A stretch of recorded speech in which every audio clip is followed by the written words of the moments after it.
Hi. The stuff that I was just playing was from Pilot Red Sign. Here's a link if you guys liked what you heard. But hi everybody. I'm chewing my gum. How are you guys doing? I'm actually upset. So this Yoshi gift that I have from the upcoming Mario Galaxy movie, it almost implies that I'm happy by it and excited for it. I am not. I understand that Toad is a species, so they're allowed to have their own individual personalities, I suppose. But I am offended, and I can only blame the Western man. The Western man that would think that it's okay to have a Yoshi boop a Toad's hand, and the Toad to respond like a bitter Westerner by implying that they're grossed out and wipe their clothing to get that slime quote off their hands. I don't personally think that dinosaurs would have been slimy, but who knows? I don't know. I've personally never, actually no, I don't want to break the LARP. I've met many dinosaurs in real life. It's true. But are we fucking for real right now? Get this cynical shit out of here. That's my job.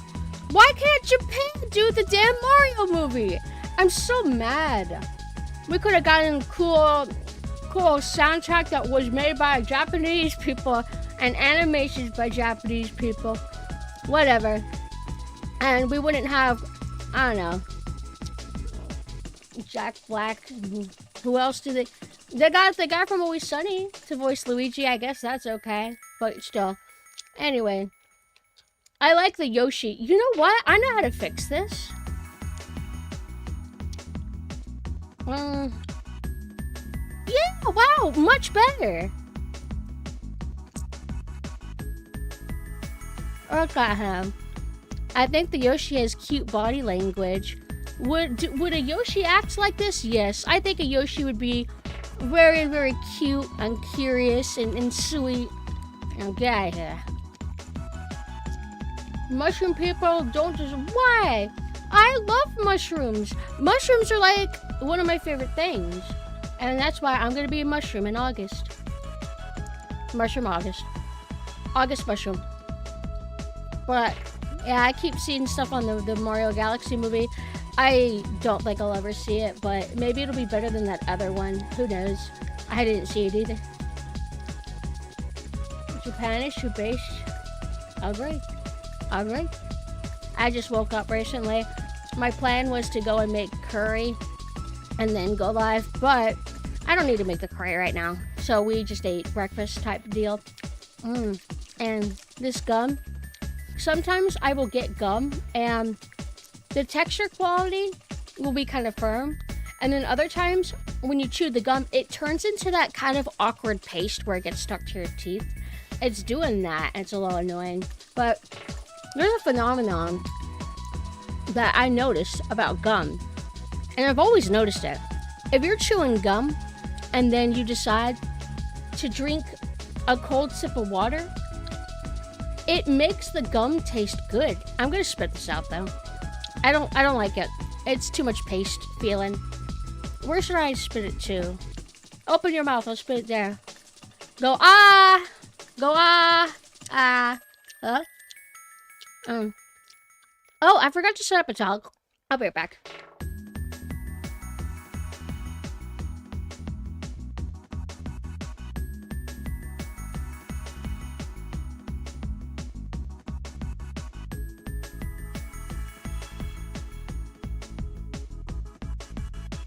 It's been a bit, but I'm actually turning my second fan on because it's a little bit hot in here, which is a little unexpected.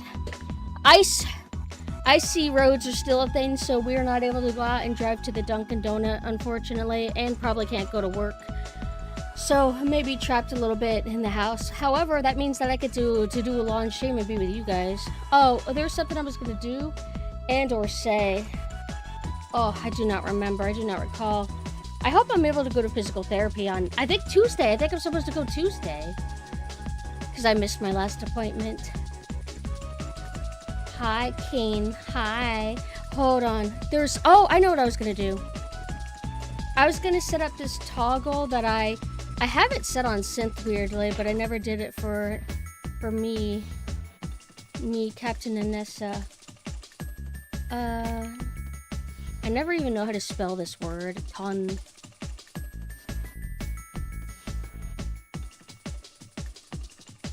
Do I already have it as a... Huh. Give me a second. Also, I have good news. What the fuck? It is set. Oh, it should be 7. What the hell? Okay. What the fuck? It's not working.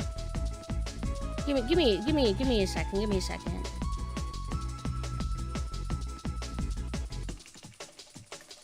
And then... Oh, now it's working. All right. Now I got I've got my tongue toggle. Dumpkin, what are you talking about? Hey, you're making me think about going to Dunkin' Donuts, though. Oh, but yeah, I got good news. I've been feeling good. I think that I was right. I think that I was dealing with a temporary back injury that was causing the unusual pain style that I was going through. Because ever since that day, it's just been getting a little bit better and better, I'll say. Like, I still deal with, like, the tension. I can feel it, but I don't feel, like, worried or nervous anymore. So I'm pretty happy. Red Incursion, Red River. Let me see if I have that. Could do that as a community night in the Discord sometime. Gleam. Reporting for duty. Gleam, we gotta set up a day whenever I play Subnautica again. Because it's been so long, I'm gonna need you to hold my hand. I need help. I don't have Incursion Red River. You're always giving me many games to get. Incursion Red River, 20 bucks. Alright, I'm not getting that anytime soon. Extract Shooter. Oh, I don't want to play those. Visually looks nice, though. Tactical PvE co-op extract shooter set in a destabilized and immersive modern-day Vietnam as a PMC for a mysterious organization. Deal with 3 factions that stand to gain from the chaos, engage in ruthless combat, join or plan your deployment, and explore the world as your journey unfolds. Seems people like it. Early access game. Seems kind of cool. I'm not good at these kind of games. I assume that if I were to hop into it, it would be with, like, sweaty people. Like, people who would just play those kind of games in general, like, competitive shooters. And I'm a little bit out of my element with that. I'm always with the single players. You guys know me. Hi, Gig. Hello. Also, hi, everybody on an individual level. Hello. Good morning? It's my morning. It's technically my morning. And also, I did say that I was going to stream Monday, not Sunday, but you know how time works. Like, if the day... How do I say this? The day doesn't change until you go to sleep and wake up. I mean, I'm sure that it's not as sweaty as Tarkov, but I don't want to play it, if that's okay. I just don't want to play. Hi, Ponch. Hello. Gleam, when are we gonna do Subnautica?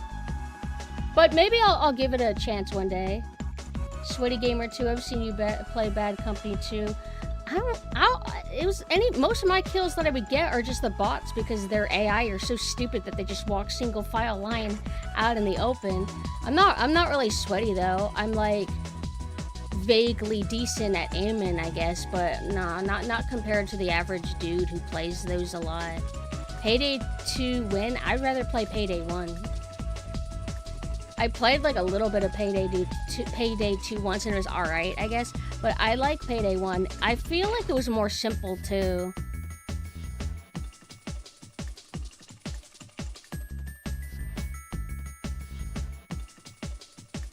You're sweating because it's hot inside. Hi, Saya. Do you mind if I get water? Yeah, Payday 3 came out and I don't hear anybody talk about it. Hold on, I gotta get water because the gum is cakes to my tongue. It's gross. I hate it. Will you think of me while I'm gone?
in the house.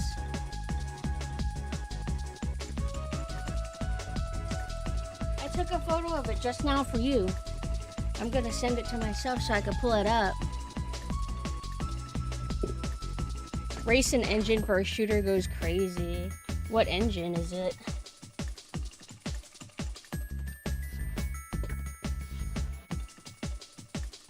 Alright, I'm gonna set it up now.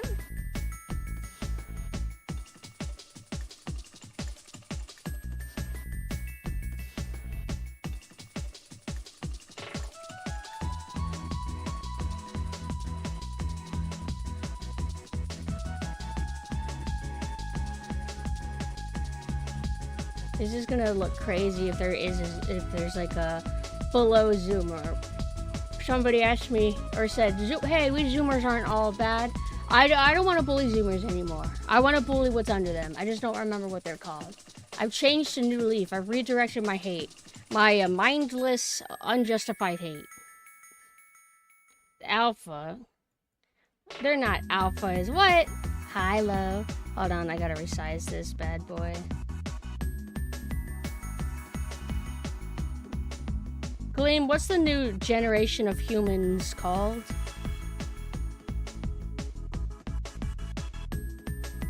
Yeah, Gleam, can you give me a real answer?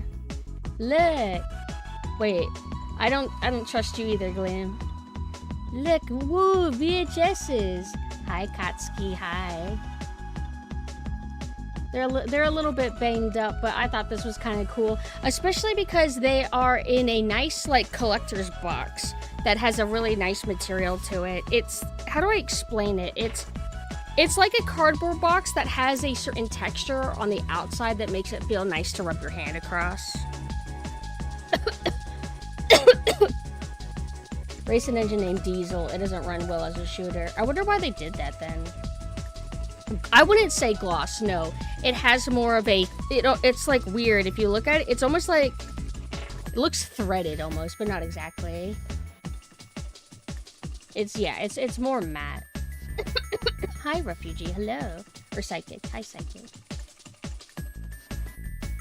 Everyone think of beans now to turn her into a bean. No, I don't want to be a bean. Saya, what have you been up to today? Also, I've been meaning to get to certain DMs. One of y'all is waiting on the DM from me. I was gonna read a review. Spaghetti. I'll read it soon if you're here. This freeze isn't a big deal. They didn't need to buy all the bread. Well, I guess it depends on where you are. And it is dangerous to drive. Like, the freeze isn't a blizzard. It just makes it to where you get freezing temperatures, which could make cable lines freeze and break. It can make pipes burst. And then again, ice on the road makes it dangerous to drive. So it's pretty serious, but in a subtle way. Hi, Platinum. It's going pretty good. Just kind of just waking up, breaking in, and you guys are greeting me in my morning. Thank you. The bread is gonna rot in a week anyway. We're trying to devour the bread we got. We didn't get 5,000 pounds though. We just got like Wonder Bread bagels and something else. Which, man, when I was young, Wonder Bread was the only brand my parents ever got, bread-wise. And it was really nice and soft, I remember. I didn't like the crust, though. But I think when I was younger, I didn't like crust ever. I think it's negative 30 here. Or no, I think it's 30 here. And then it's going to become negative later. Exploding trees up north were pretty weird to hear. Wait, why did they explode? Oh, you know what's funny? Speaking of explosions, I got recommended a interview with Shia LaBeouf where he was talking about his experience working on holes, and he basically said that it was very miserable because it was genuinely really hot out there. And he said that one of the kid actors, they were in their trailer, and then an entire like wall of the trailer exploded, like blew off, and apparently the refrigerator in the trailer, it just became a bomb and just went off because of like how intense the heat was. And that's just me very sloppily paraphrasing that, but damn, that's scary. And then that was how I found out, because he said, oh yeah, and my dad was constantly hitting on Sigourney Weaver, and I'm like, what do you mean Sigourney Weaver? And I looked, I'm like, oh, no fucking way. The nail polish, venomous nail polish lady with the red hair, and I always remember being like, oh, she's so pretty. That was Sigourney Weaver? I saw that when I was like young. I saw it in theaters. I didn't know who Sigourney Weaver was at the time. That's always the most surreal thing. You watch a movie and you see like iconic actors in that movie, but you don't know who they are. And then you grow up and then you watch a bunch of those actors' movies, and then you look back and realize that you had seen them before. That's like me seeing numerous actors. Whenever I was young and watched Tombstone for the first time. Because they have like an ensemble cast in that. They have lots of like famous people in that movie. I've had Wonder Bread once and it triggered me so bad I had to re-educate my flatmate about bread. Man had the nerve to bring Wonder Bread into our shared pantry. What's wrong with Wonder Bread exactly? I hear the women love it. Grandpa had a crush on her, so we used to watch Holes together. Only kid movie he watched. That's cute. European bread opinions. Wait. Well, okay, but you have to tell me what the issue is. You can't just say, how dare he bring Wonder Bread? What's wrong with Wonder Bread? I'm a bread snob. Well, you gotta say, like, if you're gonna be a snob, you better educate us. Wonder Bread is what you could get if you're poor. Oh, is that what? Oh, I see. It was good. It was good. I like wheat bread. I didn't almost say gleam. I slur my words a lot, but I didn't almost say gleam. No way. Already a cute bean. Yeah.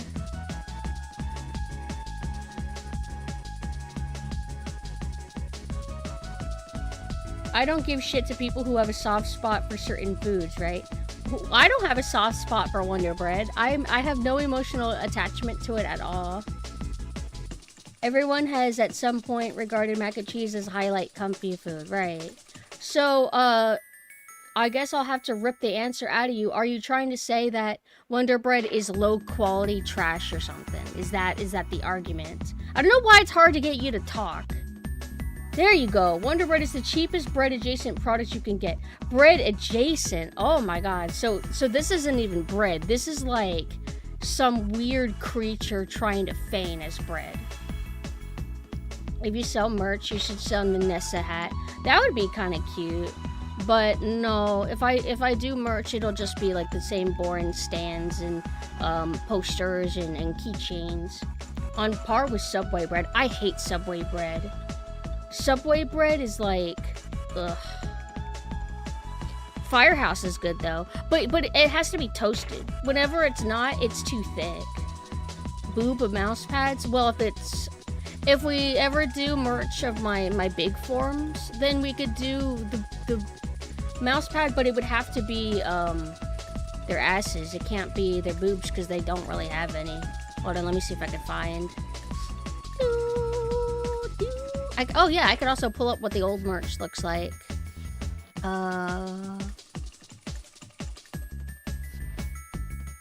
But yeah, Nanessa is flat completely. And then Synth has like a B cup at most. It won't make for a mouse pad. But if you bend them over, then it can work. And also, Synth's ass is not this big. It's just for some reason, some artists give her really big ass. Even bigger than Nanessa. And that's not the canon. The canon was supposed to be that Nanessa has like huge hips and ass. But whenever I got the model, we went like full slender. We went full Slender Man with them. But this was the last merch that we did a year-ish ago. Where this artwork is also available as an acrylic stand. And we have the characters able to be separated in case anybody wanted to just have one of the characters instead of both of them as a duo. Do that, and then like Synth. And then we had this for like the keychain art. And then I think it was also, I don't remember if it was like a poster or anything too. It's so cute. I haven't looked at it in a bit. What about a double ass pad? How does that work exactly? Sounds kind of cool though. There was something. Oh, and then the rest of the merch was like stand-in PNGs of the actual model itself. Because there's an appeal in getting an original art for a stand, but there's also the appeal of getting the official like VTuber model themselves as a stand. So we did that for all the costumes at the time. So if I do another merch drop, then we'll do like one for Sailor Synth, the Captain and Nessa of like their models. The Moe sleeves. I don't know if they would work that way, but that would be kind of cute. But, I don't think I'm gonna do that because, whenever Mame, from what I understand, whenever Mame did her booba, or no, I think she did an ass mouse pad, she was like, the Uwu market talked to her and like offered to like, pay for the artist for her, and that's kind of how they did that. Otherwise, I had to pay out of pocket, and I don't want to also pay for art for a booba ass stand, and I don't want to also pay for an art for the acrylic and poster, so I'm just gonna pick one thing. You know what I mean? Wakarimashita.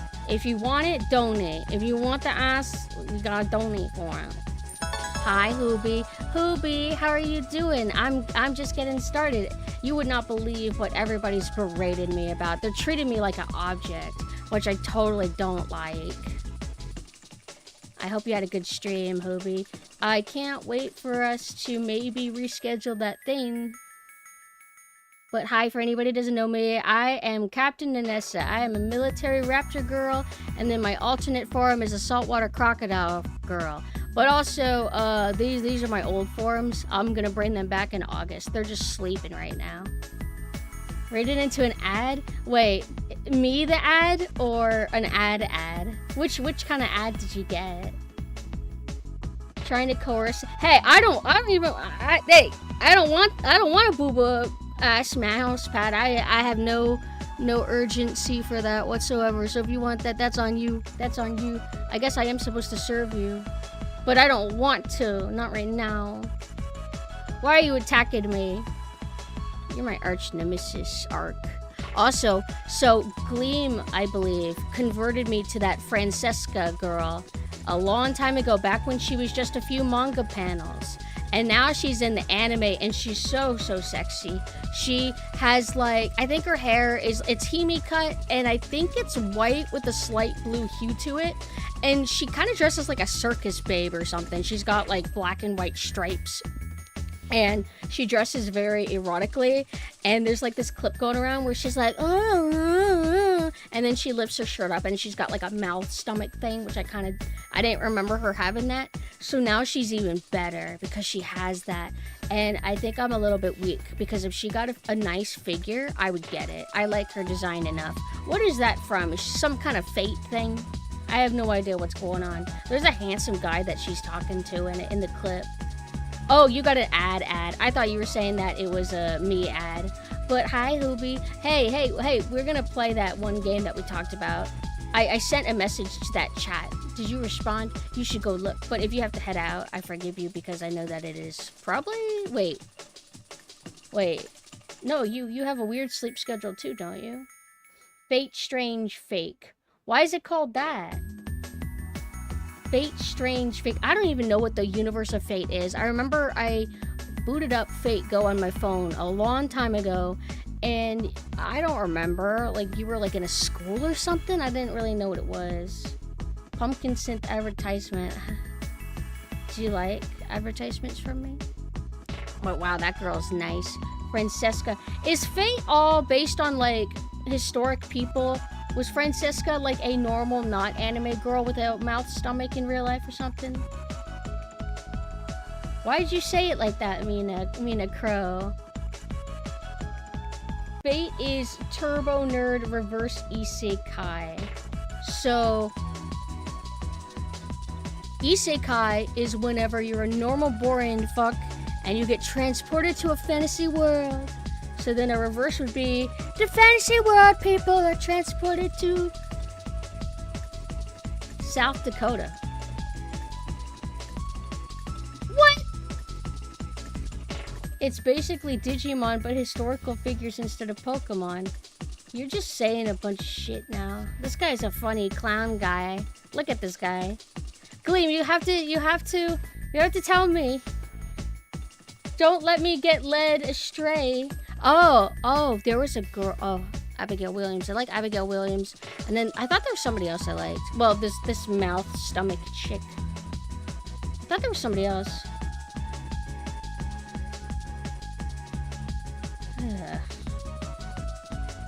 Only one that matters is an Echo Arc. No.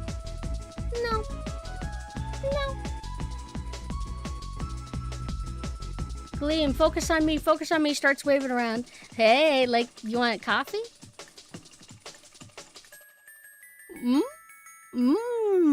Take a nice sip.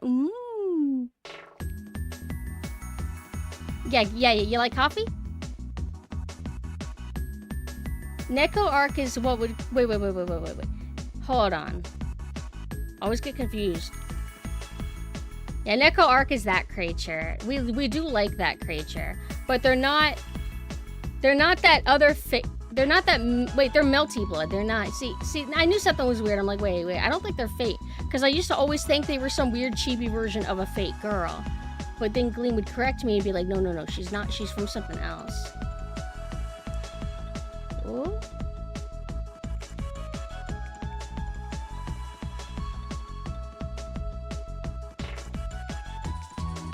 What if King Arthur had to serve a Japanese high schooler and was a girl?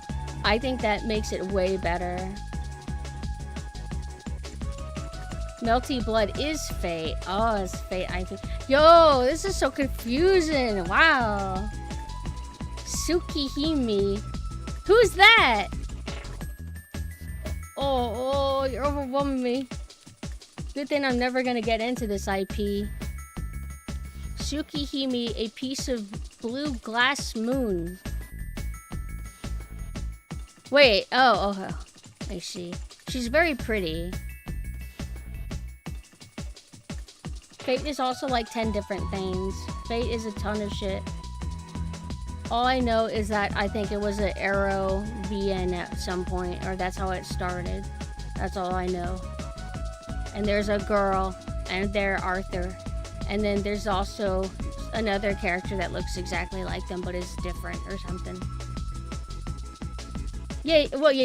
But you're gonna have to give it to me in a really digestible way, because it's like, it's overwhelming to get into like the lore of like a really expansive IP thing. I don't even know where to start, but I'm not overly interested in the IP anyway. I'll just, buy the figure, which, by the way, that's like, I guess there's been this like a thing going around where it is collectathon, or collects girls that have been getting this anime figure, and they haven't watched the source material, and they're like, ugh, I would never watch the anime she's from, it's so gross, but they have an entire shrine dedicated to the character. And I see a lot of people judging and being like, fucking buying stuff for things that you don't watch. Like, okay, first off, I will sometimes buy things for stuff that I don't watch because it looks fucking cute as shit. But I won't like be moral about it. I don't get moral about like fictional content. Just saying. So yeah, I will get Francesca and not watch Fate or play Fate or anything Fate. I will get the Francesca whatever figure with her big sexy panties and her stomach mouth, and I'll take a selfie with it, and then I'll put a caption, didn't play the game, enjoying the figure, just so you know. Sayano Uda, oh yeah, that's what I see about Sayano Uda fans, and that was one of the examples where people are doing the kind of like, oh, I couldn't play this part, I just had to keep fast forwarding through it, it's so gross. Like, I don't know why do people who are like that even give Sayano Uda a chance? Do they like just not know what it's actually like, and then they play it because like they like the character design, and then they get confronted with the fact that it is a bit of a hentai? Is that what happens? Dot hack is the goat. Wait, people don't fast forward to the next decision prompt by default. I need to get into dot hack games. Hi, Pieman, hello.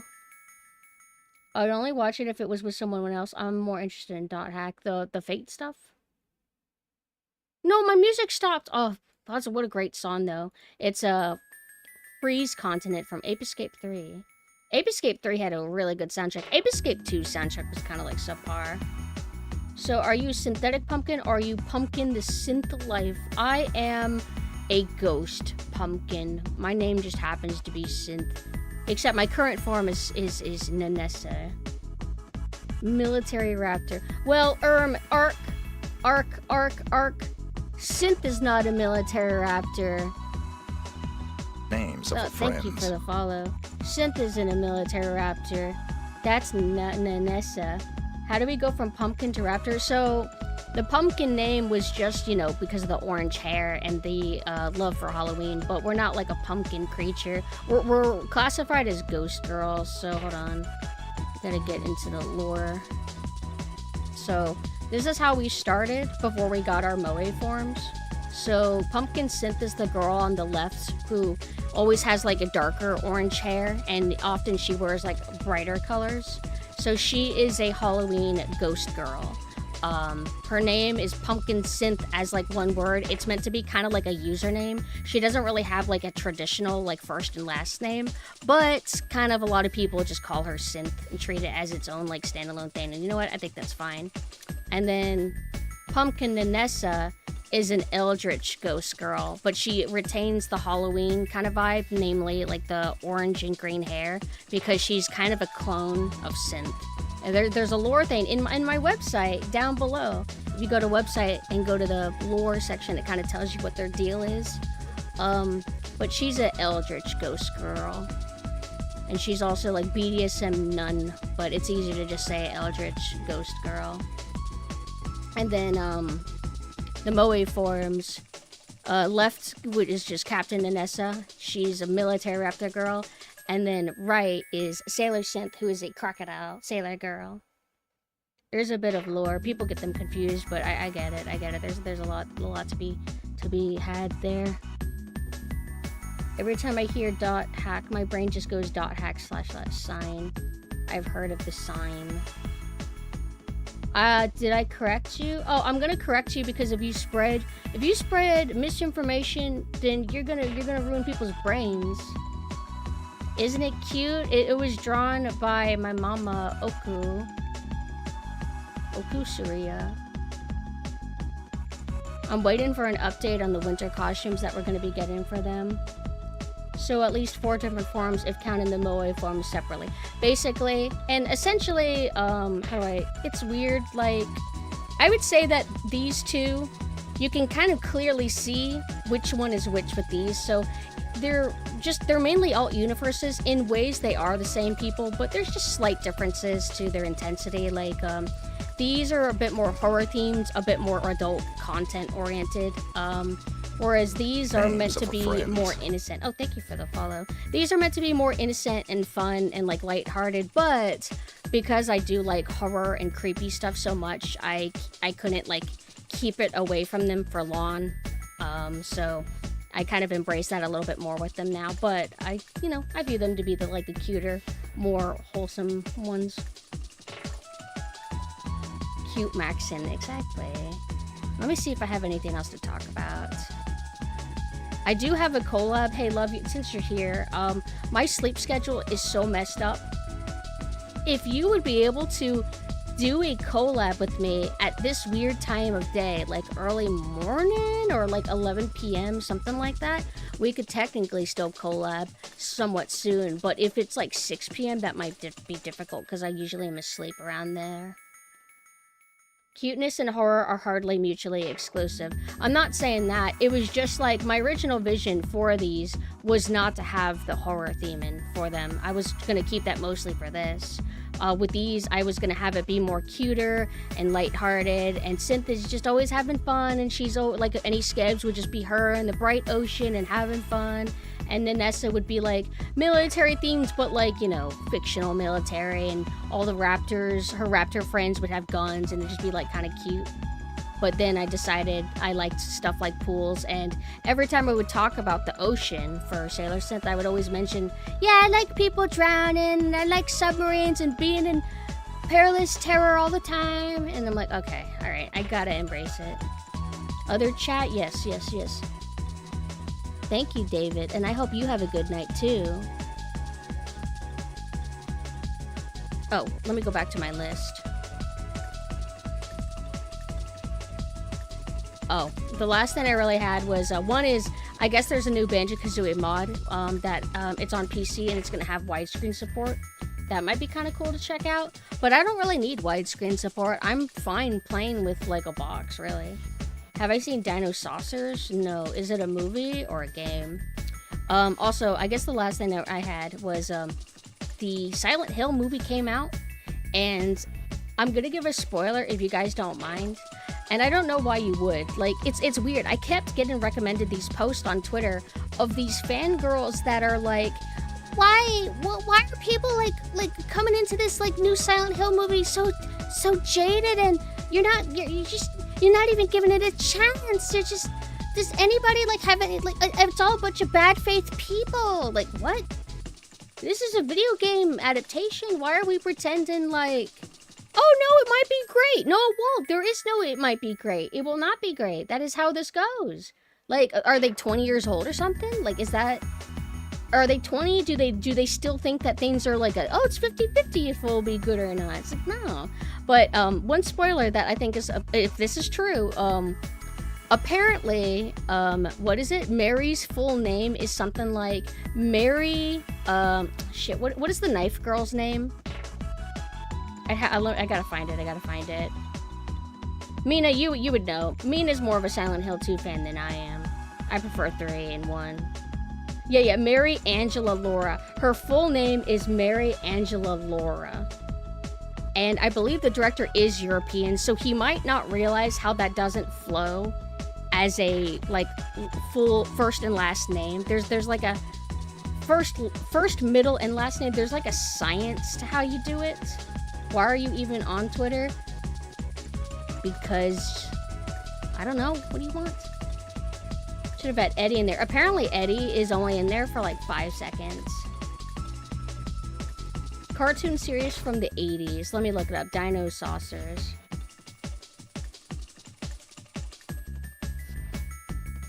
This looks entertaining. Oh, jeez. Yeah, I know Twitter is bad. What is the tone of this? Is this actually Kino, though, maybe? Hi, are you crazy? Yeah. It looks like it's also a comic book series. I wonder if it started off as one. Is that Dinosaur Pope? They have a Dinosaur Pope. Oh, you're crazy. Nice to meet you.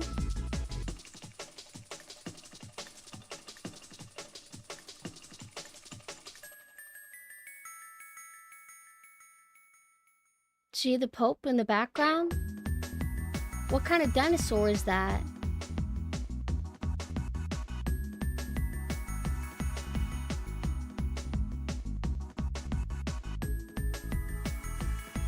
There's gotta be like a species though. Hey, but since I have the dinosaur book on its way, I'll be able to check it out. Well, that's pretty much all we have for our like opening. So now we're going to resume, what's it called? Easy Delivery Co. I have a feeling that we are getting kind of close to the end, maybe? I don't know if it's maybe because I chose not to do a bunch of side jobs, because like I padded out the game on my own accord before. And hold on. How do I do this again? I don't know how to do it. There's an end to this game? I would assume so. And there seems to be like a narrative kind of deal going on that maybe I should have been paying attention to the dialogue. Because I kind of like the dialogue. It's a bit quirky and a bit surreal. But I haven't, I don't know. I just, because I was enjoying the drive-in so much, I was just so like excited to get back on the road, you know? Let's go ahead and boot this bad boy up. Also, I finished all the content there is for the Cleaning the Backrooms game. I hope they update it soon because, I mean, on average, every individual level is pretty easy to clean. Like, on average, you can get it. Like, especially if you're playing with another person, you could get that shit under 10 minutes. So, I'm kind of starving for content for it. the last stage that they have is like the parking garage, and you have to deal with the smileys, and I didn't know how to do it at first. It was kind of hard. We managed to figure it out though, but that's it. It's just, oh, it's over. Like it's too early access. I need it to be like more open.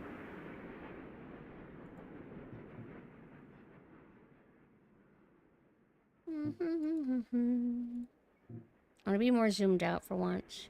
You can see my tail if I do. You like it? Nah, I'm not framed good though if I do this. I don't like it. What if I do this? You can see my dress. I think the game's great. I would highly recommend it. It was way better than it needed to be, and I hope that they keep at it. I would be so dismayed if they dropped it or something. But it is called Backrooms Cleanup Crew. Let me link that. Is the dress silky? I don't know. I never thought about it. I guess with the way the rendering is, it kind of like implies that. Oh, ew, get this Mario movie out of here. Wait. Oh, now it's awesome.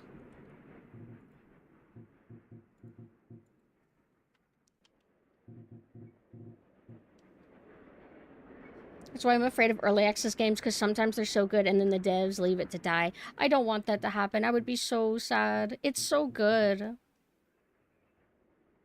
It's kind of like, from what I vaguely know of Death Stranding, it's similar. It's like a drive-in, like a really light drive-in sim. Oh, I think, is the audio working? I don't hear it. I also think that in general, it's a little bit quiet, so I'm gonna turn it up a bit more. 55. Let's have it at 57. But it's a pretty simplistic game. However, it doesn't show you where you are in your map, so you kind of have to learn the terrain. And has a really good atmosphere and soundtrack. So, currently we are going to, we need to go to the fishing town, which is like here. At the moment, I do not know where I am. So we need to go to Easton. And there is a lot of music in this game, but there are some moments when it's quiet. And we've already turned on all the radio stations, so we should have all the audio.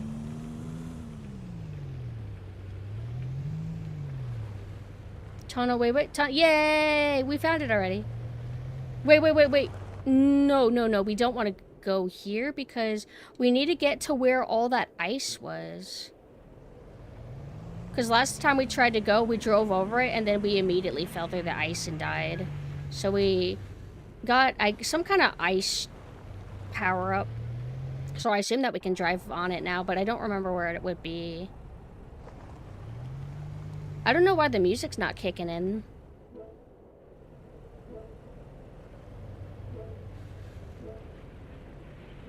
No, this isn't right. Let me think. So we have... Oh, we can't see the maps of the other areas. Hold on, I do have to drive back.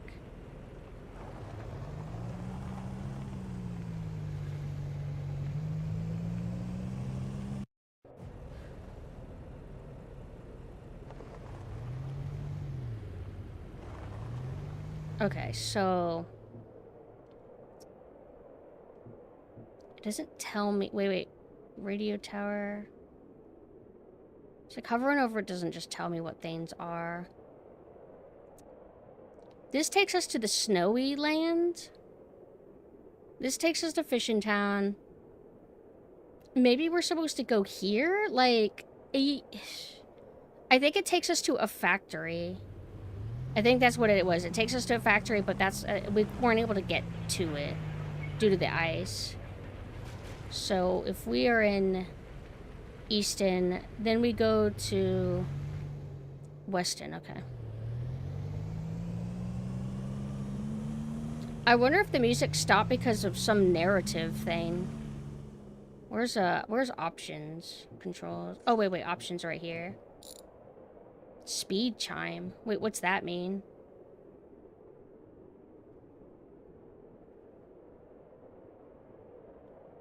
Never actually looked at this much. CRT effect. It acted like the CRT effect was cranked to high. Is that what they're doing to like make the dither effect so strong or something? I'm gonna assume not to touch it because I like the visuals of the game a lot.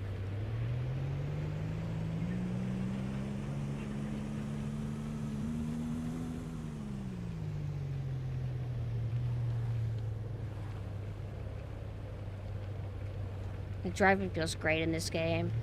I drive faster than I should a lot of the time, but it feels good to do it.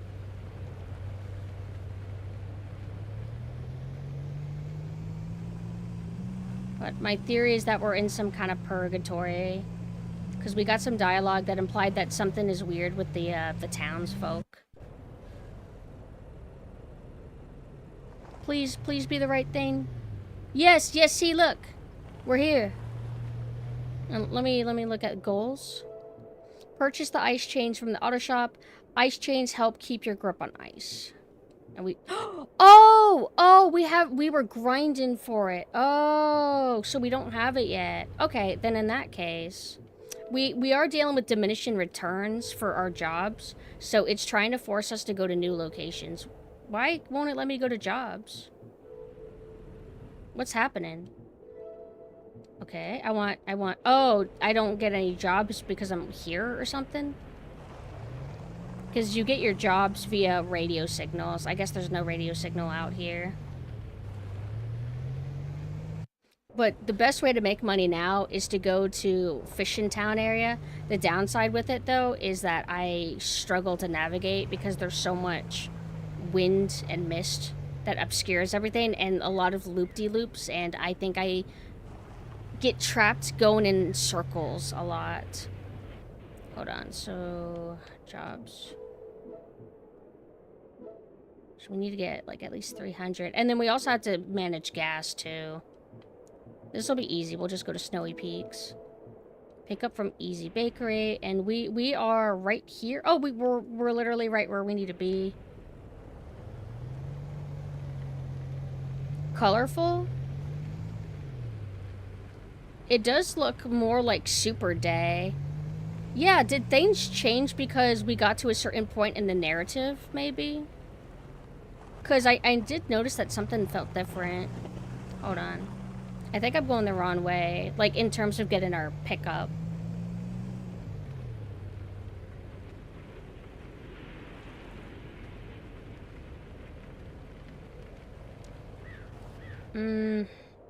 I think I'm here now, but I need to go to west. I don't know. I don't know what I'm doing. Hold on. Wait. No. I think I'm still heading down here. I must be seeing this road and thinking it's the right way. I'm still pretty bad at navigating this.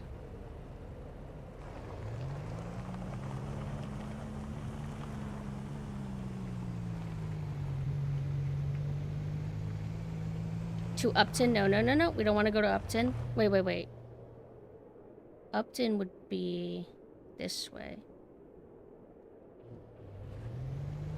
I cannot figure out where I am. I think it said pick up from Easy Bakery. Okay, we're here. I also got to remember my coffee system. Can I have this? Hello? Oh, wait. It prioritizes giving me the job first.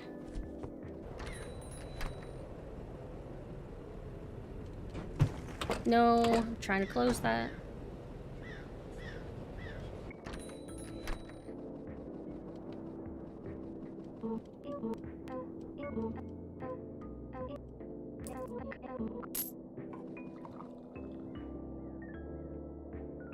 It just does nothing. Why is tea so bad about energizing you? It has caffeine in it. Or does it have less caffeine than soda? Like, less than coffee, sure, but less than soda? Like, I guess so. Okay, so right now, we are literally right here. And I think we did the pickup from here? Well, it's not too hard to get to Upton. Like, I just drive around and I eventually figure it out. And I do have reserve coffee on hand, so I don't have to worry too much about my stamina, but I just realized that we're getting low on gas.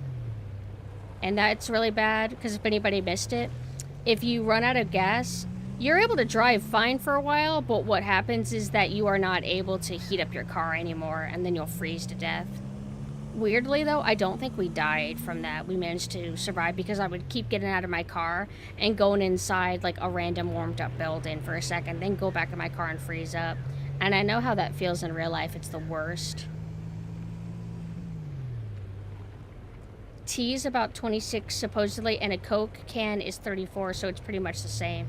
Then why the hell is it so fucking useless in this game? I guess to just have a balance system. I don't know. But you would think that they would introduce you to tea first before they introduce you to soda. Soda's the first thing they give you. Like, part of the tutorial, basically.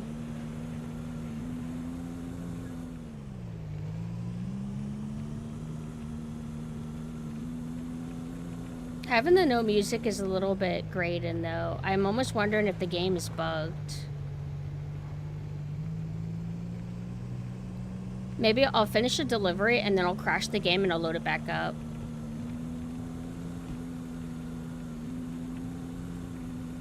Or did I maybe turn it off? Cam. Oh wait. Ah! Jobs, options, controls.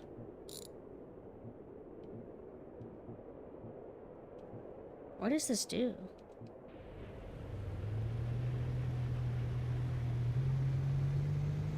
Nothing?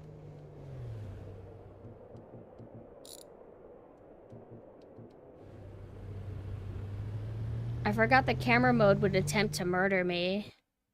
Oh, forgot to pull this back up.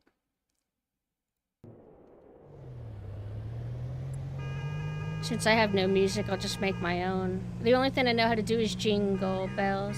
Oh, thank you. Hi.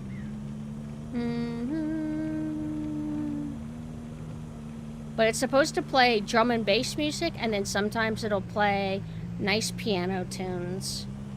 And it's pretty cool vibes. And it's really good genre to drive to, actually.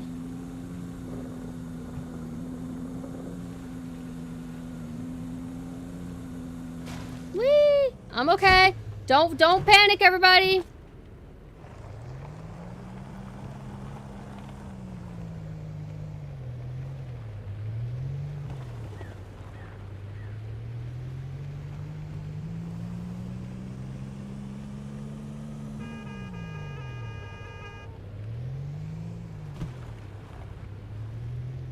Tunnel to snow. Maybe we'll get radio music when we come here, please. Hell, I'm gonna crash the game now. I'll crash it and pull it back up.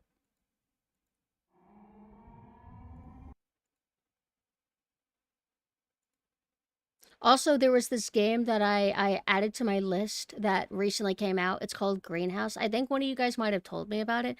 I went ahead and bought it because it was less than $5. It looks kind of funny. I thought it was just going to be a liminal space kind of thing, but it looks like it's going to have like spooky jump scare type stuff, which might be entertaining. Okay. Please, please work. Please work. Please, I'm begging you. I'm begging you. Please don't be quiet. Otherwise, I'll have to put on my own music. Oh! Huh? Names of a friend. Thank you for the follow. I guess I saved right before the transition. Welcome to Mountain Town. No, that's not where I want to be. Oh my god, is it doing some kind of Mario Stairs kind of deal? Or maybe the autosave just thought that, oh, you're technically still in Mountain Town, so it must think that I want to be there.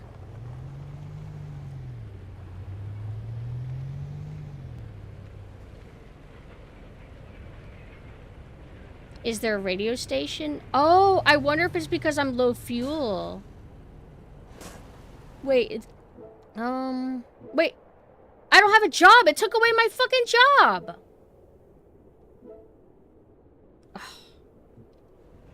Hold on, let's crash this game.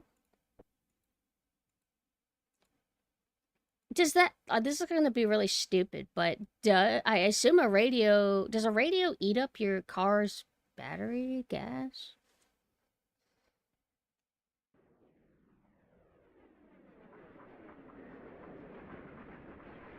Hi, Sleepsy. Unemployed chud. No, I have a job right now, I swear. I gotta accept it.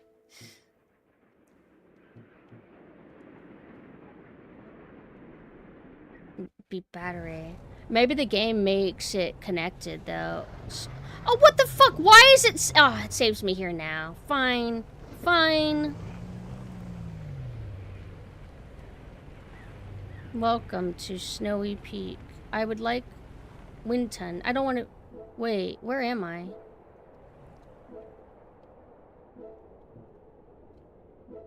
I went the wrong way. I want...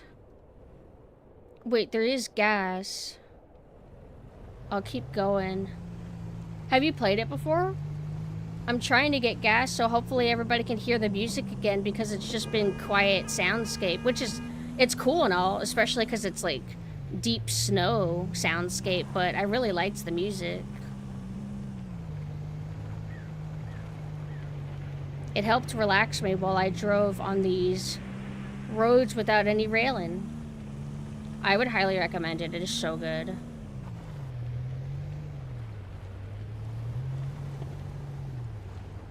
Gas. Gas, gas, gas. Let's go. That means I'm gonna lose out a huge chunk of my money.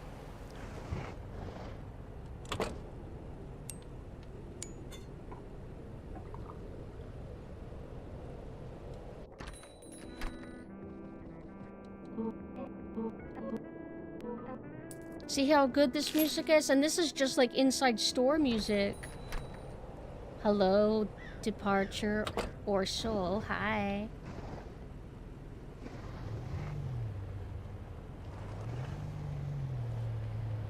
So let's pick up a job. If we go to Fishing Town, we can get this $78 job. Pick up from Easy Bakery. At the moment, we are at Easy Eats and Easy Flour, and then the gas station. Bakery would be... I don't know, actually. So we're right here. Head to Lopton, so we need to go... Okay. How are you doing, Soul? Having a nice morning and or night. Left and right arrow keys. I use a controller though. Like where do you see that as a mechanic? I don't see that as a mechanic anywhere.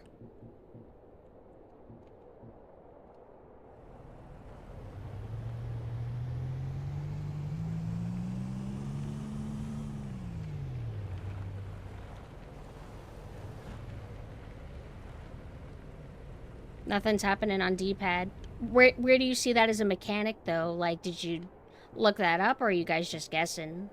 Because I'm pressing, and nothing... There's no signifier that it's affecting anything on the radio.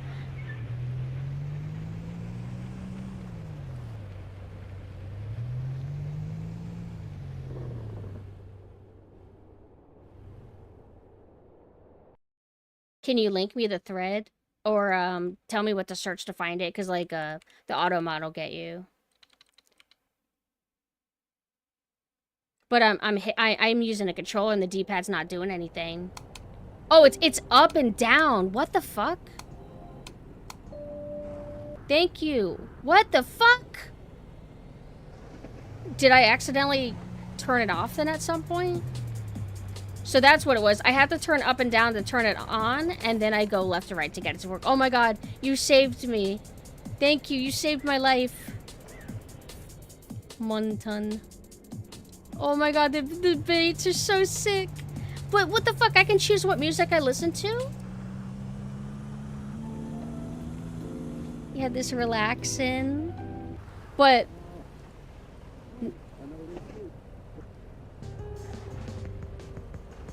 I usually just let the music play the way it wants, though. And it swaps between all the different genres. It's got the relaxing music, and then it's got the kind of drum and bass. This is nice. I like when pianos are pretty like this. different parts of town. Yeah, yeah. I was wondering if that was like a good way, like when we played, I think 2 days ago, when I was playing, I'm like, oh, maybe that can help navigate if you remember what kind of song plays in what areas. Song sounds like it would fit in Parasite Eve. I kind of see what you mean. All right, so this is locked in. So we went this way, but let's turn around really quick. Bow, bow, bow, bow, bow, bow. Bow, bow, bow, bow, bow, bow. I think it's also cool that they have it as an option, because if you do want different vibes, if you don't, for some crazy reason, if you don't like the music, or if you just want to hear the ambience of driving, the fact that they let you have the choice, I think that's kind of cool. Wait, we need to go to Easy Bakery, which is, I think, right here. So once again, the day was saved thanks to the Powerpuff Girls. This is the bar, which means that we are... Oh, we're right here. We just need to drive forward a bit more.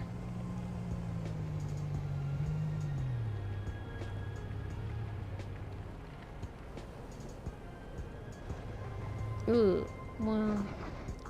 Should we get something while we're here? I'm already struggling with money. Actually... Drink one more coffee. This might be my last coffee. I do have coffee powder, so I should be fine, but I don't have any more fire, so we're gonna lose a little bit of money for a second, but that's fine.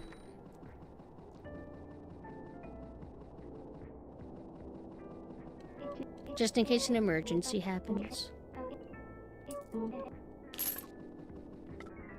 And you need, I think, 2 pieces of wood to create a fire. I think they give you it in bundles of 3 though, but don't quote me on that.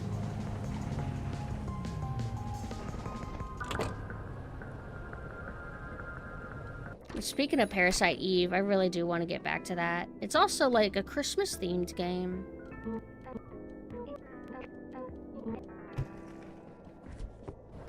And they also have it to where if you don't have your energy managed, you won't be able to do certain jobs. Like it won't allow you to get these bigger packages, I think is how it works.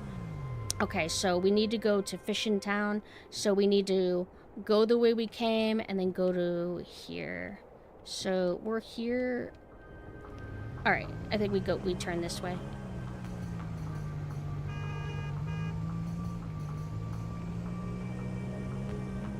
I want to play a game like this, but like a more dark, grim one. That way we can get that one music artist that was like edgy drum and bass, kind of.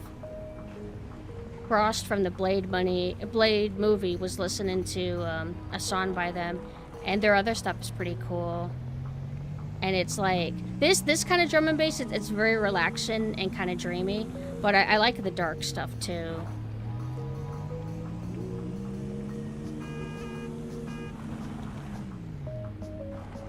Okay, so Winton is where we want to go to.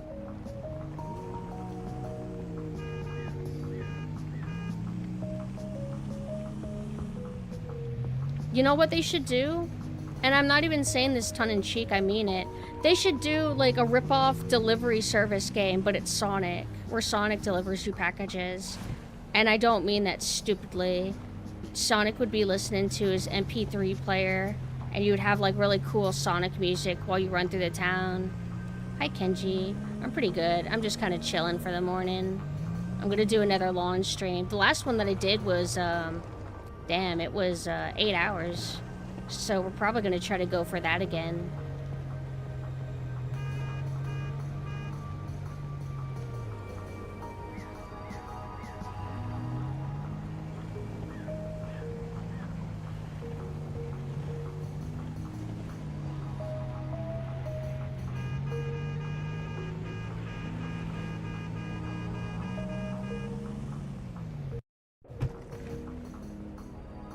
What kind of surgery did you get? Or, wait, that might be rude to ask. I hope that you're okay, is what I mean to say. And I meant more like, I hope it wasn't serious. Oh, hi! Hello, 7192, hello. Thank you so much for the raid. How are you guys doing? We are playing a little delivery service game called Easy Delivery Co. Check your balls. Right here. We're going to Easton. For anybody who doesn't know me, hi, I'm PumpkinSynth. I'm in my Captain Nanessa form, who is a military raptor girl. We like to play a combination of retro games and some cozy games. Riot! Riot! Hi! Have you been giving them the propaganda?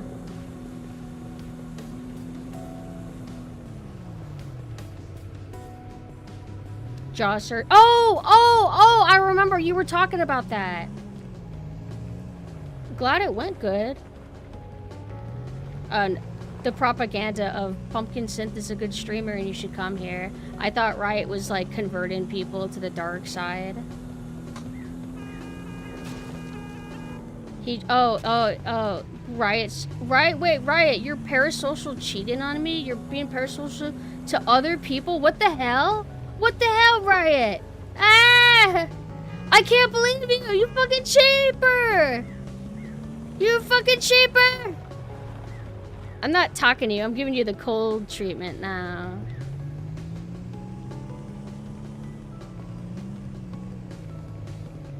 Does Riot try to... He does it to you too? Or do you know so... Oh my god. I'm gonna throw this rain pop in the trash. Thank you for the follow. Can't believe you, Riot. Always knew that there was something that was a little bit stretched out about you.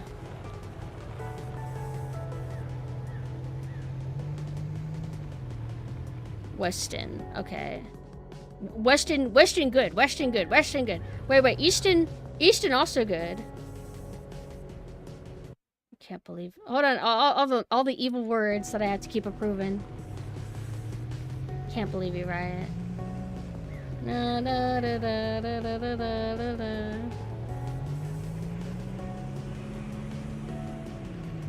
Da da da da da da da. Da, da, da.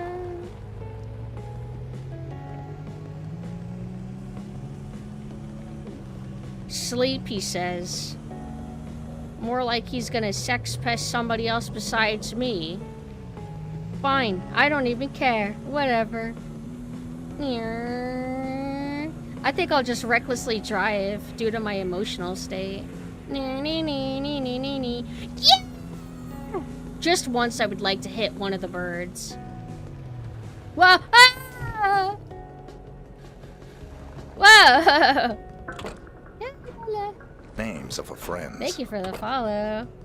We're gonna form a support group for each other, right? As your cheated victims. Whoa! Whoa! Whoa!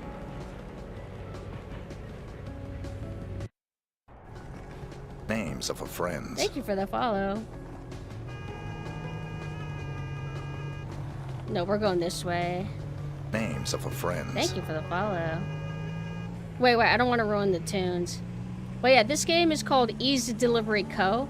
It is a light drive-in simulator game that has a bit of a narrative, and the tone of it is very good. And I assume it's going to be a short game, but you can extend it as much as you want. You could just pile on a bunch of like little jobs to get money, and you have to manage your stamina, and you have to manage your gas, and it's not hardcore or anything.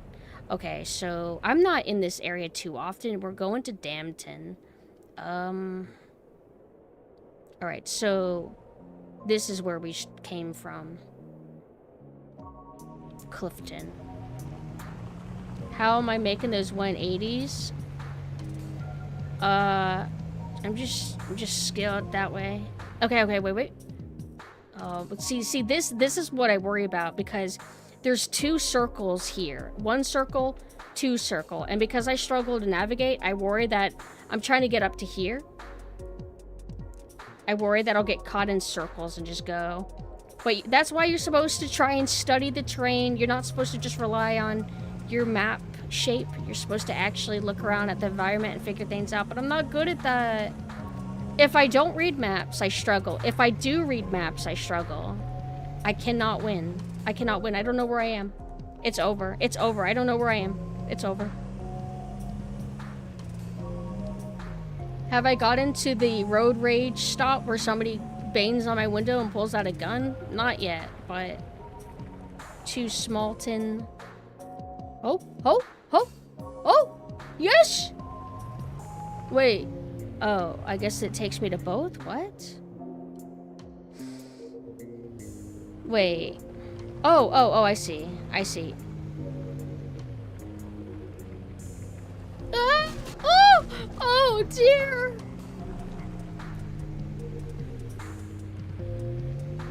Okay, to Smalton. Yes! Yes! Where am I? Are you assaulting me? What is that material where you're able to, you throw it at a car window and it makes it shatter? It's like a very specific material. To Damton. Gap Moe, you're also a sailor who is terrible at navigation. Well, I'm not a sailor right now. Okay, if I was in my Sailor Synth form, I would be a godsend at navigating. Ceramic, yeah.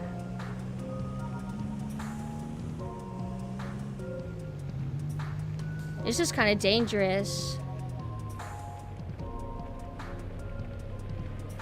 Ceramic carbide. Only know that because the Tell the Walking Dead. Oh, Telltale the Walking Dead. I'm like, wait, is there like another spin-off show? Oh yeah, it was a bit awkward. Went to dinner with some coworkers, and one of them was talking about like watching like there's like a new Game of Thrones spin-off, and I'm just so jaded and like, I don't know. I can't fathom being somebody who would even bother giving a Game of Thrones spin-off a chance. But I say that, and I did watch Fear the Walking Dead. Because I wanted to see the outbreak, and it's really stupid. Fear the Walking Dead's writing is so dumb, but most important thing is watching everybody die. The best thing about Fear the Walking Dead, it is so dumb. There's like this kid, he comes to school, he brings a knife, and he gets caught. And the teacher decides to show him empathy. Like, all right, you brought a knife to school. That seems okay, I guess. Don't do it again now, silly boy. Then she finds evidence later that, oh shit, zombies are a thing. And then she goes to the school to get materials or something like that. And then that kid who brought the knife, he confronts her and he's like, can I have my knife back? Like, you couldn't, and this whole time, that was the only knife in the world that you could get. You just can't find another knife. You have to get that one back. It is so easy to get one. I could get 10 knives right now if I wanted to. What's an adaptation of Hedge Knight? Wait, are you talking about something else? Have you played Toilet Chronicles? It's on Steam for $1. Good puzzle game. Toilet Chronicles, well... That does sound good. I always misspell toilet. Toilet. What the hell? There's like... Ooh, there's like tentacles and stuff.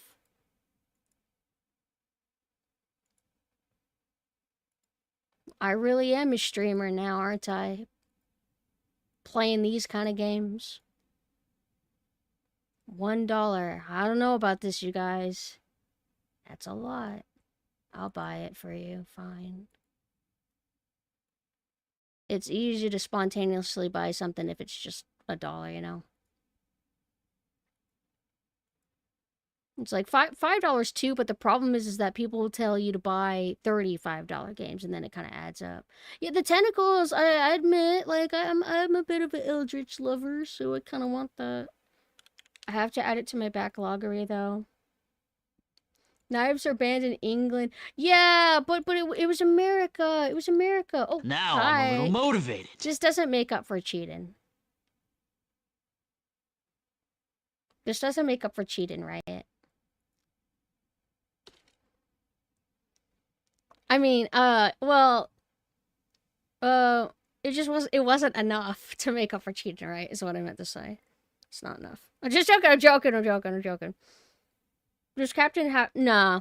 There was a time I did consider getting tentacles, but I wanted to keep things a little bit more focused. So I'm still Eldritch. I still have my Eldritch stuff a little bit, but we decided not to go for the tentacles and the tail and everything. But the tentacles were always just like a thing that I can brain out if I want. Like, you can canon me as being able to brain them out if, you know. You're like, hey, I can have my crosses out because look. I can bring my crosses out because they don't get in the way of the game. It's okay. It's okay, Riot. I forgive you. Ooh, that's a lot of money. $89. All right, we gotta go to Easy Flowers, wherever that is. Go to Smallton. Okay. How do I get there? There we go. We got some jazz going on. These spawns back? Because one of the upgrades we got was so we were able to knock trees around. But see the storm, it makes it really hard to see. Ah, feel like we never get to see the crosses often. I sometimes forget to brain them out. Just like yell at me to brain them out, especially during the just chatting segments.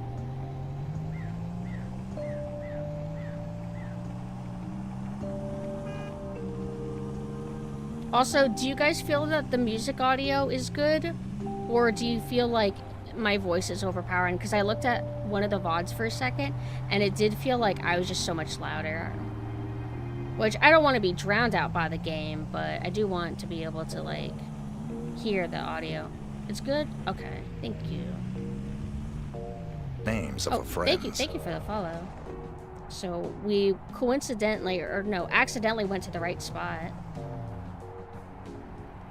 La la la.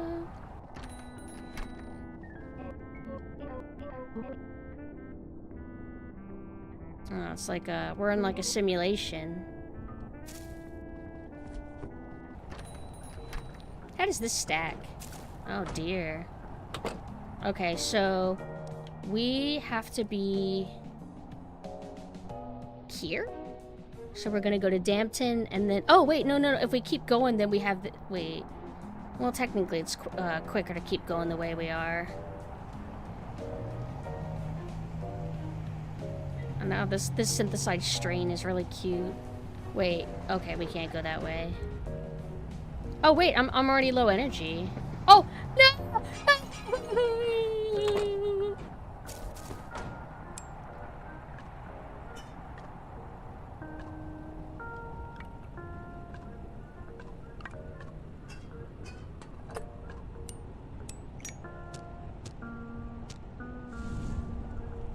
And then we're gonna make some coffee. And it also keeps us warm from the heat. I think eventually, though, your fires do despawn. They don't just stay forever.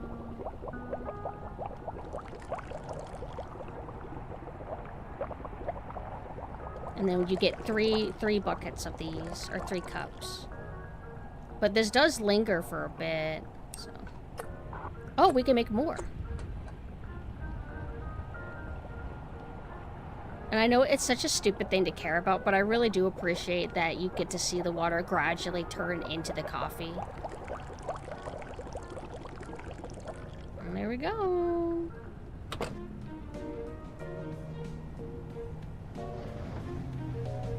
And there's a tape item that you're able to get that is in the store.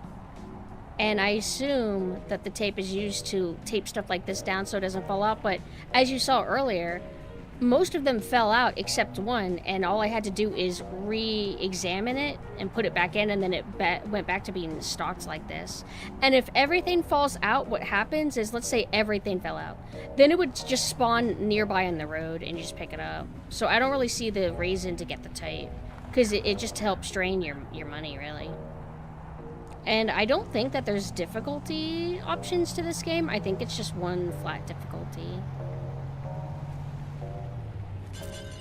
To Clifton to Dampton. So we must be getting close to that bridge. Yep, we're right here. This song makes me think of something, and it's driving me crazy that I don't know what it is.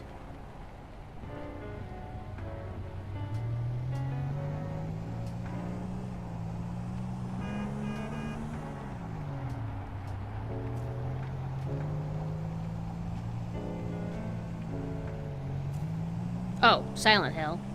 It's making me think of something in Silent Hill 2 or 3. Whoa, whoa, whoa, whoa!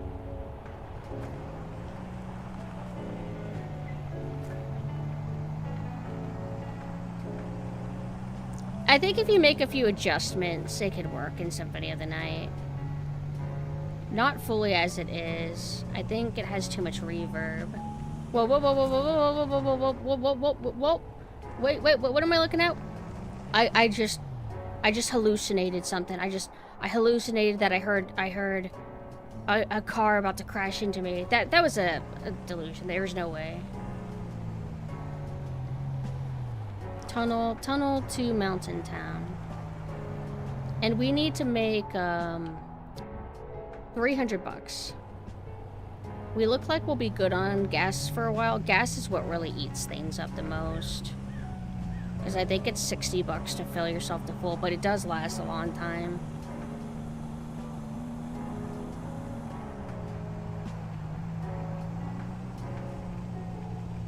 And also, I don't feel like the wind impacts like your car. Like, I don't think it pushes you around.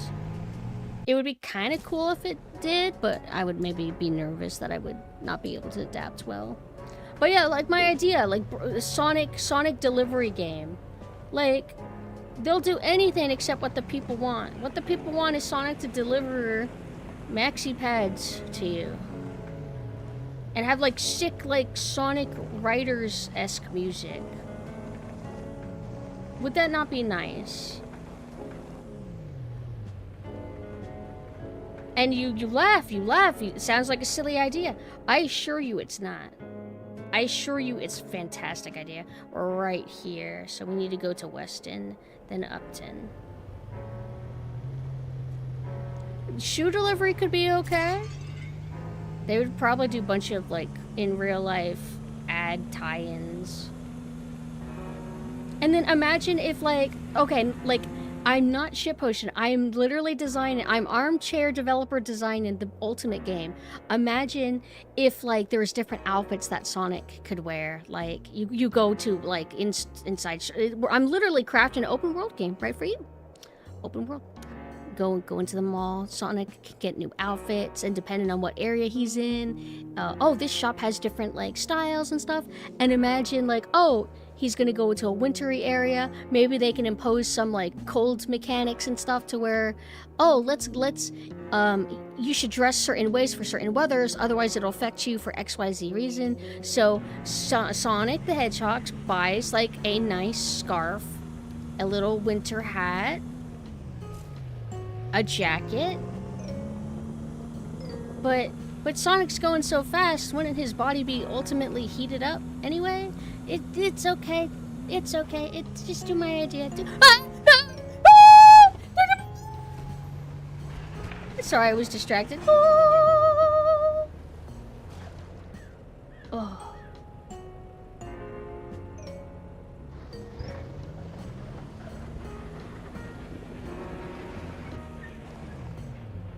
My pot. See? Oh, have a good night. Thank you for dropping by. Sorry you had to see my horrible driving. I'm sorry. I'm sorry. Please make my idea Sonic Team.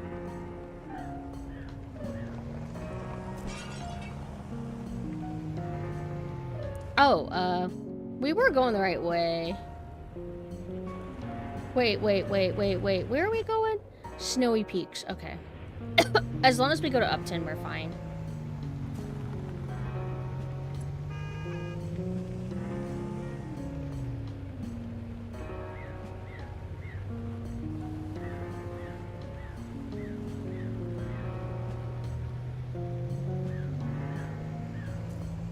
Yeah, especially season and locational themed music.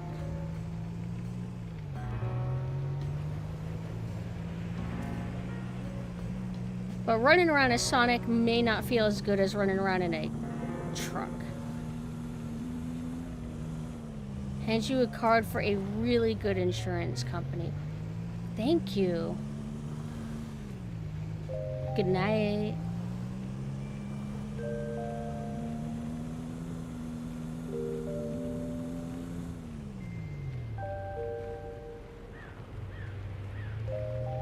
I just realized that you can faintly see the yellow lines underneath the layer of ice and snow.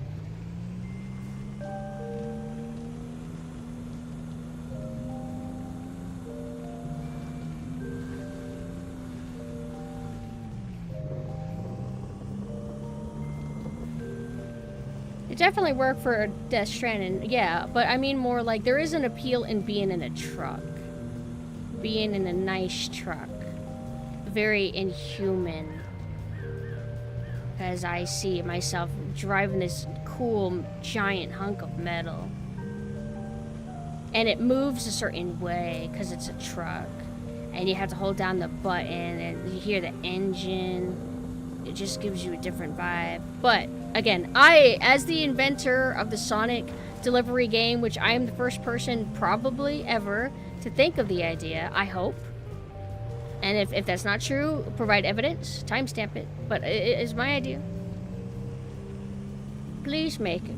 Please make my dream game, Sega team. Well, what I would really want is I want Cream the Rabbit to come back. Or Sonic Adventure 3, but I don't trust them to do it right. It's too late.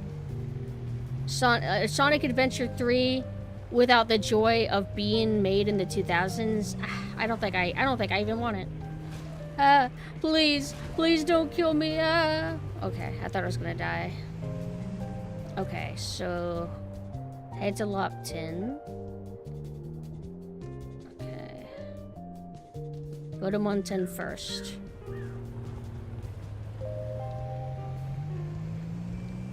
I think what's scaring me away from actually giving Death Stranding a chance is that I don't feel like I want to engage with its story and universe.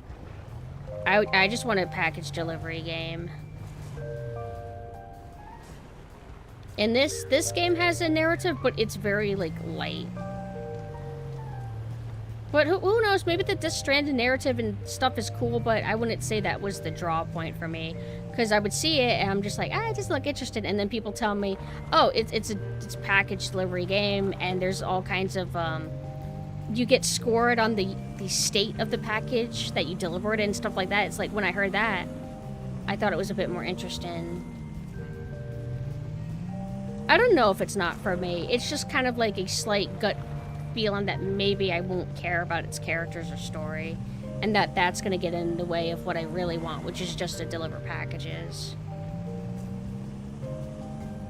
So like I can get into narrative stories and I can get into lore and everything, but I can't guarantee that I will for every game that's a narrative lore heavy game. But for the most part, my baseline is I just prefer mechanics. Oh, thank you for the oh wait, thank you for the sub. Thank you. I prefer more like focusing on game design and immersion from like music, gameplay. Where is the Snowy Peaks radio? Oh, then in that case, are we already in Lopton? Oh, have a good night and thank you for coming. I just want sticks in something mainline. Don't let her funny character die to spin-offs. Wait. So wait, what context were you talking about, Ponch? Sorry, I'm a little bit late.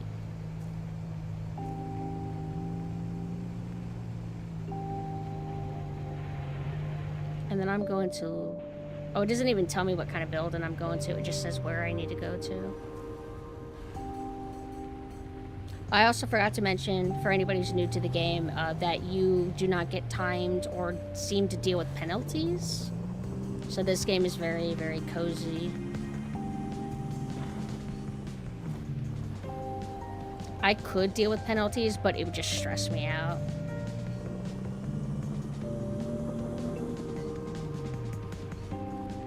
Okay. Here we go.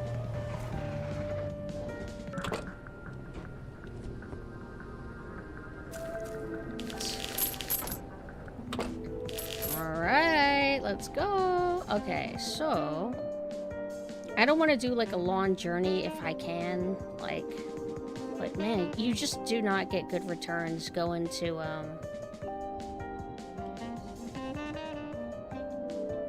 like closer locations anymore. I just worry that by the time we get enough money, then I'll need gas. But it's okay if I'm not buying anything else, because I don't need to buy fire or coffee beans, because we have like six mugs of it, I think. Okay, wait. Alright.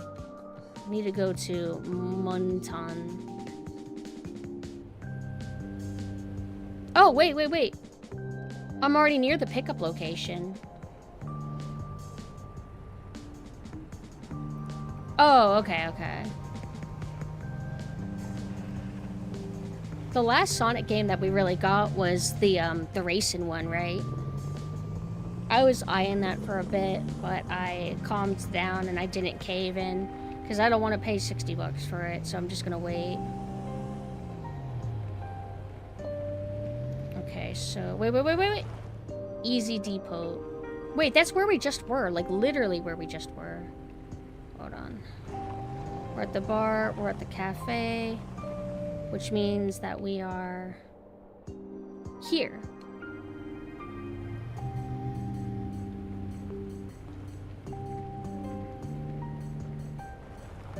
Can't stand the tie-in characters. They do have something cool. They have that character from Knights, like, and I've coincidentally been wanting to play that.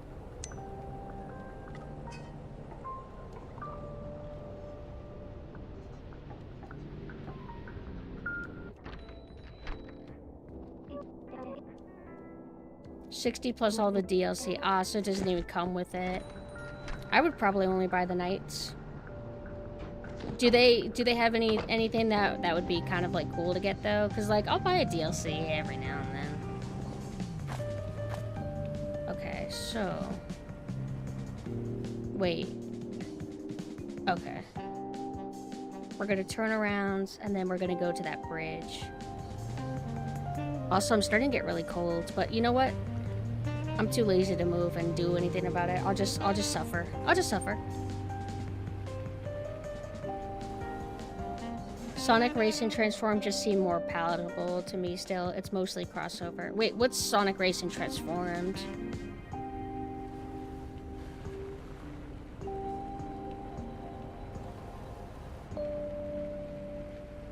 We have Fortnite to thank for all the crossovers and tie-ins.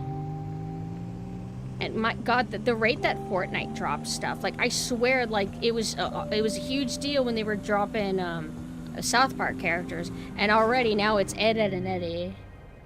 But it looks like, you know, they put love and care into making the characters, like for the Ed, Edd and Eddy models. Well, I don't know if it has all three of them, but they even have the squiggly lines. But I'm not gonna buy Fortnite. The only time that I heard of an amazing character being included in a game, but it was, you know, FOMO, you better get it before you can. It was Alucard from Hellsing in one of the Call of Duties, so I installed that Call of Duty, which I guess it was free. Bought that character, played it once, and then never played it again. And you know what? I don't care. I'm not gonna fall for it again. I just don't want to play these games. I'm going to Winton.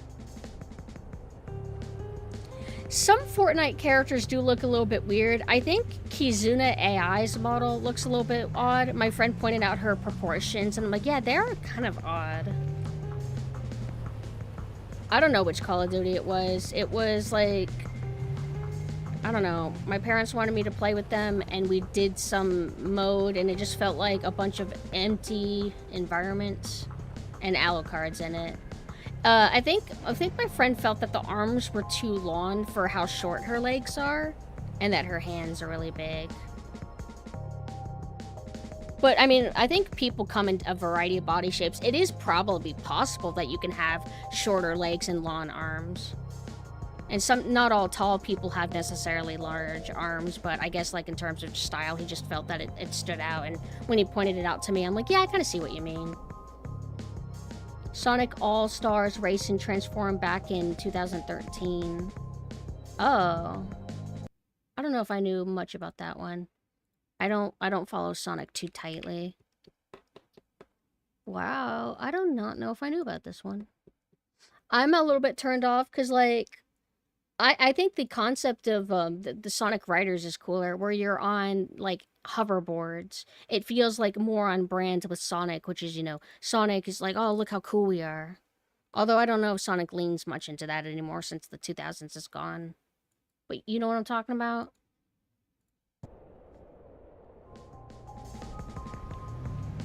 So we're going to... Okay, we are on our way to Winton.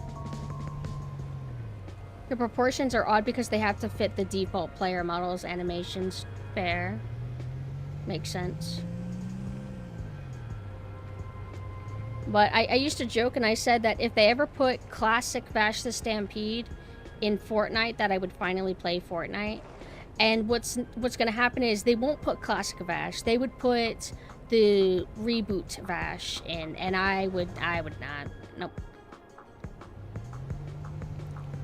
But if they ever put Classic Vash, would I suddenly go and buy it for Fortnite? I don't know. Maybe. I think the worst thing about that would be the expectation of having to play Fortnite a single time. I've heard good things about Fortnite. It seems like it's actually a genuinely fun game. But what actually turns me away is not that it's popular, but that it is a multiplayer competitive shooter. I mean, I know it's casually competitive, but I think I am right here. We need to go to Easton. I just don't play those kind of games much. Like, I did play Bad Company 2 for, like, a bit, but I don't play those for long, even if I do manage to like one. Play it for maybe 2 weeks, a month at most, and then I just move back to my single players. Is Fortnite's main thing Battle Royale, or is that just a side thing?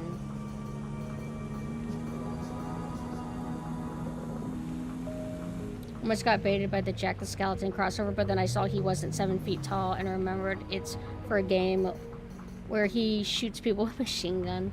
Still, it's nice being able to, like, control a model of a character you like, but if it's just too off model, it's too distracting, you know? I don't think I've ever really played a Battle Royale ever. It's like I don't feel like they're for me, Battle Royales or extraction shooters. The concept of an extraction shooter sounds cooler, I guess, but I guess Battle Royales sound kind of neat too.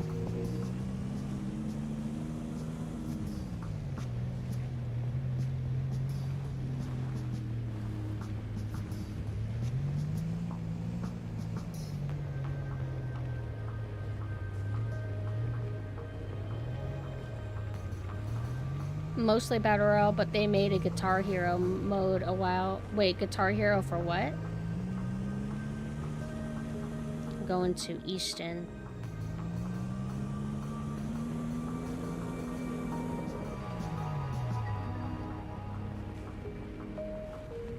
I don't like them because they end up being like running around for 20 minutes, then engaging in a 30-second lawn fight and game over. I think other stuff is like, I believe Mina's talking in context of extraction shooters. Like, you're playing the game and then you just get sniped by somebody hiding in a bush or something. Where I get it and like, oh, that's just the nature of the game. Oh, you should just be on the lookout for people in a bush. But I understand, like, from a feeling point of, oh, that just didn't feel good. To have to deal with that. Kind of like how some people don't like fixed camera and tank controls. Except in that situation, they're wrong.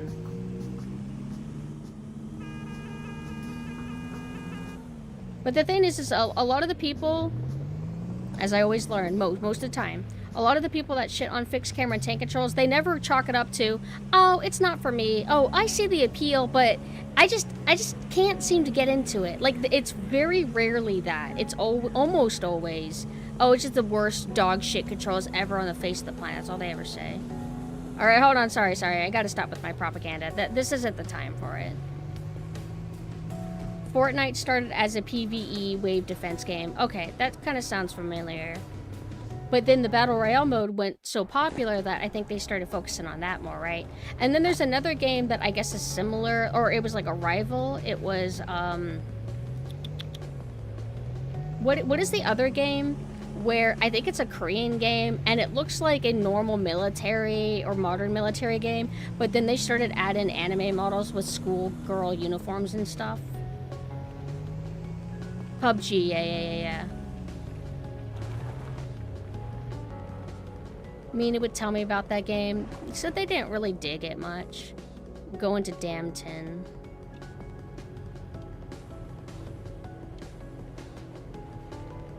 Never played a fixed camera tank control game now that I think about it.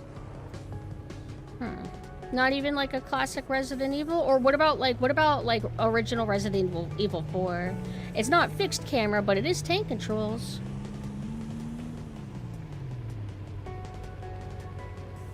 That was like the biggest game ever for a year before Fortnite grabbed the idea.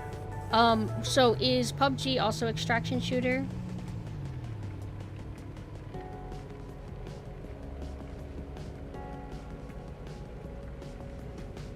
I think one of the few multiplayer like games that I really got into was Fat Princess, but that was like 15 years ago. Ever since then, I just don't make time for those. I like cooperative multiplayer games where you're playing with a team of like 4. You're playing in a team of 4. Like I like that kind of stuff. More smaller experiences. I don't really want to play a game and there's like 30 people and some of them want me dead. I guess I turned Peak into like a mass multiplayer, but it's cooperative. It's not really a versus. Whoa, there's like a whole thing down there. Oh, right, the ice. Huh. Since I've spotted this, is there like a house down there that you could go on these ice towns? All right, we'll deal with this later. PUBG is Battle Royale. Oh. Did they win the lawsuit? I'm gonna assume they didn't. Apparently also, that lawsuit that Nintendo tried to do on whatever that rip-off game is called, I guess it fell through. They tried to patent some idea. Patent. Damton. They dropped it, so I was fed fake news. Because it acted like they won. Power World, yeah. Ooh, we're getting closer. Ooh. Oh, yes. Oh my god, we need to get gas. It's gonna be okay. Actually, we're about to get a lot of money. This is almost like 80? Oh, the PUBG suit. Okay.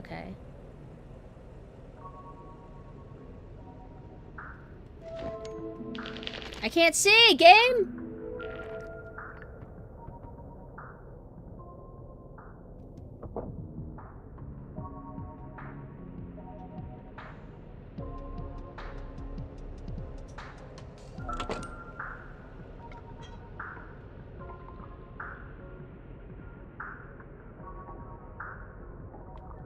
No, don't kill me, don't kill me.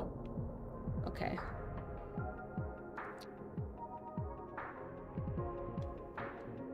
So... oh, it shows you on the map, actually, where to get the chains. If we go here, the ice chains, then we get them. And then, we really do need gas. How much money do we have? Oof. I'll just die. I'm gonna go get the tires, the upgrade that I need, and then I'll just die. I don't care when my tailgate's open. Actually, I do. Okay. Clifton. Remember that name. Clifton. I'll check in a second also, guys. The navigation makes me have to neglect y'all a little bit. Just a little bit.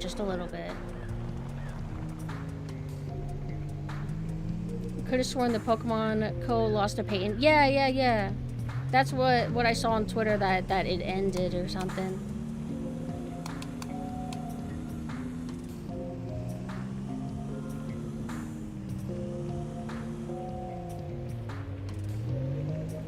I wonder how long Fortnite will be able to last, but I mean, people have been playing Call of Duty for quite a while, you know? They just keep coming up with new Call of Duties, but essentially at the end of the day, it is Call of Duty. So if Call of Duty can last this long, I think Fortnite has the potential to last forever. They just keep putting out FOMO all the time. And it works. But a lot of those people went and bought the South Park skins, a DLC, whatever. And now they're gonna buy the Ed, and Eddie ones.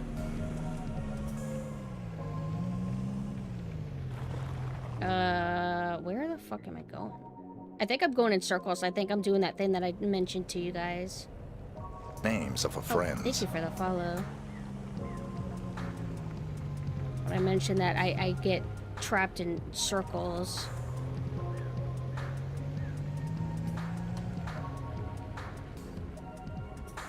What does that say? What does that say? Give me a sign, give me a sign. What are these? This is a nice, cozy looking town.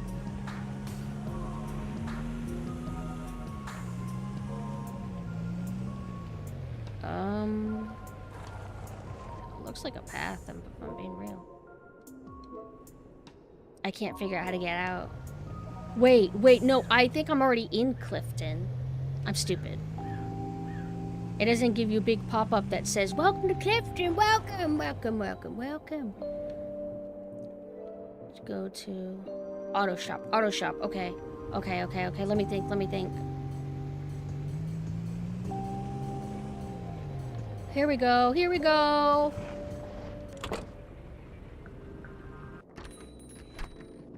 Ice chains.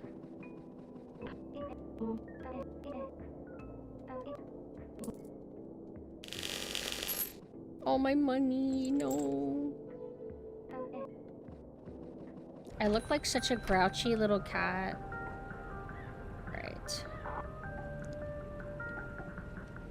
So now we're able to go to the ice. You saw that area that we were at earlier where I was tempted to go and drive down there because there was like a cabin, and then I saw little tiny buildings on the ice itself. Not on the shoreline. That takes us to Mountain Town. Let's just go here.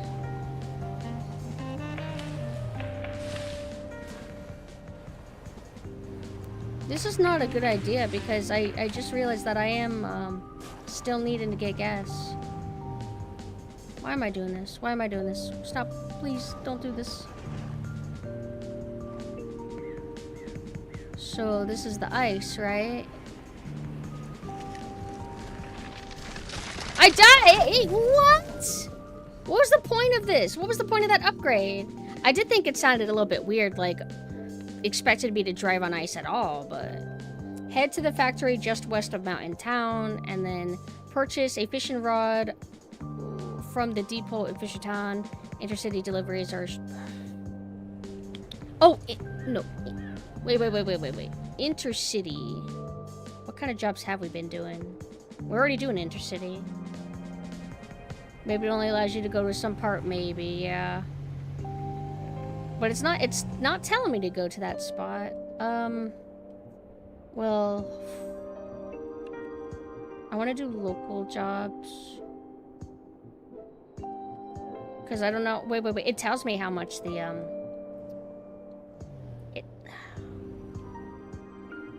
it's gonna be 125. Okay. Right now I need to go to Easy Auto. I was just there. Oh shit. I was just there and then I like went way off track to get back here. Hi, Spaghetti. Also, Spaghetti, I'm gonna read that thing that you sent me.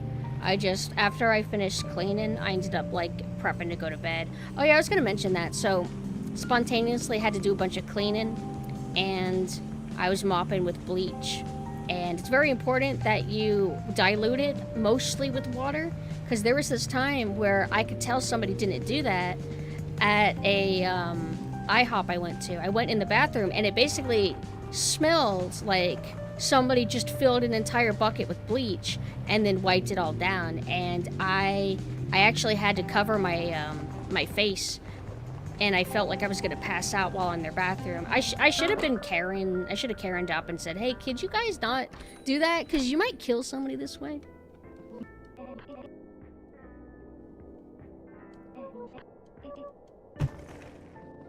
Yes, yes. And then also need to clean, they didn't make mustard gas. Combining bleach and water isn't mustard gas. If you combine, bleach and... what was it called?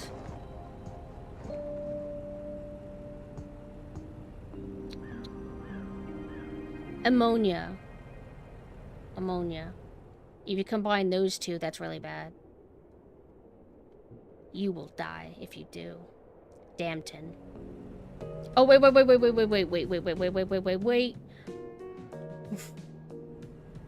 gonna suffer. We need to go to Damton, yes, but we also need gas. But I have to finish this job so I have enough money to get gas.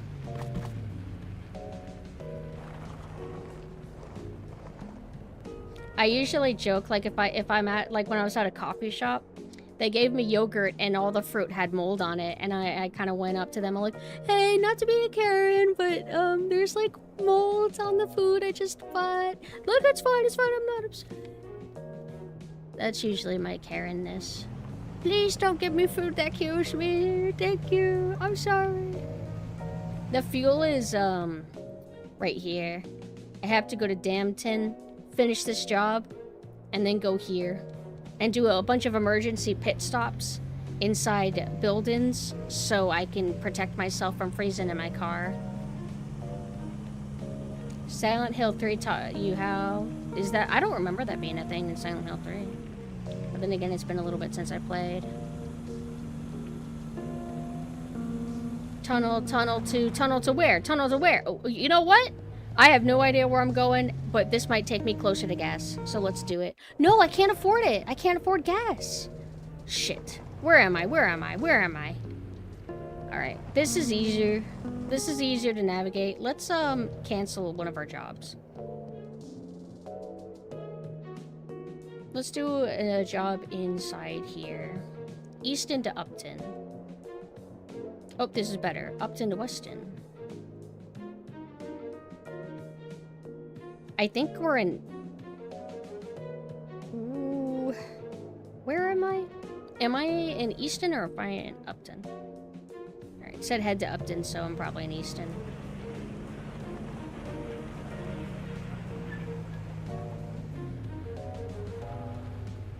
Welcome. Always shy about mentioning my allergies to crustaceans in restaurants. I don't want to be bothered, but could you not kill me? Yep. I get you. Having certain allergies is difficult.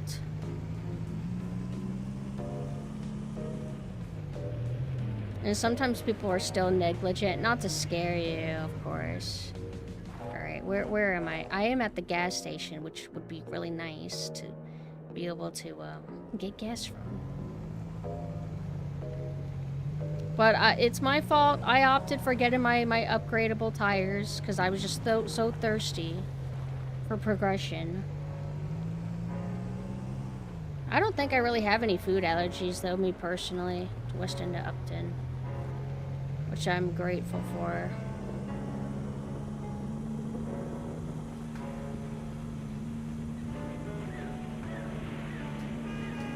That I know of, anyway. So crustaceans means that you're allergic to stuff like crab? Shrimp? Lobster?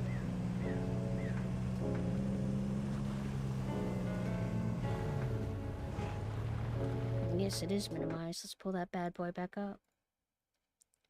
Hi, Cassia. My coffin is like microscopically better. Not amazing, but I'm definitely not dealing with that rough patch of just dying.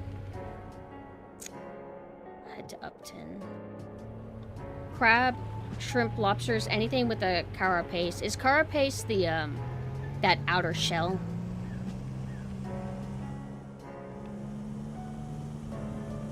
You know, with my room being cold, it makes this more immersive.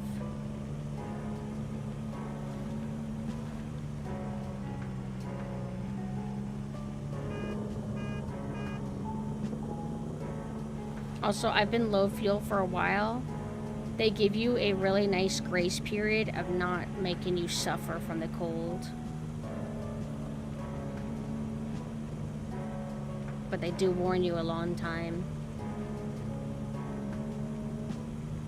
I might actually take a moment and turn the heat on. Or not turn the heat on, but turn off my fan, because the immersion's nice and all, but I don't think I can take it anymore.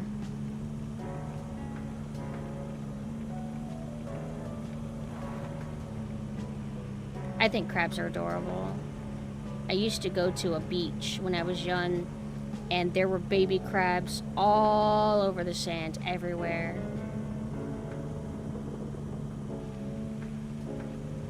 So small that I don't think that they could have really done any damage, like biting your toes or anything. Or like clamping on your toes, I mean.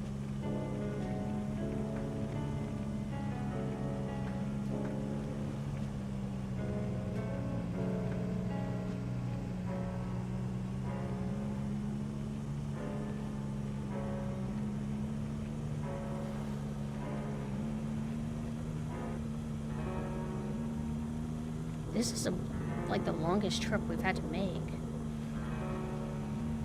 Maybe I went like the long way or something.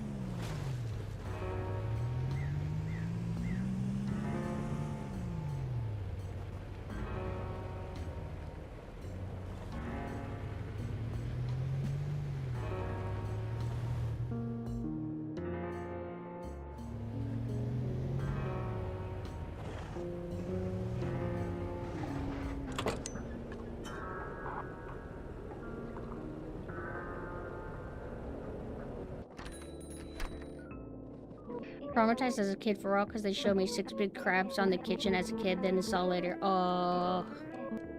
But they were delicious, I bet. That was me befriending a mouse. It was meant to be my pet snake's food, but we lost the snake. It just disappeared, like it got out of its, what do you call it, tank. And then,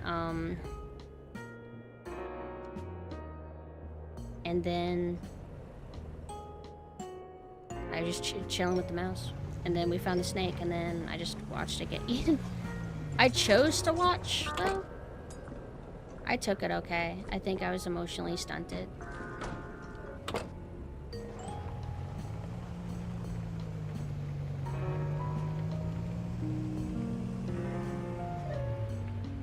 Crustaceans, cause like whenever you eat them, sometimes they're prepped in a way to where, oh, here's its entire body. You can clearly tell what it used to be.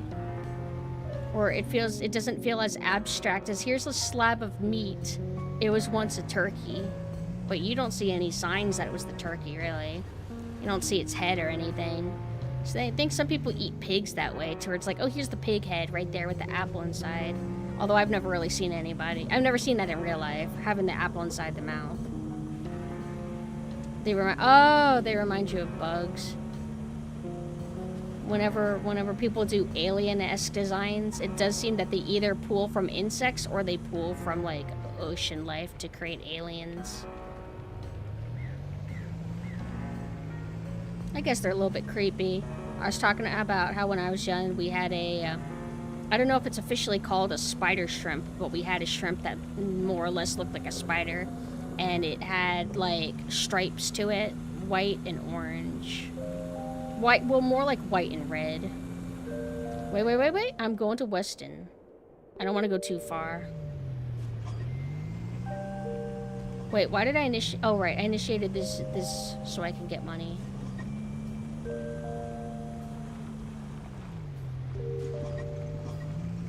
There's also snakes in the ocean, and they're highly venomous, so be careful. They're called sea snakes, and they're very beautiful watching them swim in the water.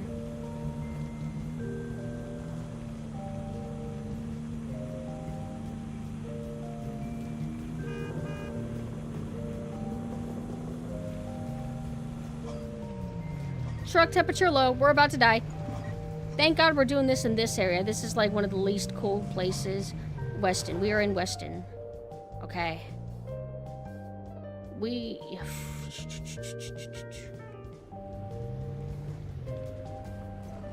Is this Weston? It's Easton. Okay. Guess we should go here. Sea snakes, watch them undulate. What does that mean? Undulate? Yes, let's go. Yeah, see, the freeze is barely taking hold. It's lasting a bit.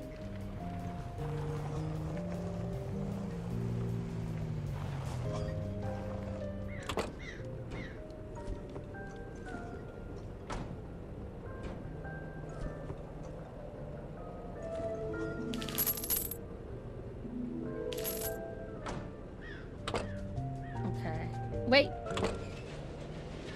Actually, no, I'm doing okay on energy. Hold on. I need to come in here. I need to hide from the cold a tiny, tiny bit. I do have a coffee still.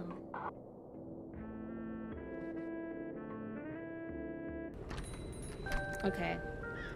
We are probably right here. We need to go to Easton.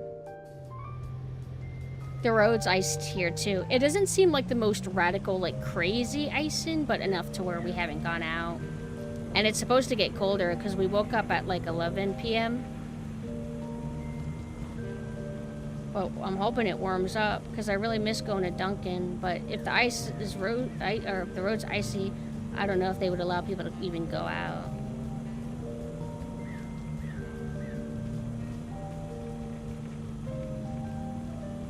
See me freezing to death in my car? You like that? Okay.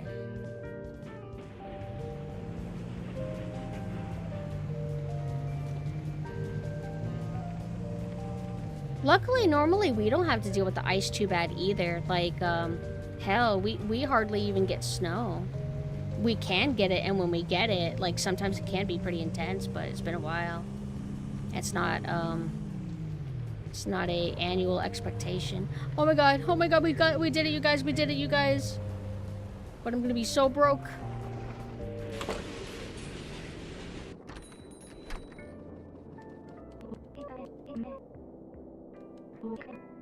Wow.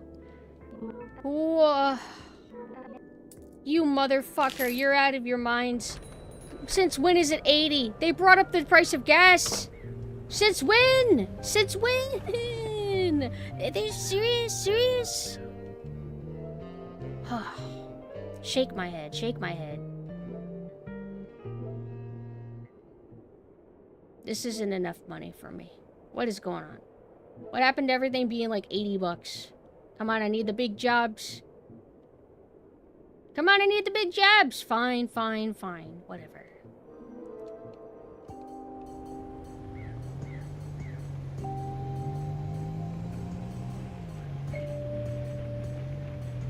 Yeah, it was like a big storm covering like a huge portion of the country.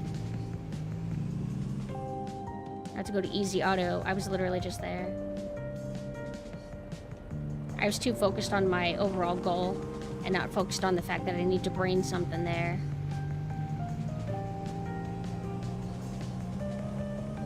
Well, we didn't get any of that snow. Unlucky, unlucky, unfair.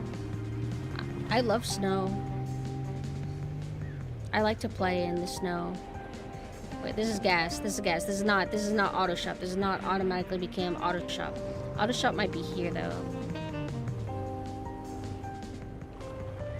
Nope, that's the Easy Mart. Easy Mart. Okay, okay. Oh, it's in Easton. I'm stupid.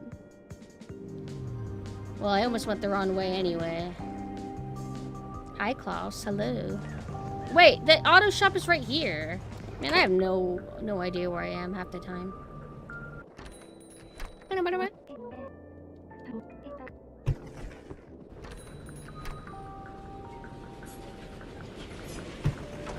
I'm gonna go to the bathroom really quick. Give me like 2 minutes. I'm also gonna stretch my legs, but maybe the reason why my cough is okay is because I haven't been able to get my dunk in, but you know what, I can drink in the virtual VTuber world. Alright, I'll be right back.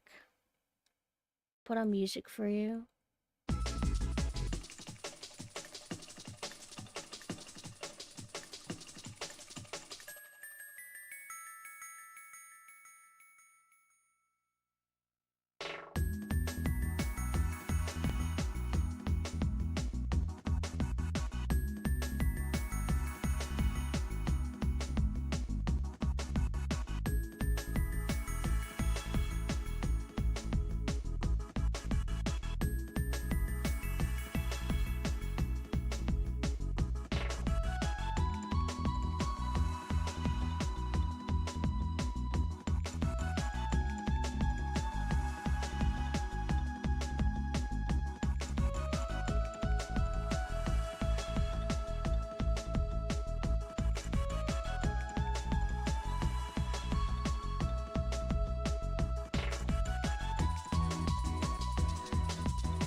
Man, you guys.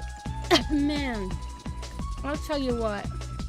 I'm so sad of not being able to get coffee, vanilla lattes. I looked out.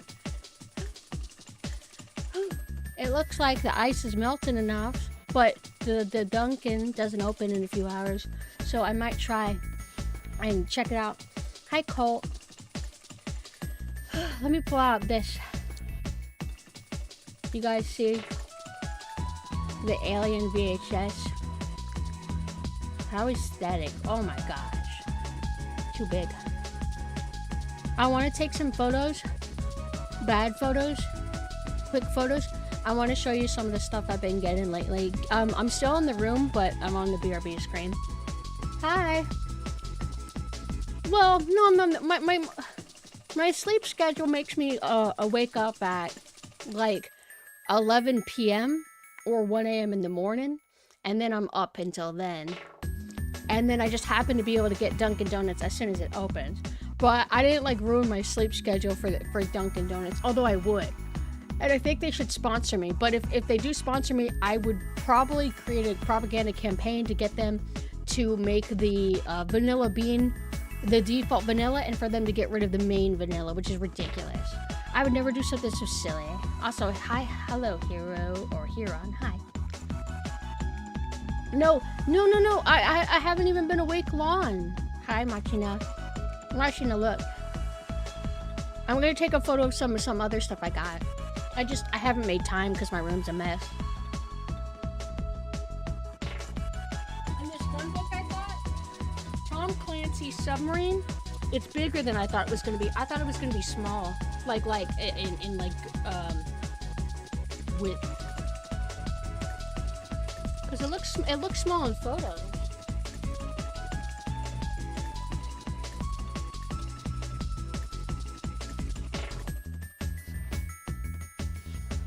Give me a second. Give me a second.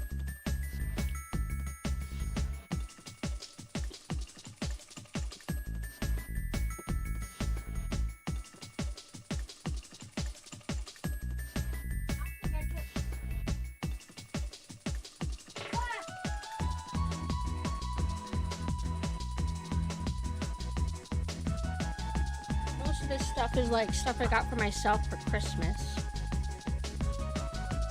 Ooh, what's going on? Oh, there we go.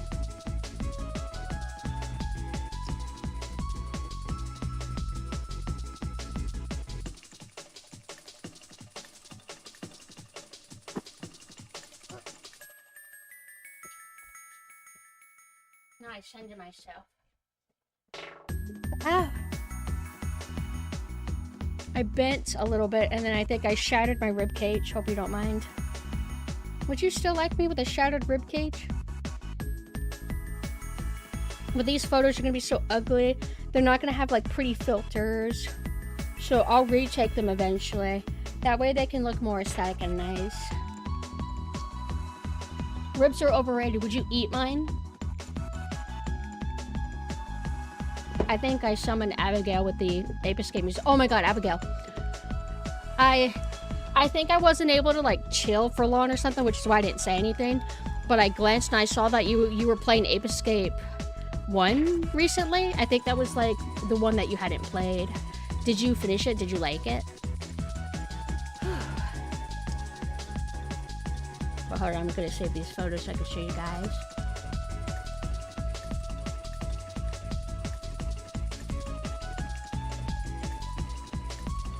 Now, just because I got these books doesn't mean I'm going to be able to make time to read them anytime soon.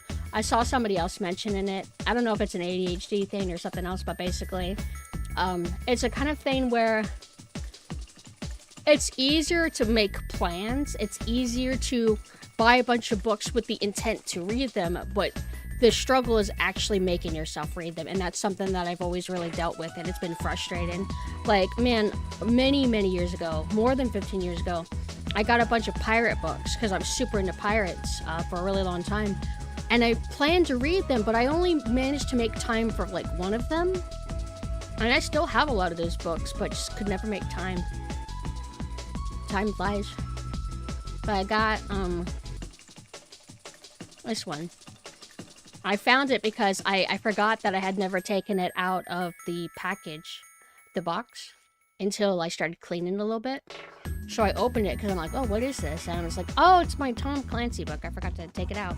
Hi, Daza.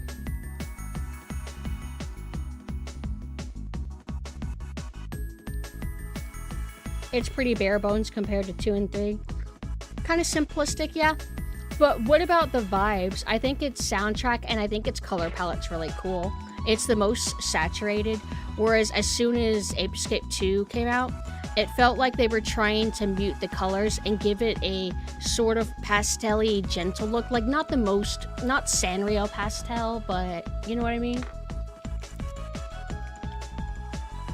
I haven't looked inside it yet. I was about to check, but I moved the book away. I got this, and then I got this. Merry Christmas to me. And then I got this recently, because the original two Soul Eater art books are out of print, so they're hard to get a hold of. So they did a reprint that combines both of them into one. So I'm like, you know what? I want it. I want it. Love its OST, but it definitely feels different than the other two. I also like the stage hazards. They use a lot more living or moving creatures in one than they do in other games. Yeah, and one thing I felt is Ape Escape 1 feels really piss easy until the last stage for me. It randomly just felt like it ramped up. It has profile pictures of various nuclear submarines base. Wait, which book did you get? The Soul Eater one? Or the, sailing one? Soul Eater, nice. Just got to the tower, so we'll see. Cool. But, I'm gonna probably take another break in 2 hours? An hour and a half to go to Dunkin' really quick, but I'm gonna be doing a launch stream today. Huh.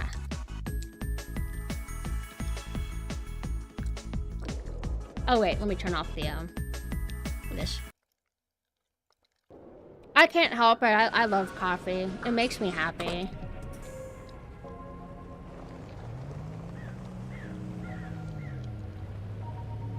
Alright, so we need to go to Snowy Peaks.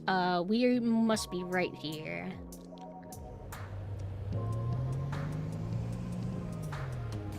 Yeah, like, I remember we were kind of in tune schedule-wise for a bit, and then I think something changed for you, and then it didn't line up, and now my schedule's changed so much that, yeah.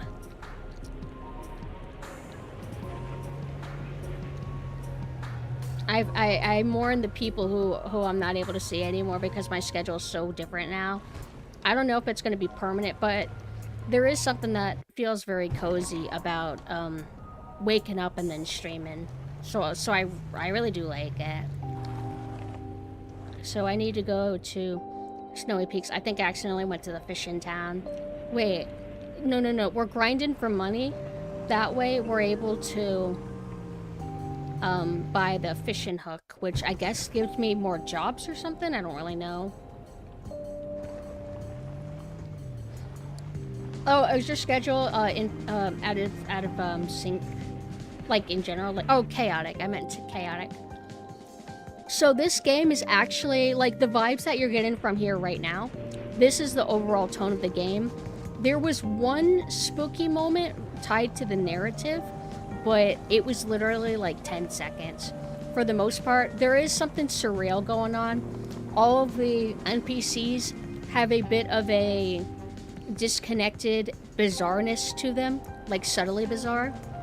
And as you keep playing, you'll see stuff like, oh, the character's talking normally, and then they say like something that sounds digitally trying to think. What did it say earlier? Error, like stuff like that. But it's not a horror game by any means. Just nice vibes. Okay, so we just went there. Wait, no, this is where we need to go. We're in Easton right now. We need to go to Weston. but the game controls good, and it's very casual. It's not timed. If these packages were to fall out of my vehicle, they just spawn back in the road. The only challenge is you have to somewhat learn to navigate the terrain, because you have a map that doesn't mark where you are in the map, and it doesn't, like, it marks your deliveries. It marks your delivery spots and your pickup spots, but because you don't know where you are on the map, you know what I mean? So apparently, though, at first they used to give you markers on your map that showed you where you are, but I guess the developers changed it because they felt like people weren't engaging with the game the way they wanted.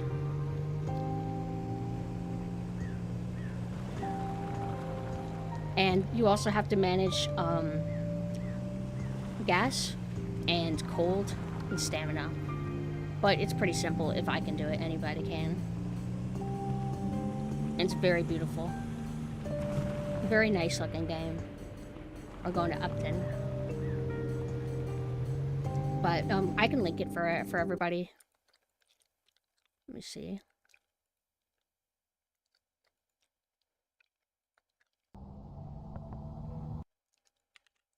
Why you want cheese slices? What's wrong with you? What's up with what's up with cheese with you? The tags for this game are relaxin', drive-in, single player, open world, cute 3D. Open world? I don't know about that. It's kind of like a small open world, I guess. Or maybe I'm overestimating or underestimating how big this map really is. No. Although, speaking of, we made breakfast sandwiches with white American cheese, and I asked, what is that? Apparently all it is it's American cheese without the food dye. I hope that one day we eliminate food dye, because I don't need things to be dyed. I only like American cheese if it's on breakfast sandwiches. Anything else, I don't want American cheese.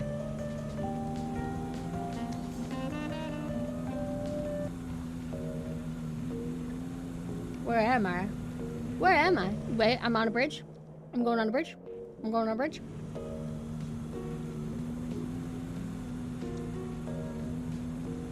Is Red 40 the crushed up insects?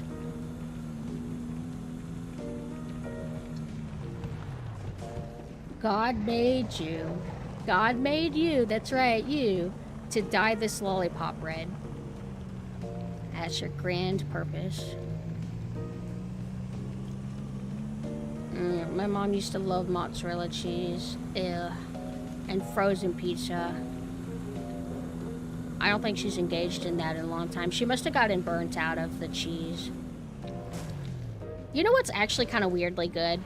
Those... It's a plastic rectangle, and it has these rectangle crackers, and then it has a little pot of cheese and that kind of thing. Or it's like that, but imagine it's like cracker sticks. And then you dip it. Those are kind of good. I like quesadillas. I think I'm slowly developing a better tolerance. Whenever I get the quesadilla from Taco Bell, I ask for them to not put the jalapeno sauce and to just do nacho cheese instead.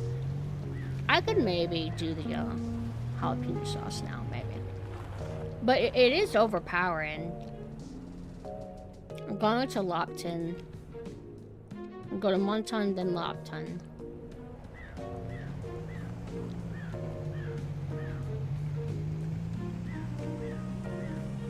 Have you been going there a lot? When I was a young, I really liked the cinnamon twists from Taco Bell, but I had gone a long time without getting those. So when I had them as an adult, I thought that they were really whack. I don't like them anymore. Yeah, go ahead. We have a food channel, I think.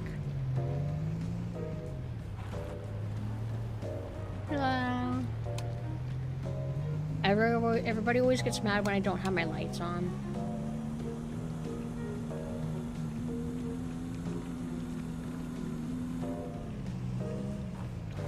I can give you guys dinosaur eggs, herbivore ones, even though I don't think they're worth eating. I think they belong in the trash, but... Whoa, whoa, whoa!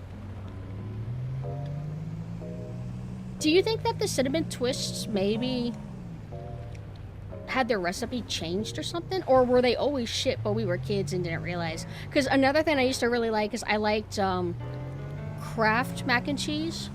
And I liked the mac and cheese where they looked like little shells, like seashell kind of thing. Went back and ate them as an adult, and I'm like, oh, this doesn't really have any flavor to it. What's really good is if you get that dish of mac and cheese that you have to oven heat up, those are really good. And the top gets kind of seared and burnt. That's so good. Okay, so we're at the radio station, which means we went here and... Oh, no, I'm going the right way, actually. I think? Yeah. Somehow, my mindless driving worked out. I really like eating duck. Duck tastes pretty good. But it adds so much cost, and duck isn't good enough to, like, just get over chicken with how much it costs, but every now and then I cave in and I get it. It doesn't really taste that much different than chicken, really, but it's like a little different.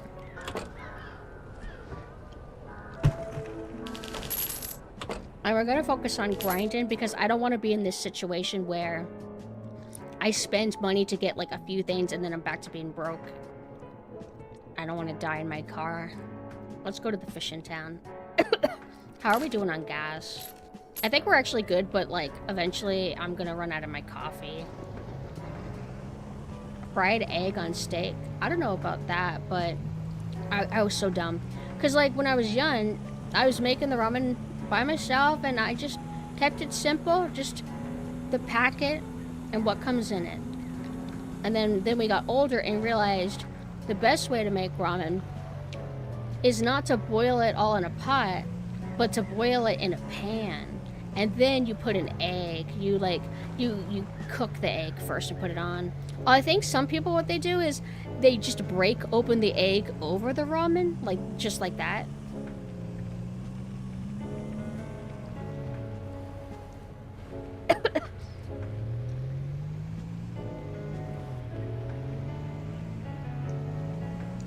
Otto von Bismarck always had a fried egg on his steak. How come I never hear about it? Is it just like a niche thing?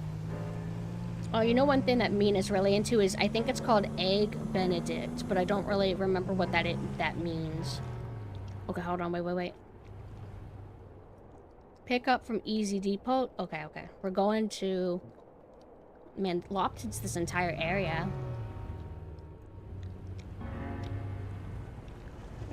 Oh, right here. Oh, please let there be coffee. I'm struggling here.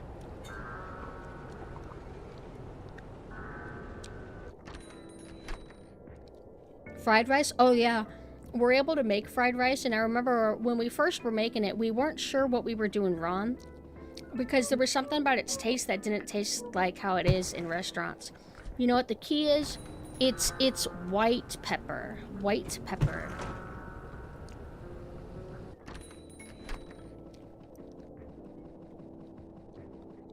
I get a coffee powder.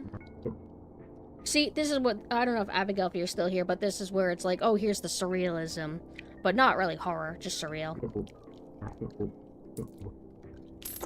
What did he say? What'd that boy say?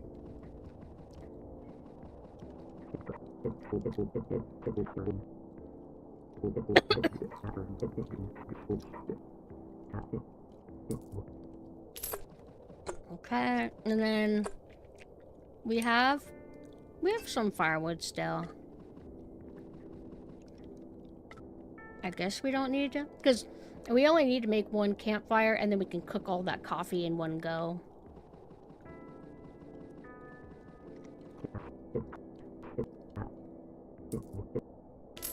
Okay. I think that's good enough. If you can ever get Ceylon cinnamon. Let me see. What kind of context would you want to do it?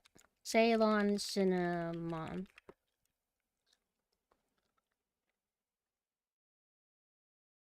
I recognize this brand that you can get it from the Simply Organic, but it is specially labeled Ceylon cinnamon.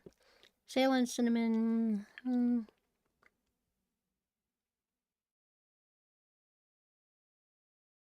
What is the difference between... Okay, Ceylon cinnamon is true cinnamon. It's milder, sweeter, and safer. Safer? What does safer mean? Safer, lower coumarin with thin layered sticks. While cassia cinnamon, common cinnamon, is bolder, spicier, cheaper, and darker with a thick single layer stick, often used in general bacon and curries. Curries. Oh, probably like the curry season in like the cube. Cassia contains more coumarin, so Ceylon is preferred for regular consumption, especially for those with liver concerns. What? You mean like cheap shit sucks? I didn't know that. I didn't know there's different like tiers. Well, luckily I don't have cinnamon too much, but that's good to know actually.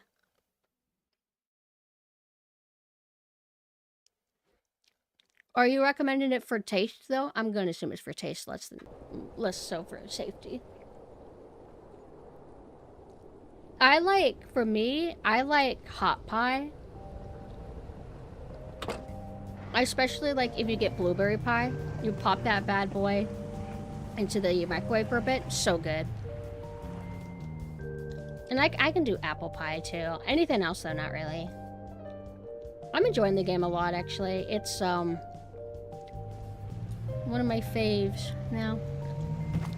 Another really good relaxing game that I was playing recently that required that was kind of like a delivery game, but it was delivering food, was Fruit Bus. I just haven't made time to get back to it in a little bit, but that was really nice. I haven't finished it. I left off somewhere in the middle.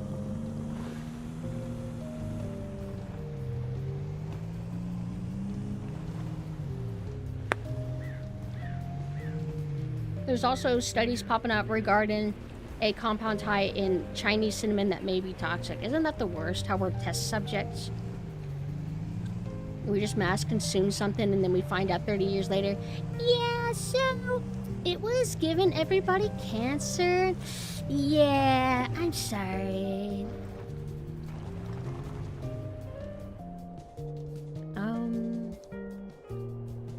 We need to go to Winton. Well, that's just how it be.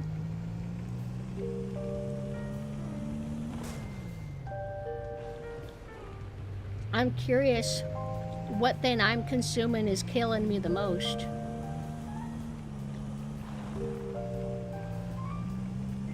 How lethal is the Dunkin' Donuts vanilla bean latte? Don't get me wrong, Dunkin' Donuts. I'll still let you sponsor me if you want. I'm just wondering if it's also killing me. That's not going to affect my relationship with you. The gum I have? Is that killing me?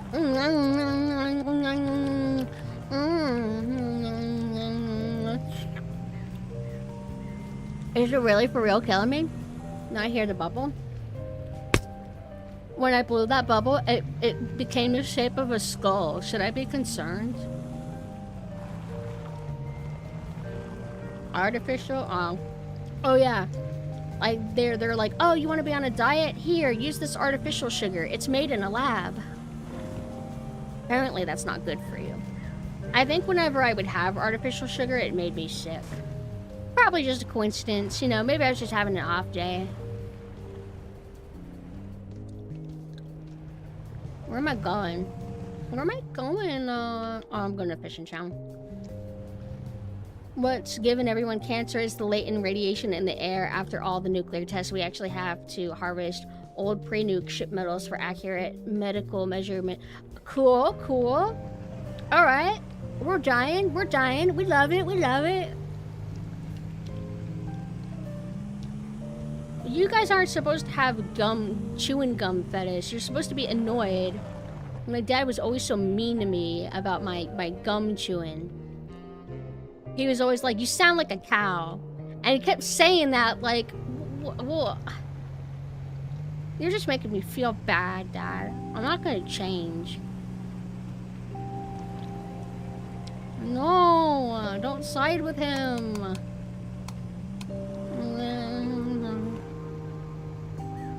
I told him about the trip I'm wanting to go on with him in maybe February or March. I told him, like, look up some stuff we can do and go to. So now he's aware of my plans. We're gonna have a nice little vacation. It's gonna be sick. So I'll be gone for that week. I love driving recklessly. We need to go to Easton. We're in Upton right now.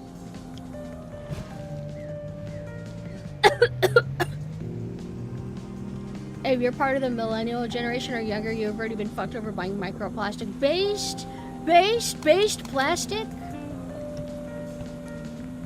I did choose to eat the Barbie doll shoe. That's one of my favorite stories to tell the young people is that, yes, I chewed on a Barbie doll shoe when I was a young girl. And I mention it often on the stream.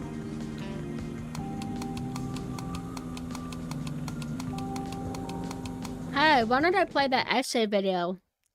I don't know how many of you guys were here last time, and I do apologize if some of you have already seen this before, but it is a good food for thought video that I really stand by. And I thought it before the YouTube man said this.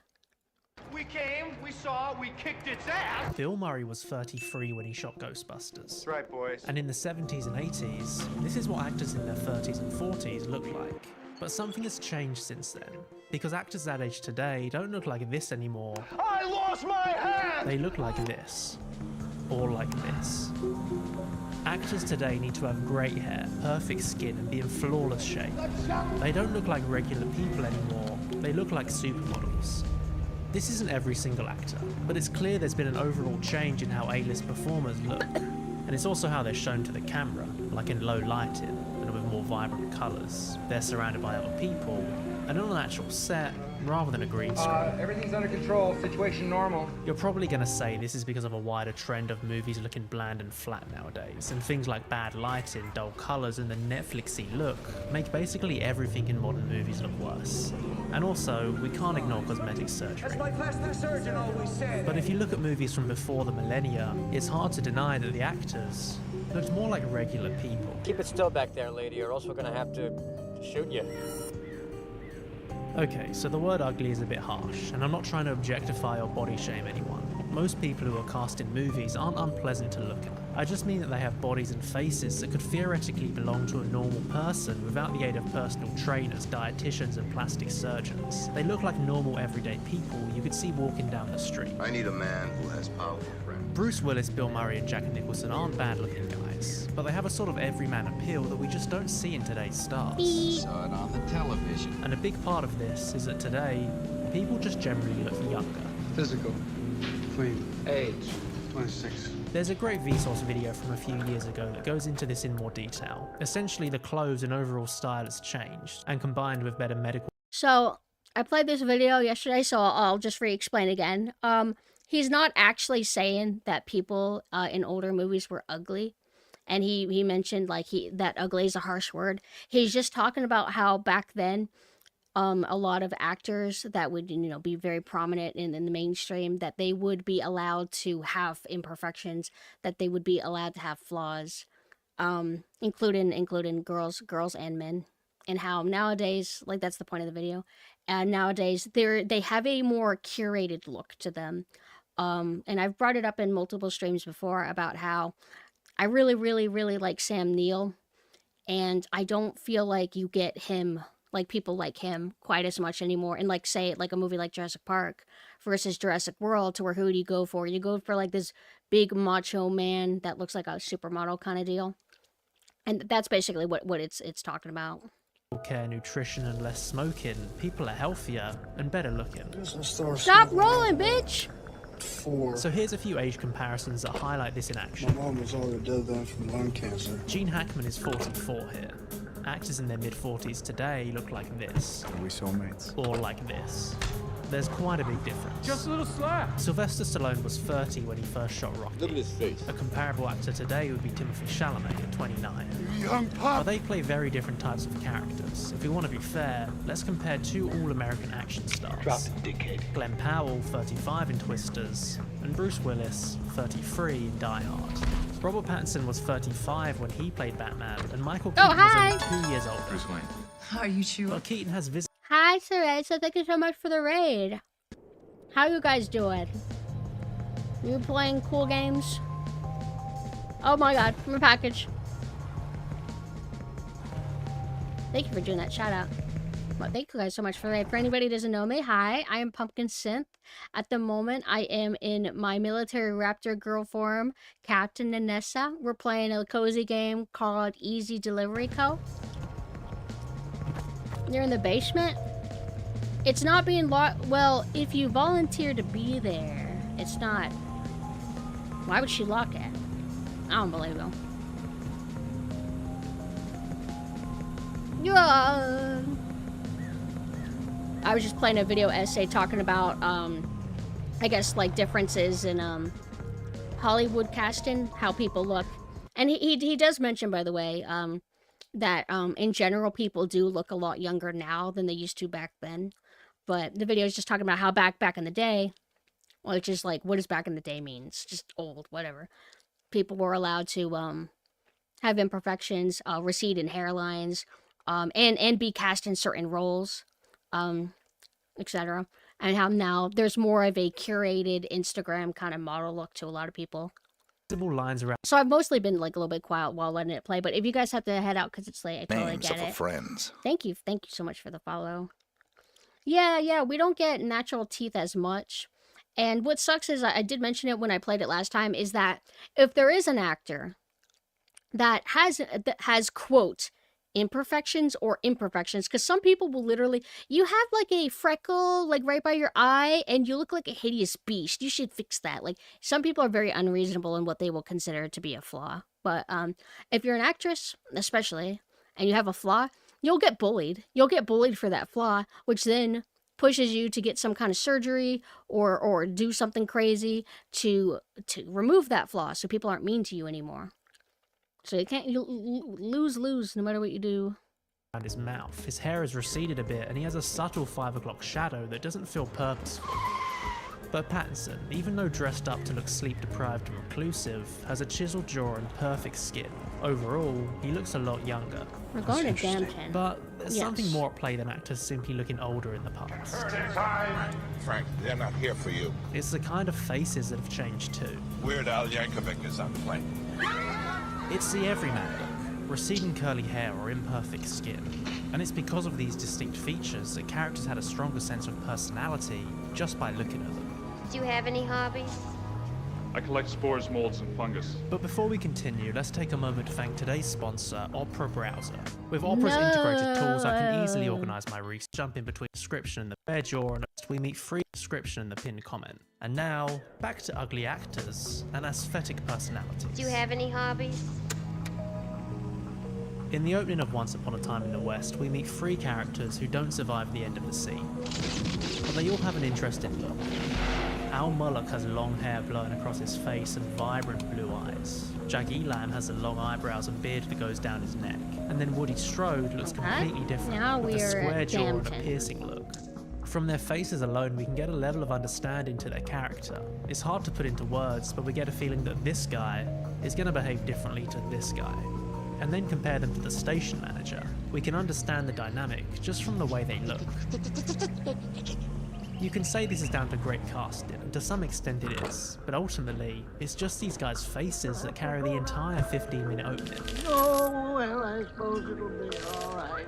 It's the same with the heads of the 5 families in The Godfather. Sure, they all look like mob bosses, but they have small differences in their appearance. You're all grateful to Don fuck. Corleone for calling this meeting. How they style their hair, the type of suit they wear, and how fat they are. I'm All freezing goes to a long death way here. to tell us about their character. He had all the judges and politicians in his pocket. And this isn't just limited to side characters. Even the leads in the past had a more interesting look. They didn't all look like supermodels. You look like 40 miles of rough road. This is people like Sissy Spacek, Leslie Nielsen, and Cher. They simultaneously simultaneously look like a normal person, but also have a unique look. Completely normal individual. Kurt Russell in Escape from New York was big, but in shirtless scenes his abs have little definition. Bruce Willis was handsome, but his receding hairline and modest muscles retain a sort of everyman look. And compare how Hugh Jackman looked in the first X-Men film in 2000 to Deadpool Wolverine. So what is the effect of this? What is the effect of seeing these regular looking people on screen? And how does... I think I heard, because like I was watching some stuff on steroids and bodybuilding a while back, is I guess like bodybuilding, how do I say, there certain body types become the new goal, I guess. So I think back then, like, Hugh Jackman was considered ripped, but I think styles have changed now to where they look... Why you always give me question marks? Like, you're making me self-conscious. Like I'm saying something wrong. Seeing interesting faces work to make a movie better. Let's take a look at a few examples. What have you done to it? What have you done to its eyes? This is Mia Farrow in Rosemary's Baby. I'm Rosemary Woodhouse. As the film progresses, she cuts her hair shorter and begins to look paler and thinner. Visually, we understand the transformation the character is undergoing. I'm not changing. I just want to go to Dr. Hill and get a second opinion. Would this work if she was played by someone like Margot Robbie? I don't think so. It's Mia Farrow's unique look that helps make the character feel like an actual person that could exist somewhere. Don't know about that, but like maybe I didn't convey my point. It's just that I think that from what I've heard from other people in bodybuilding, that there's certain standards, like certain like for example, I think bodybuilders don't aim to look like how Arnold looked back in the day. That there's a certain type of physique that they go for. You don't have that sort of more puffy look anymore. It's like they go for something where it looks a little bit more like huge and lean, I think is the term. Which makes us empathize with her more. Dr. Hill, please. It's the same with John Travolta in Blowout, Shelley Duvall and Jack Nicholson in The Shining, and Malcolm McDowell in A Clockwork Orange. It was horrible. In Star Wars, Luke and his family look like fairly ordinary people, whereas Grand Moff Tarkin and the Imperial officers have a much more austere look to them. Fear will keep the local systems in line. In the 20th century, the pool of actors to choose from seems to have been much more aesthetically my varied tailgate. than it is today. There was actors with big noses. I got it. Go ahead. Big foreheads. He's gonna prove it to the whole world. Heavy-set eyes. Did you know that? And receding hairlines. You and me together, that'd be tops. We subconsciously infer things about people's personality based on their features, which in turn helps them create a richer character without much the heavy hell? lifting. Mentally, Aww. you picture my dog. In Taxi Driver, De Niro's buddies look like real cab drivers you could actually find in New York. This guy, completely bald on top. Yeah, with a yeah, float. exactly. This guy with his scruffy beard and round glasses. And even De Niro himself with his 5 o'clock shadow and redness around his eyes. If you got into a cab and this was a driver, you wouldn't think twice. Did I tell you to do that with the meter? All of these actors look like they actually belong in the setting rather than just walking out of a dressing room. Can I talk to you for a second? And this is environmental immersion. In 1976, after Sylvester Stallone went 15 rounds in Rocky, his face was soaking wet, his hair sticking to his head, and he's covered in blood with his face fully contorted with bruises. But in 2015, after Michael B. Jordan fought in Creed, he's just got a subtle sheen of sweat and a small bruise around one eye. Stop! It's me! At the end of Spider-Man, Tobey Maguire's suit is ripped to hell, revealing his bruised, dirty and sweaty face and this chaotic tear across his mask. Mr. Osborn. But for Tom Holland, he's got a couple of cuts that seem very intentionally placed, and his suit isn't ripped at all. His mask hasn't been torn open, but just neatly taken off. That's the ice I want to go on. After Clint Eastwood walked 70 miles in the desert, his face is completely scarred and burned. We can barely recognize him. But today, there aren't many examples of actors looking scarred like this. It seems like everyone has to look perfect all the time. It's as if somewhere along the way, almost every actor has taken the substance and transformed into a kind of picture-perfect version of themselves. Not a single wrinkle, not a hair out of place, and completely smooth skin. The best we'll get is maybe a small smear of dirt or a tiny cut. And they look great, but when everyone looks perfect, things start to get a bit stale. And sure, this isn't every single actor working today. You can still find distinct looking people, but it seems like it is the majority of them. In an article from 2021, Raquel S. Benedict likens our body to becoming investments in which we have to maximise our value through looking good. We're reduced to a collection of features like perfect skin or a strong jawline. The body is no longer the vehicle through which we experience joy and pleasure, but a status symbol that needs to be constantly presentable to the world. Put your greasy tits away, you preening slut. For actors, this is taken to the extreme, especially for women. They can never age or show any imperfection. They need to be a bankable star, and a big part of this is looking good on camera. Pretty girls should always smile! Let's take hairlines as an example. Sure, Andrew Garfield probably got a hair transplant because he thought it would improve his appearance, but also because it's better to have a smaller forehead as a leading man. And with modern technology, if you can fix this, why wouldn't you? Yes, Sergeant! This just wasn't the case in the past, hence a wider spectrum of hairlines and a bigger aesthetic variety. I wouldn't touch one hair on his goddamn leg. But today, this is becoming increasingly noticeable, and more people are commenting on it, and here are a few things they've said. I miss actors having normal teeth, and then a picture of Tom Cruise from The Outsiders. Check this out, buddy. It's so annoying and just plain boring that everyone has the same teeth, the same body. I miss people looking different and interested. Oh yeah, I know somebody who was a bodybuilder back in the day, and they quit. They got too discouraged because if you want to actually compete, it's like you need to use gear and not be natural. So he didn't want to do that. So it ended up he just quit. I watch many films, especially your typical Billboard Top 100, so I wonder if that's why I'm better at the possible response to beauty AAA. Western names I haven't gotten tired or bitter at beauty. Well,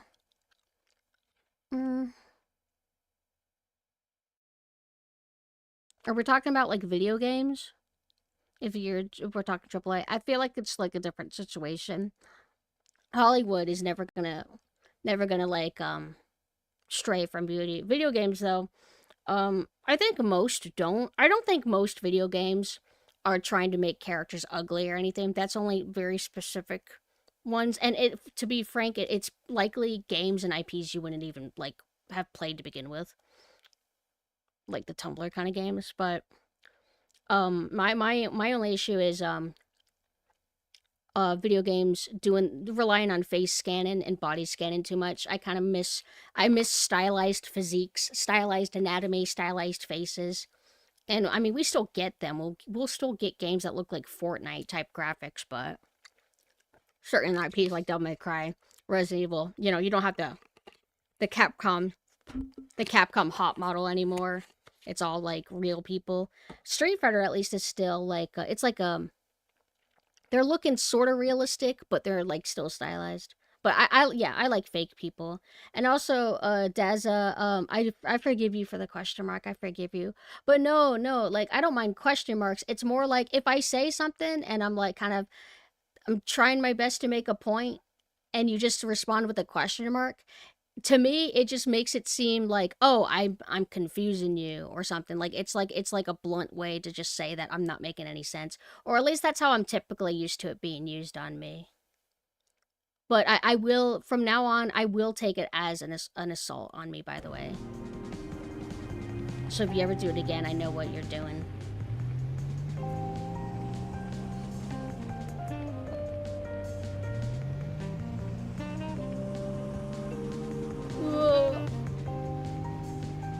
It's like millennials afraid of periods. That's me though. There's a reason why we're afraid of periods. Cause it means something. Cause there's ways that you can convey emotion and tone in text without just using emojis or emoticons. That's why like there's a difference between like if you write okay versus okay versus okay. Which one looks the least friendly? And hell, even in certain contexts, like if somebody says something that irritates you and you just respond with okay and no point, it can still mean irritation. But which one clearly looks the least friendly? It's definitely the period one. No, no, you're fine, Daz. I already explained, though. Don't worry. No, no, you're fine. But if you don't tell me what you're confused on, I don't really know how to, like, answer, you know? Like, if I say a whole sentence and I just get, like, a question mark, I'm like, well, what should I do? Should I re-explain from the beginning? Are you missing, like, the context? How much do I have to explain? You know what I mean? Where am I? Oh, I'm in Snowy... Oh! I need to go to Snowy Peaks. But I don't know where I am right now. Okay, wait. I need to go to Clifton. That's all. No, I'm happy to explain. Like I said, though, it's like, if you're confused, I need to know what you're confused on so I can know, like, how to, like, unconfuse you. Text your anxious significant other and then go do some chores. Oh my god. That would actually, like, that would kill me. I would die.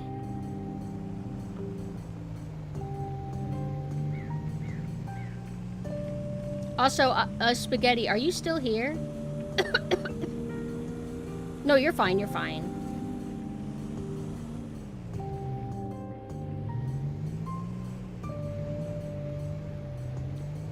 Question marks, me shocked after Pumpkin assassinates someone for responding with a question mark. Whoa.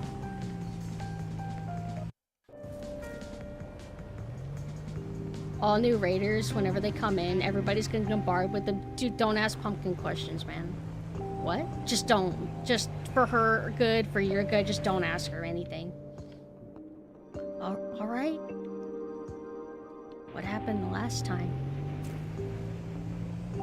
She killed somebody and she didn't get banned for it. What? Just, I don't want to talk about it. I loved that Daza guy. Oh, Spaghetti, that thing that we were talking about, just don't worry about it, because I've done the same exact thing, by the way. I would have done the same exact thing. How's your day, Savant?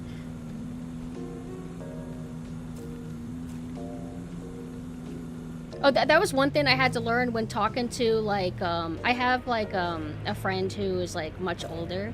She's, like, 60.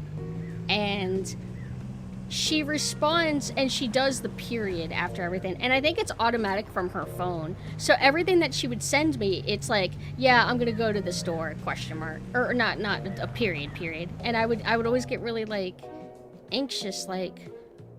And then I would remember, right. She's 60. She's not trying to subtly convey her tone to me. She's just trying to communicate. Proper punctuation? Well, it depends. Well, no. You don't use proper punctuation socially. There was a time, though, back in the day, when I insisted on proper punctuation as well as I could do it. So I would always capitalize my, like, sentences. But as I got older, I just decided to talk like I don't know how to write. Like, intentionally. Ah!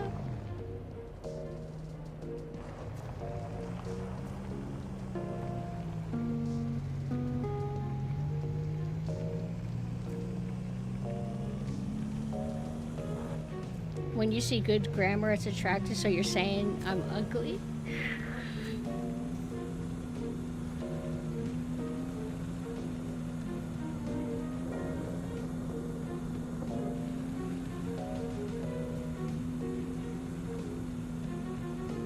You're into boys, right? Okay, cool. Okay, period.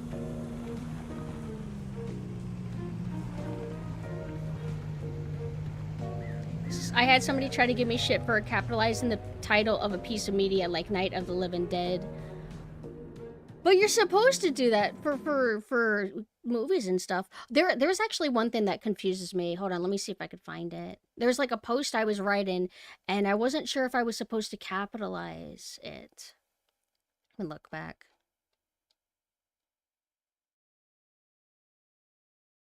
Okay, so I made a tweet where I'm like, la la la la la, I'm going to Curious George Water Park. It wasn't officially called the Curious George Water Park. It was called Curious George Water Park. It was called Curious George Goes to Town. And every single thing is like capitalized. But if it was called Curious George Water Park, do I have to capitalize the W of the water park? Or do you have it lowercase? Or like when I introduce myself, la la la, I'm the military raptor girl. Do I capitalize the M and the R? Or it's not really a, like, military is not exactly a title. I mean, it kind of is, not really. And raptor is like an animal. Do you capitalize the first letter of an animal's name like you would a human? Only send audio DM. Oh, audio. Sometimes I like to send audio DMs.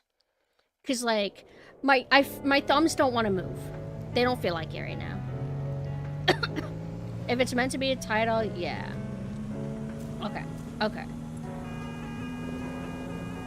God, it feels so good to drive. Oh my god, we're empty. Whee! Yeah.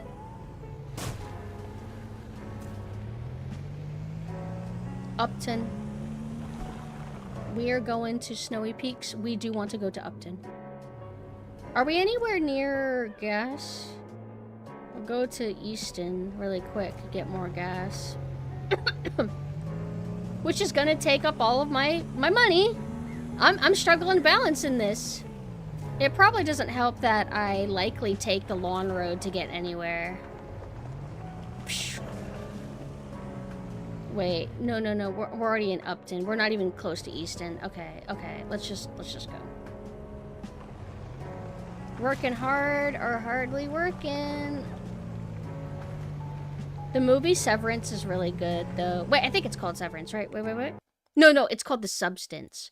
The Substance is a really good body horror. Especially, like, towards the end, the body horror goes really hard. But it's kind of neat where it's starring, like, it's starring a famous actress, actually. Hold on. It is Demi Moore. And she plays a Hollywood actor, or model, whichever one she is, who... She made a big mistake. She became 40 or something. Oh my god, the bitch. The audacity that she has to age. And she starts getting treated differently in her working space because she is not a 20-year-old hottie anymore. She is a 40-year-old hottie, and that's just not good. So she gets offered this substance to where she injects herself with it, and she basically sheds her skin, and out of her old skin is born a young, hot version of her. But she's only able to be that young, hot version for, I think, 24 hours, and then she has to go back to her old hag body. And there's rules about it, and one of the rules is you need to take care of your older body. You can extend how long you stay in your hot form if you inject your old form and get this like chemical, and you shoot the chemical into you, and it can make you go longer, but it starts killing your old body, and that's basically it. Hi Queen, thank you so much for the raid. We're talking about a movie called Substance. How longer? We're talking about a movie called Substance starring Demi Moore. I could give the paraphrase again, but basically, well, it gets into the themes of female actors and how they're treated whenever they become older. The industry just is not kind to 40-year-olds the way they are kind to 20-year-olds, stuff like that. Hi, Larry. Hello. It's a really good movie, and it has really gross body horror. Like, it's really well done practical effects. I would highly recommend it. It was cool. And it's especially neat because it's like, oh, it's a movie about an older actress treated differently, starring an older actress who has probably been treated differently since getting older. I don't remember what Demi Moore is most known for, but I have heard the name a lot growing up. But hi for anybody who doesn't know me, I am PumpkinSynth. At the moment, I am my Captain Nanessa form. I am a military raptor girl, and we're playing a game called Easy Delivery Co. It is a pretty relaxing, atmospheric, light delivery game, not too hard to jump into it. We're gonna go to Montan. And I recommend it. It's super good. I found out about it. Yeah. I'm a little bit subtle in my animal features, but I do have a tail. Game of the year! And my other form is the same way. I forgot. My other form is a crocodile girl. She has a huge fat tail. But it's kind of funny, like, how it's like I always have the animal features actually cropped out. Like, you can never actually tell that I have a tail. I do have a tail. And you can see my whole rig on my body moves. Hold on. I'm able to do this. Or I could do the steppies. She was the wife on the Dick Van... Oh! I've heard of it, but I've never seen it. I don't know what it's like fully. What else was she known for? She actually had her own show. Yahoo!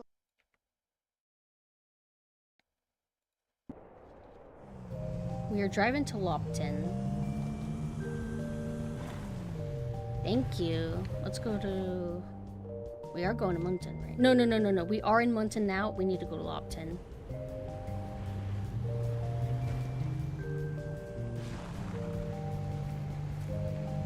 Uh-oh. Oh, uh-oh. That's not good. Fuck.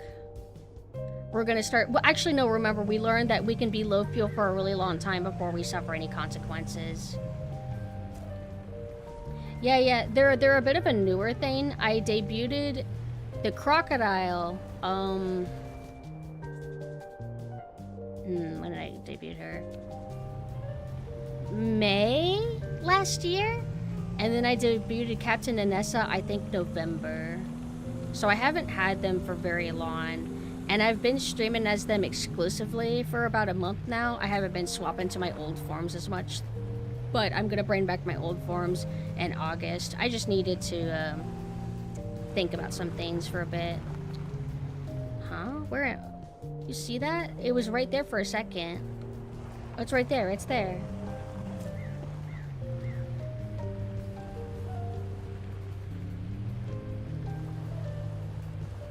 Wait.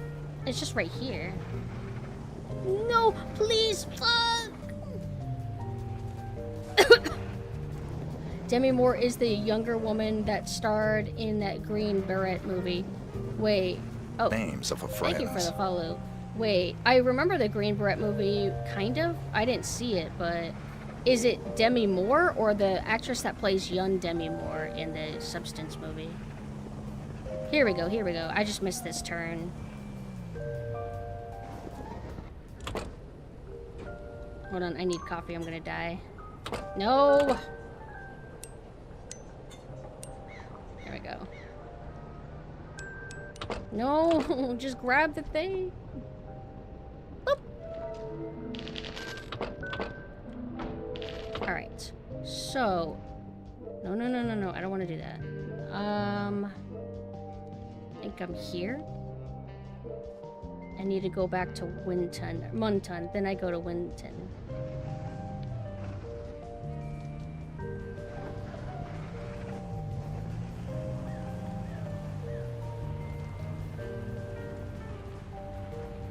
After coffee, I'm way more fast. Bouncy, even. But because I stream after waking up now you guys don't have to deal with that groggy, like, dead version of me. That would happen sometimes in the afternoon. Especially the sugar crash. Winton, Upper Munton. Yeah, wait. Yes. Wait, no, we want to go to Winton. Wait, yeah, we're going to Winton so we could get gas. No. The problem with the low energy is that I was starting to fall asleep and I wasn't feeling good. Like, I would feel like so out of it that I wouldn't be able to play a game like this that requires me to navigate. I would start just like fading out. It was like really weird. Mountain town, fishing town. Where am I right now?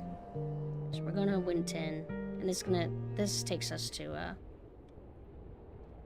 okay. We just need to do a job. We need to pick a job.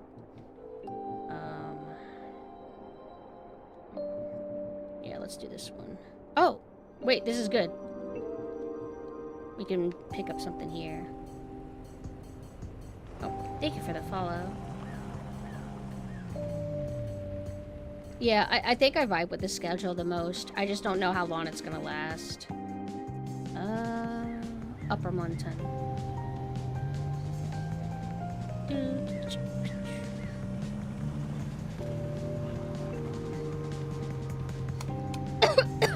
Oh, that's right. It's getting closer to 4. Hope you guys don't mind if I take a BRB whenever that happens. I'll be back in like 10 minutes, unless I die from the ice.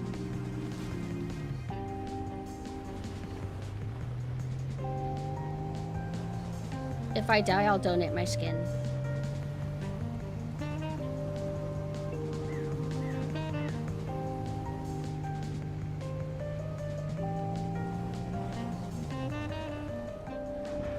Might fall asleep. I don't mind lulling y'all to sleep. I'll tuck you in.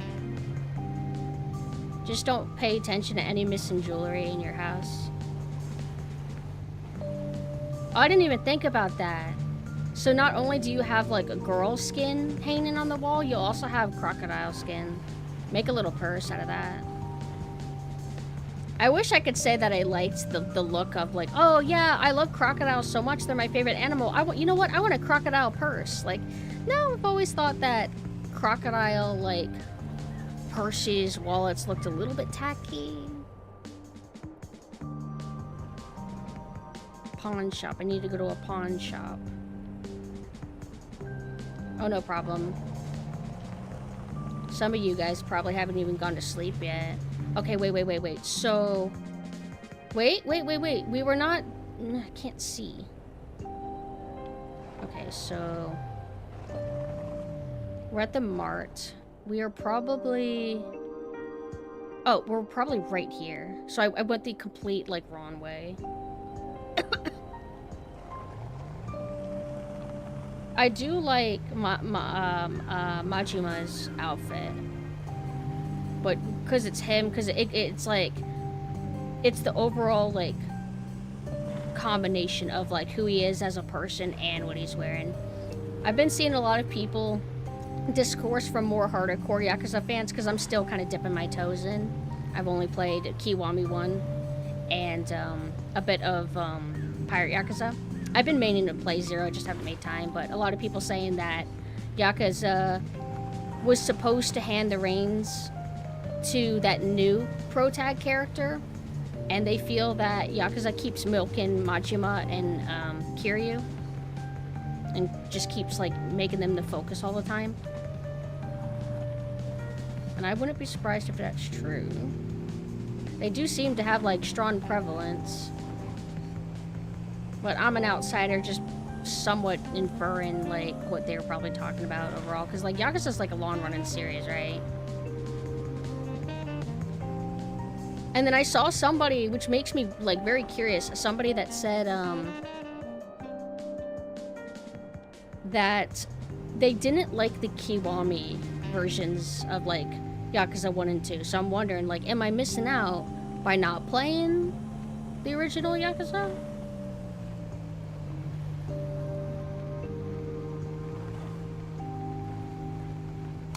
I'm struggling. Where is that mart? Is it here? Please be here. Pawn shop, right? Yes. Were we here earlier?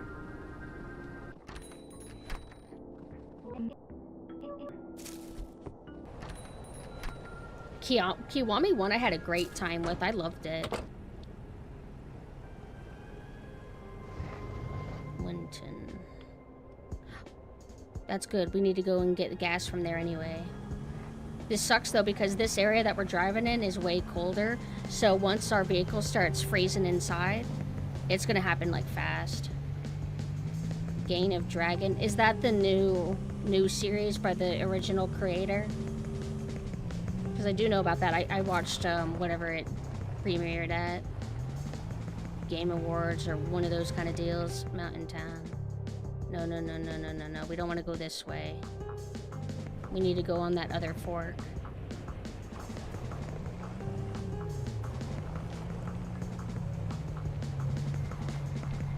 This takes us to Winton. This is good. Let's keep going.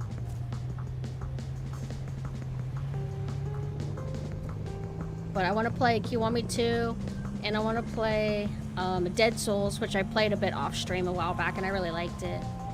And then I want to play 0.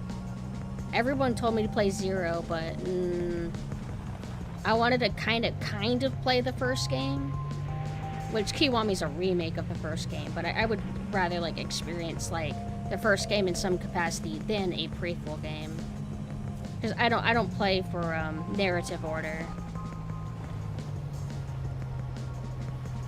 Yes. All right, take all my money. Take all my money. Is gas the same price everywhere I go?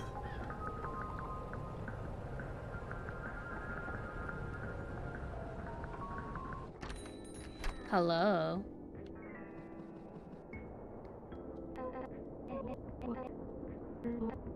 See, it is different. It was only like 50 bucks here. That's kind of cool. I guess that's realistic too, that not every single spot gives you the same, or it costs the same gas price. Sorry, I scrambled that. Hello. Squirter, what's up? Squirtin' ASMR? What kind of ASMR do you like?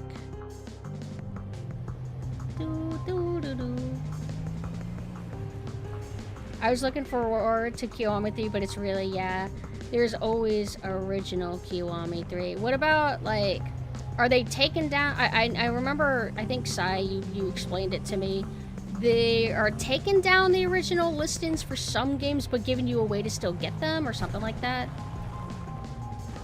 Chewing ASMR. Chewing gum. Very based. Oh, possible ban evader. You're probably that guy that was spamming the paragraphs earlier. Am I crazy? I'm crazy! Crazy! I'm fucking crazy! Monton. Chance number 2, maybe? Why is it saying you're a ban evader? What evil thing have you done? Fess up now. Points the table light at you. I'm going the wrong way. I want to go to Winton. Whee! No, I don't want to go to Munton. See, I gotta lock in. I don't know if I'm being gaslight, but I admit I'm pretty easy to gaslight, so if anybody feels like gaslighting somebody, I'm your girl.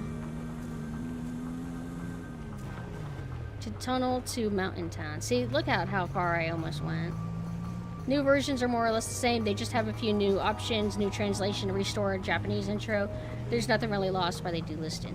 That we know of. Every time I see an enhanced version of something, they'll fuck something up. Like the lighting in some places won't be as good or something. Doo-doo-doo.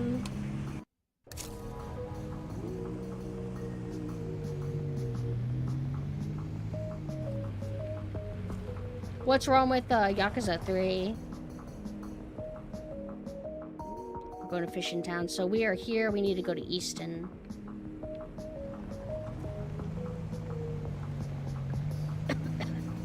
Boo, boo, boo.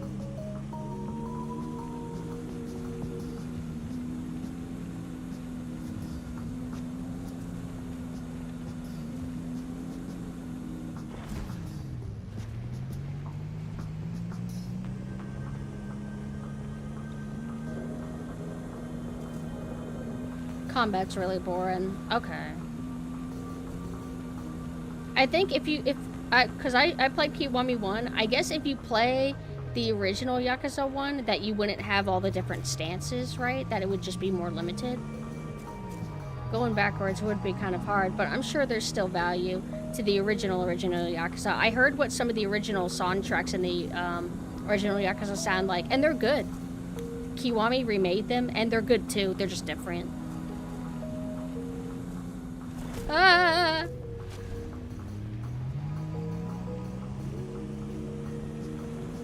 I remember one of the roughest fights in Kiwami was you went to, I think it was a funeral, and you are confronted with the big boss man. He's a big, thick dude. And I felt like, am I doing something wrong? And I think one thing that I was doing wrong is I was letting him heal or something. But the rest of the fight, it's just like, no, I think it's a really long, dragged out fight. But you just deal with it. Just don't die. To Weston. No, we go to Easton, baby. No, this is Easton, baby. Original Yakuza are all dragon style. Okay. Didn't they hype up, like, in Kiwami 1, they hyped up dragon style as, like, this is the ultimate style. It's not the one I would use the most. I used the fast one the most. I forgot what it was called. It was, like, purple.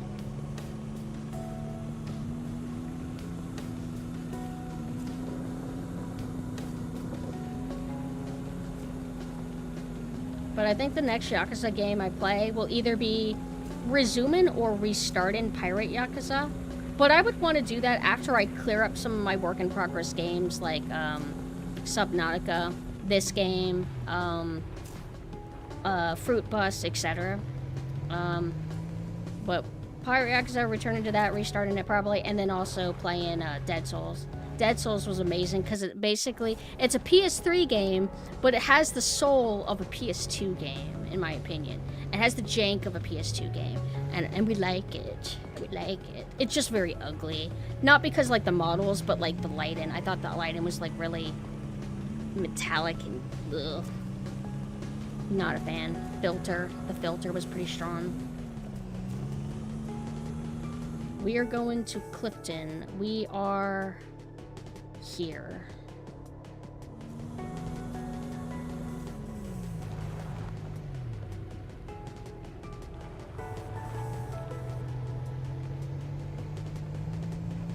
That fight is extremely obnoxious. You didn't do anything wrong. It's just a shitty slog. Okay. Because I looked up, I think I looked it up, like, trying to figure out, like, am I doing something wrong? But no, it's an endurance run. We're going to, wait. It acted like I was right there. Oh, here we go.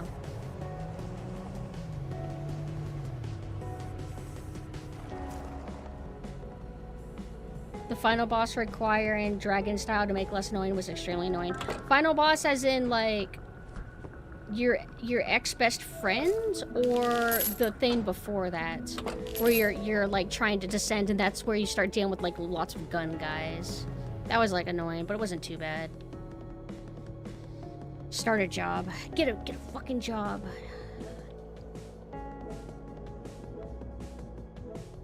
Oh, I thought he was actually really easy. I was kind of surprised. It's like a narrative boss fight. The hardest was, like, fighting all the Majimas. There was one where I needed to fight him in the park at night. Okay, so we're in Clifton. We need to go to Damton. Tunnel to Mountain Town. Wait. If we go to Tunnel to Mountain Town... Okay, we're probably here. We don't want to do that.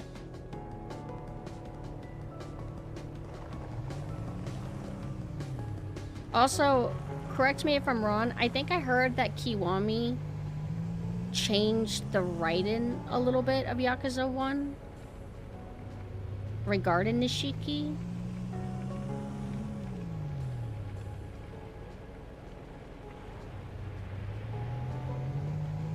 I'm gonna put my glove on, my hands are starting to cramp up. No, don't! Pew!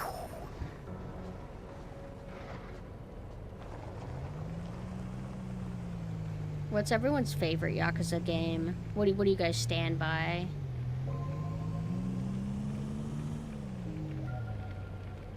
I don't really hear people talk about 4, 5, 6. I guess that's more for the hardcore fans.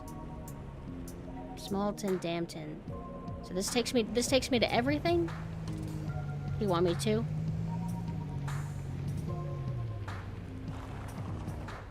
Smallton, Damton.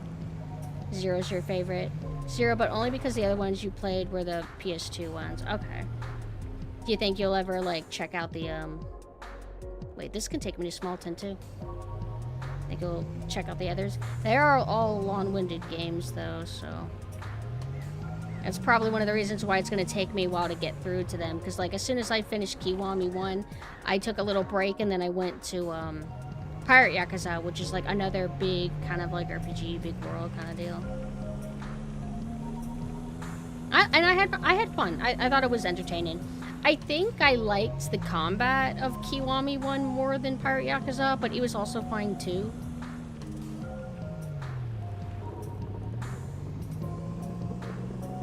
I remember thinking that at first, Pirate Yakuza was a little bit easy, but it kind of ramped up a tiny bit. But I don't think I even scratched the surface. I do not believe I got very far in the game before I got distracted and just haven't made time for it. I had that as my, like, really late night stream for a while.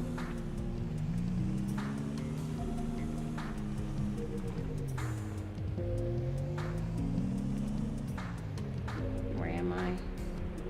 Okay. Is that this?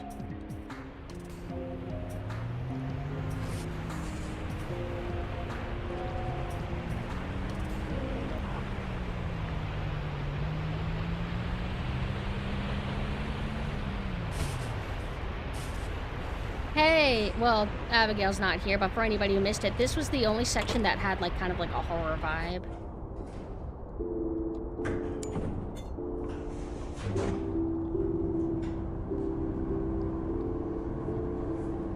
But we already got what we needed from it. We got a radio walkie-talkie.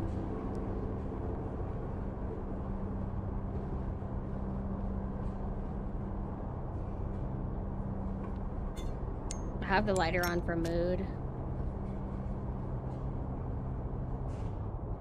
4 is very good. 3 story is great, but the gameplay is agonizing and the worst in the series. That's why the remake is a good thing. Got you. Too bad it looks the way it does, but I'm hoping that they fix, like, the lighting bug.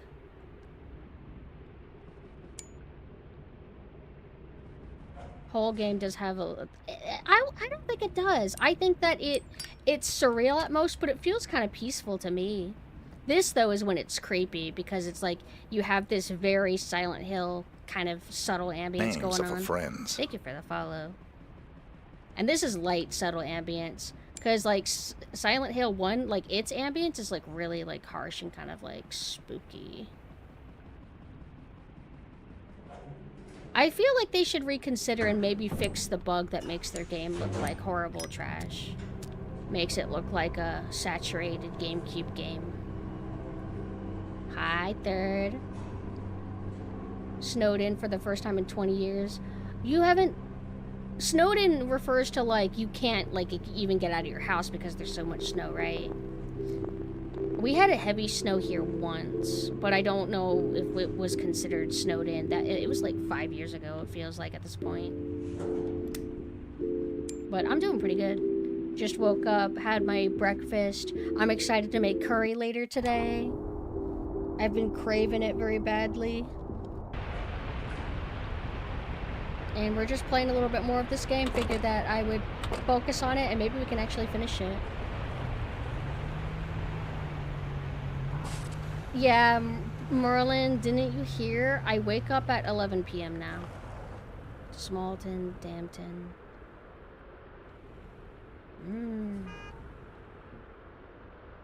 I need to go to Smallton. Wait, to Clifton to Smallton. Wait, where am I right now? I have no idea where I am. I went through here. That's where I was going. I thought I was going through here. I'm stupid. Here. Okay.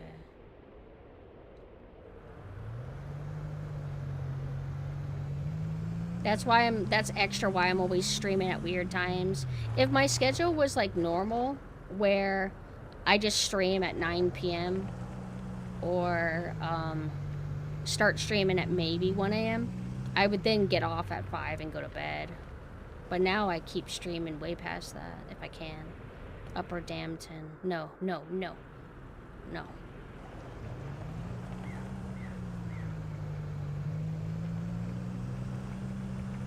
How are you awake?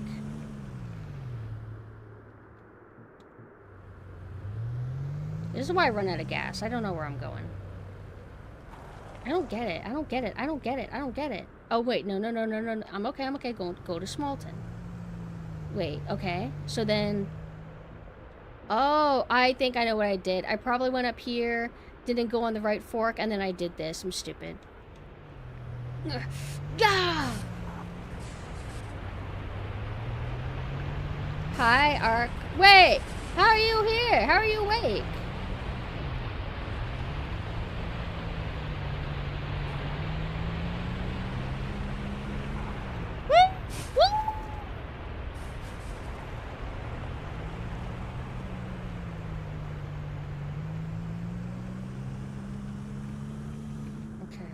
So keep. I got this. We got this, you guys.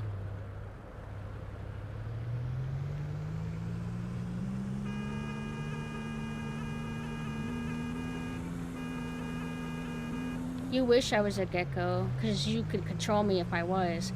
But I'm a velociraptor, okay? Which means that I could literally tear your throat out. Effortlessly. Unless you know gymnastics. Then I would be in trouble. Okay, well, I'm a Jurassic Park velociraptor specifically. Get with the picture. Snaps fingers. I'm a Jurassic Park velociraptor. That means I'm an evil lab made one.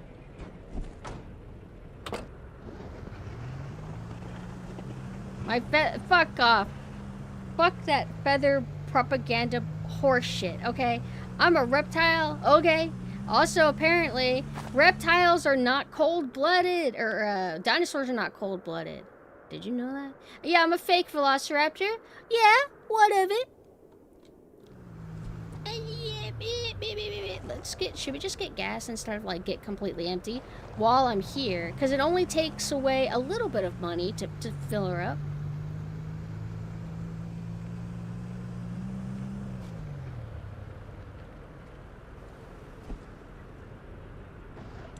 Pizza!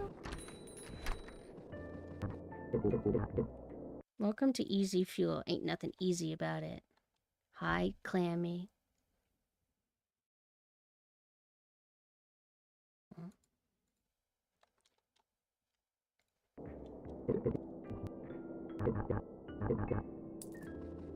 See, that's way more better. I should just top off and not wait to empty all the time.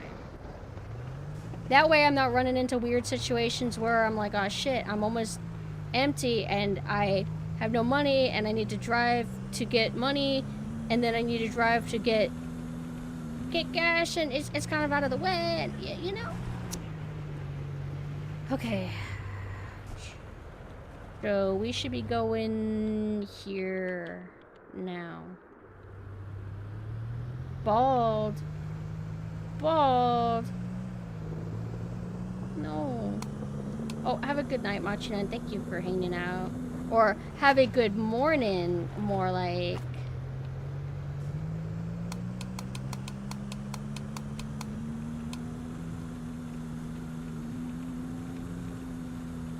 How do you like my driving? Okay, wait. Now we go to Clifton.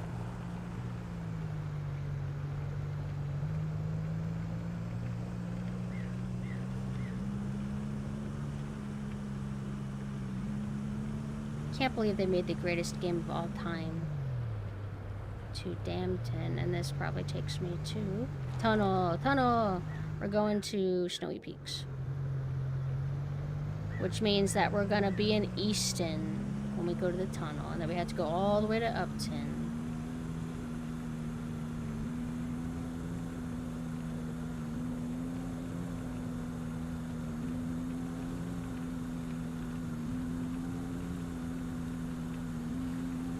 I don't even see, like, why would anybody go for, like, in-city jobs? It just makes more sense.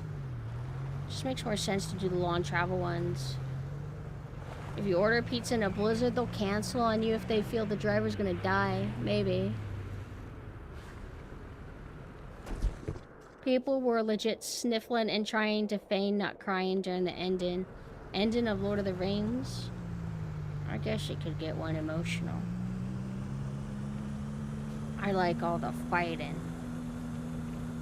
great set of movies. I should rewatch Return of the Cane and see if I'm still neutral towards it.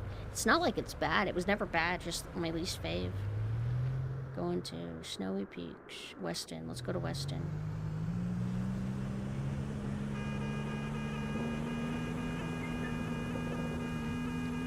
I want to see Alien in theaters.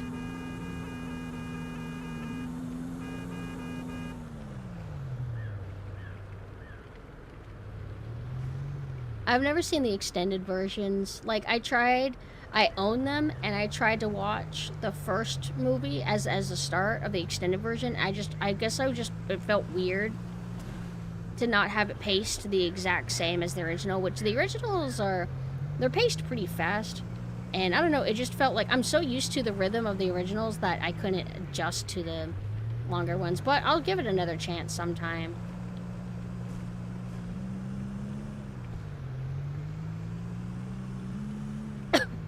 Oh yeah, that was one thing is in the original, Saruman just, oh, well, where is he?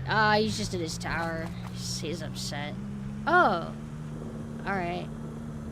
But what he actually does is he jumps off and dies. Kind of weird that they didn't show that. Why, of all things to cut, why would you cut being able to see the finale of your main villain?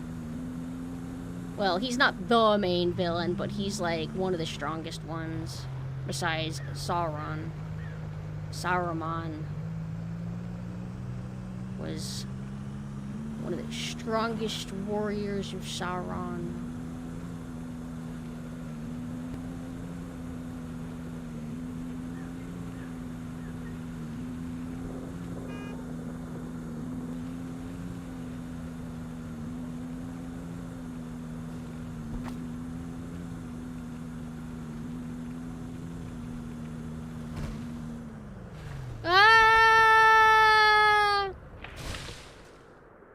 Jackson said that was for pacing. It would have ended the film in a lower pace.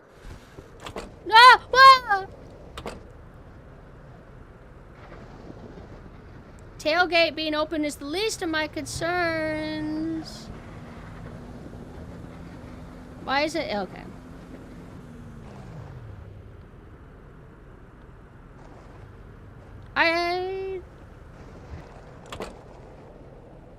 I don't know if watching a guy jump out of a building would have ruined the pace of a movie, but I don't know. What do I know?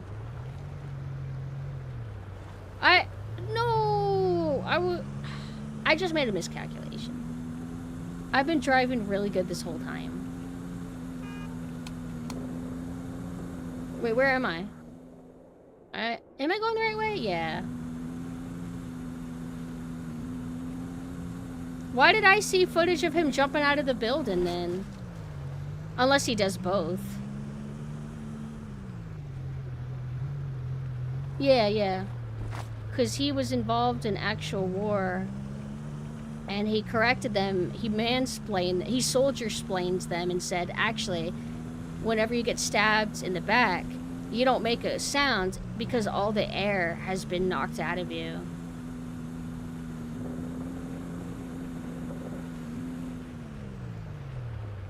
My model design is already done, though.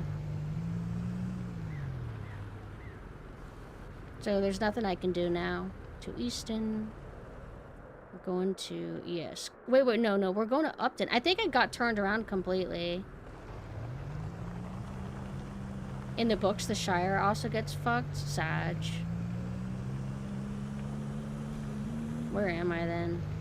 Yeah, I went, like, completely wrong way. Oh my goodness, oh my goodness.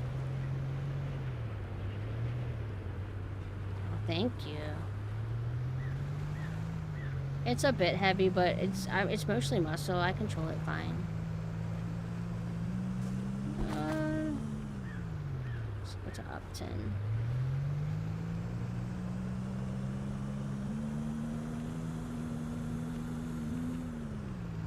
My tails... we don't have like a cut out opening for our tail to come out of our dress. So it just comes out from under the dress.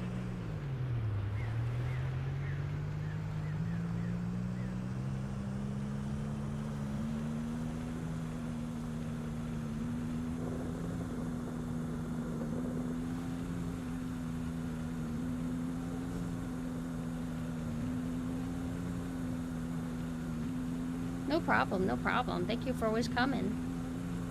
Meow. And one of these days, I swear I am gonna play a train game for you. For real. It's just gonna take 5,000 years.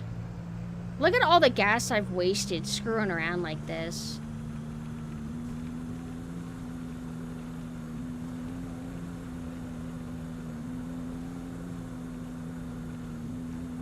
The tycoon games are where it's like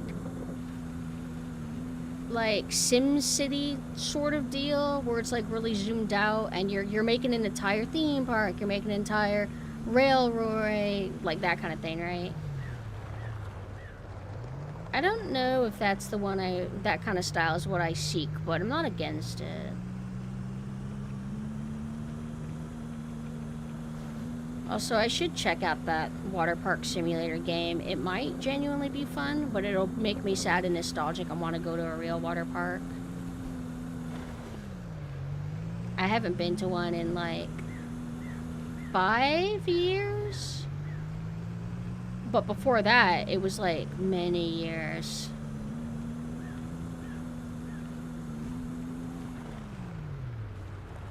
Tunnel to Snowy Peaks.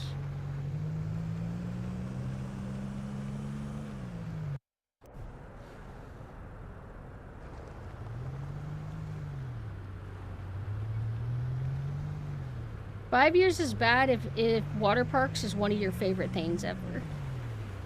I only ever got to go when I was young, whenever my parents would take me, which wasn't very often. And field trips, which was like maybe once. Only once was there a school field trip that actually took us to a water park specifically. Other times it was like roller skating rinks or ice skating rinks. Lupton. We need to go to Munton first. But I love going to the beach, I love going to the pools, and I love going to water parks, but I don't get to really go very often. When I got older and I realized I was able to go myself, that, you know, I don't have to wait around for somebody to take me. But sometimes when you're older, it's hard to motivate yourself to, like, okay, beep boop, let me go plan to do something fun. Like, usually, I think a lot of us old people, we just get stuck in our routines. And our plan is, I'm going to go home, and then I'm going to eat a sandwich, and then I'm going to go to sleep, and then I'm going to play a game, and that's it.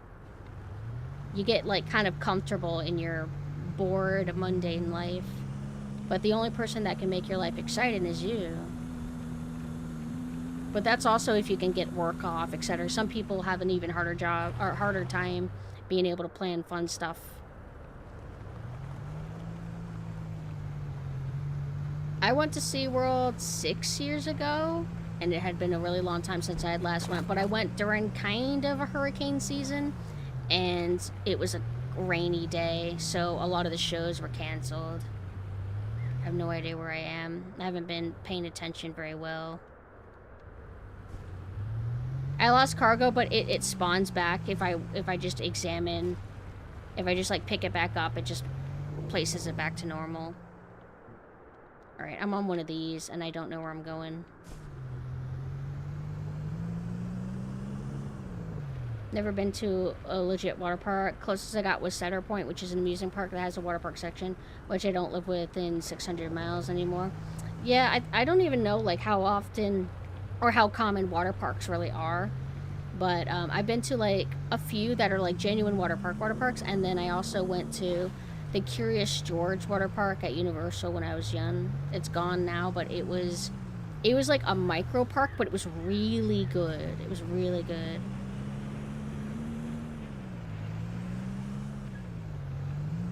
Alright, we're doing a bunch of turns. Are we going the right way?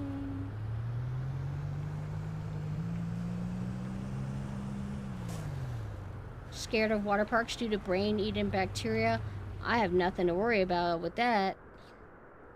There's nothing to eat.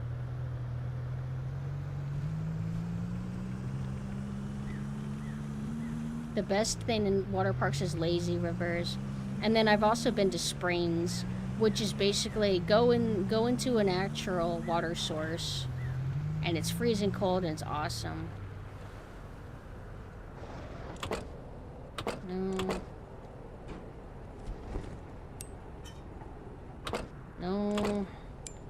Every time I go into the vehicle accidentally, it puts away my coffee that I'm trying to drink. And now I have to go back in the car and wait to not be frozen anymore.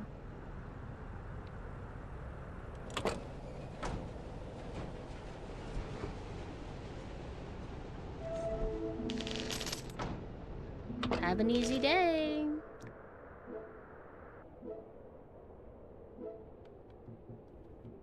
Let's go to Mountain Town. So, well, it shows you. Right now, we are right here. I almost drowned at the beach, too. Pour one out for us drowning bros. Glad you survived, too. Why can't you just drink coffee in the car? I don't know. Because they didn't know how to make it work button-wise. Or maybe it is a mechanic, I just don't know. But it's usually A button. And A button, when I'm in here, I think it knocks me out of the car. Yes, so. Go to Munton, Winton.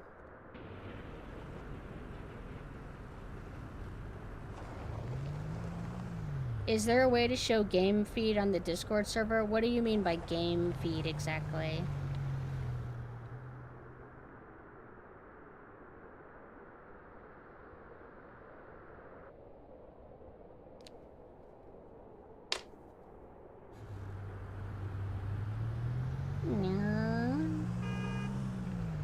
Like, you are able to stream to Discord, yeah.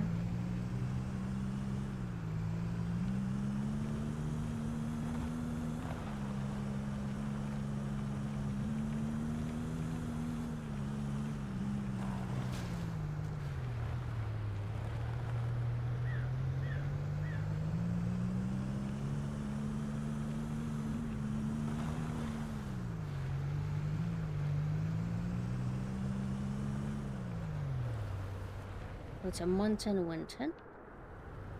Is there a specific place on your server? Yeah, like in the Discord, if you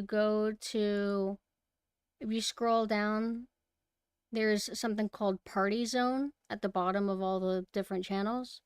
And then there is Gamer Hangout and Movie Hangout. So if you're playing a game, you would go to Gamer Hangout, you just click that, and then it lets you stream stuff.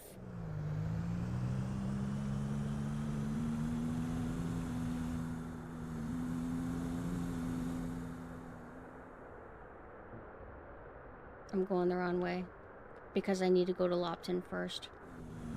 I think I'm right here.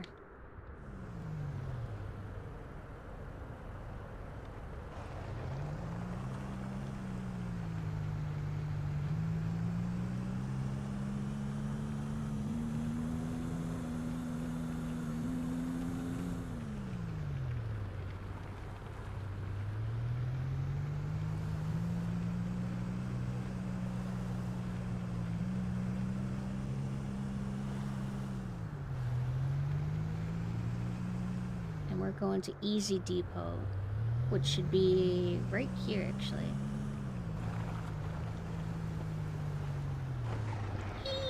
Doo-doo-doo.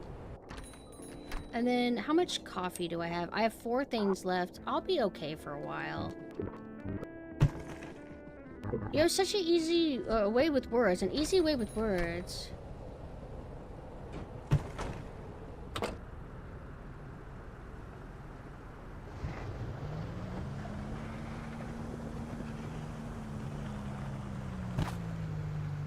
So here. I think I turned around the right way. Yep, I'm doing the right thing. So the next really long turn I see, that's where I need to go, and then I'll go to Lopton. Wait, no, Winton Moonton.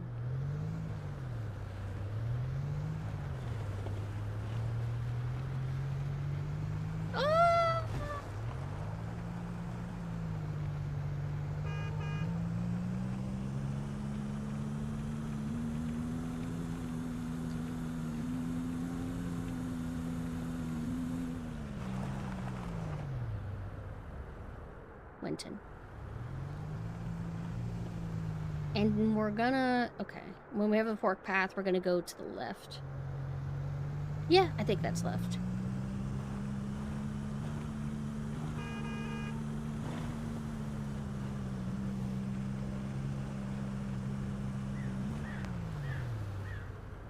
One thing that I like to get sometimes whenever I go to IHOP is I like to get hot chocolate. And they put like whipped cream on it too. And it's really nice. I partially prefer hot chocolate when it has some milk in it. When it's just water, it's a little bit too plain for me. A combination can be fine though, I think. Right? Yeah, like a combination could be okay. Okay, so we are... Yep, we're on the right path. And then I'll get gas, too, since I'll be here. We're just doing the grinding at this point. Cheat codes? It depends, I guess. Sometimes some certain, like, cosmetics will be locked behind, like, a really hard challenge that I either don't think I am up to snuff to do, or I don't want to take the time to do. So I'll do like a cheat code. I feel like I did that for Devil May Cry 3 Special Edition to be able to play as Virgil or something like that. There was some reason why I had... No, I think it was for a costume. Just to get a costume. But if somebody doesn't respect that, if somebody thinks that using cheat codes is cheating and lame, I get that.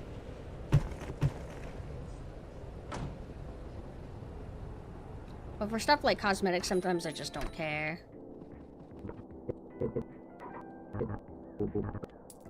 But if we're talking like gameplay cheats, it just depends, I guess. Banjo-Kazooie had like a quote cheat system, but it was basically just if you could figure out like a code or guess a code, or you would have to like, you had to earn it in the game, I think. So it wasn't really a cheat code. It was just an upgrade. But with my stance being that, one thing that I don't like, as a personal thing, like I don't care if anybody else really does it, although I'll jokingly like make some elitist remark maybe, but I don't like save states in games that did not have them. But if your game had like a quote sort of save state system, like basically old PC games in a quick save, if you had quick save like part of the package, I'll probably use them. I can't help it, but it's a bad habit to do it too much, so I try not to do it too much. Otherwise you're crushing onto it. Mountain Town. Yeah, we're going to Mountain Town. Indeed.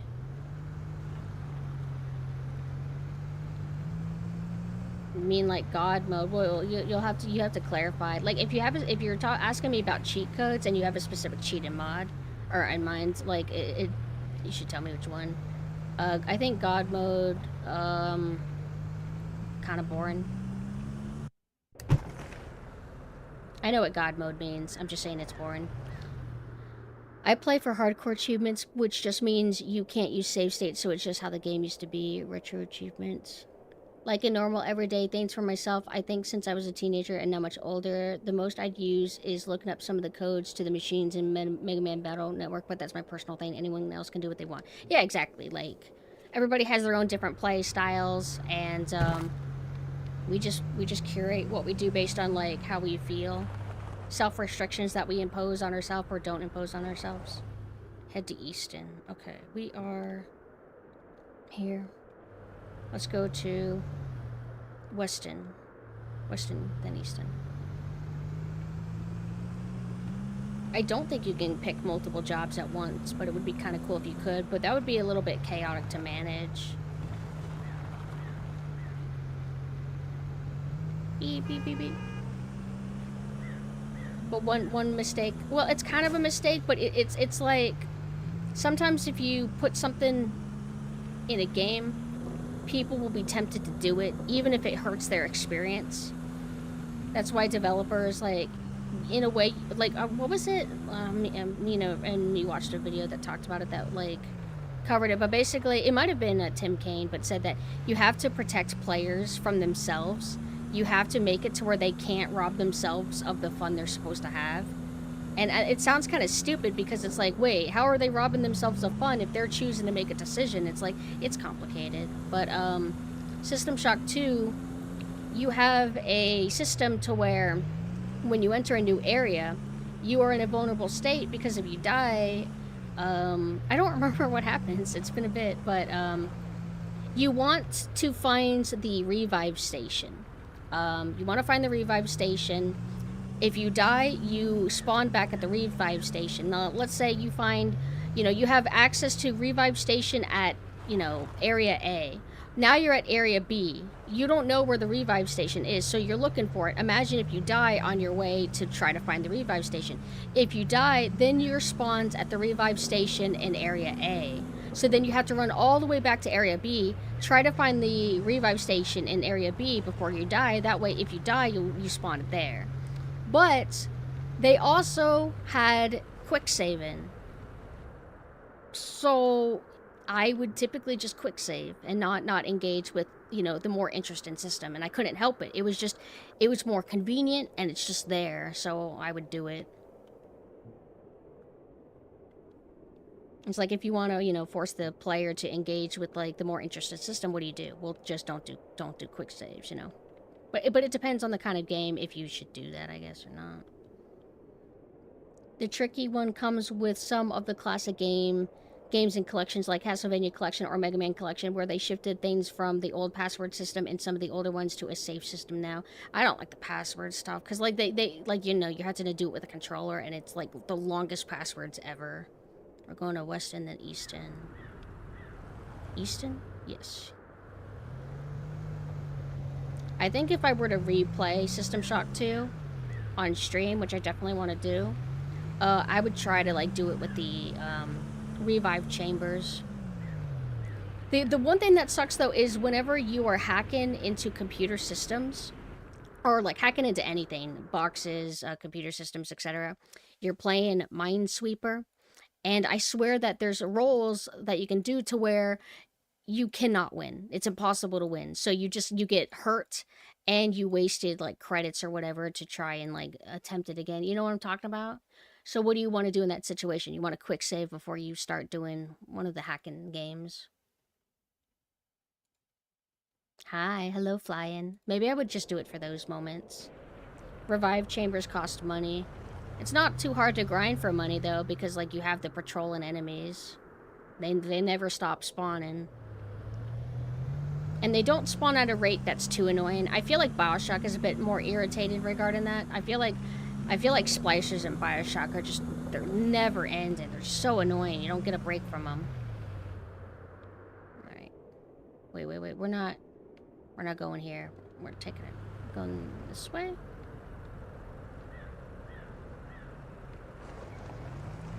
I play FPS games like I'm an action hero, and the hero doesn't really die at the end of the film or series. What do you mean by that exactly? But how are you doing, Lion or Bar? I think I should just say Bar. No. Wrong way. Where do you want me to go? I'm delivering.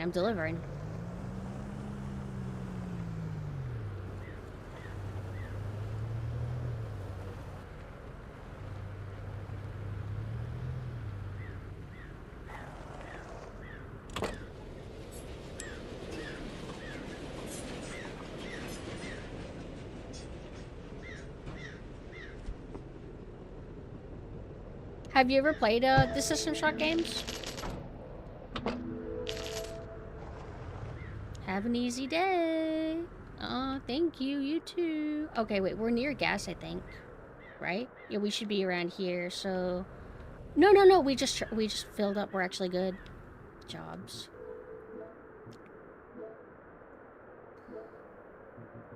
We're actually, I think, near Snowy Peaks right now.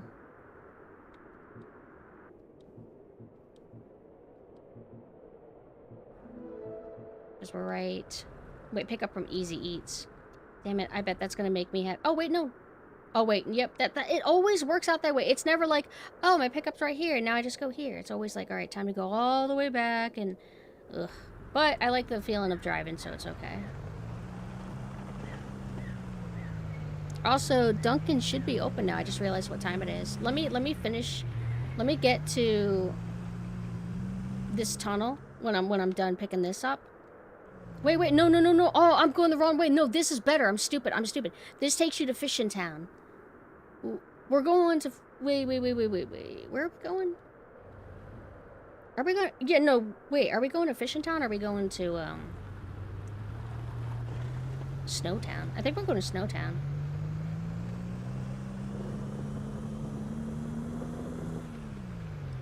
The first one being harder? Do they mean it's harder from a game design standpoint, or do they mean it's harder from control standpoint? Because I don't know. From what I played of System Shock 1, it didn't feel too hard exactly, but maybe it's just been a bit.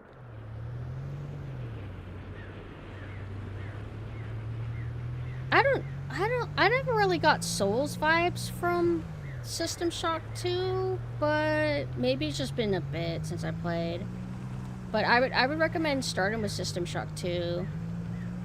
System Shock 1 isn't bad either. Like it's pretty good, but I like 2 because it's more like horror toned, and I really like everything about it.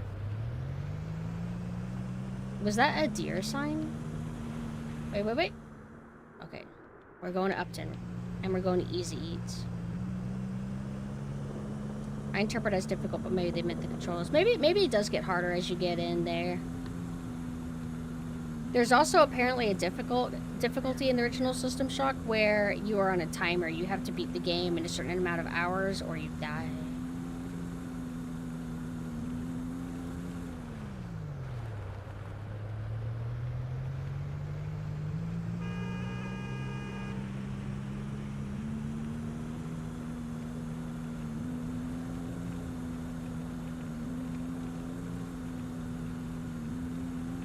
So you basically, you want games that don't have high difficulty. You want games that are a little bit like smooth, easy going.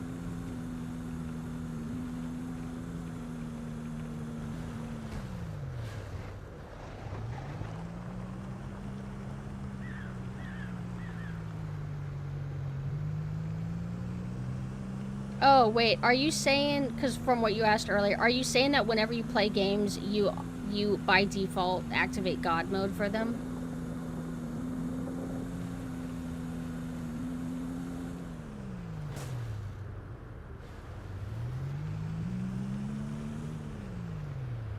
Upton. Up here. Easy Eats. The timer's only like a side thing though.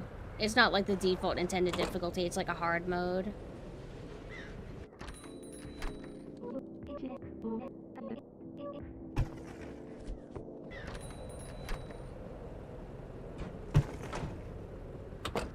I see.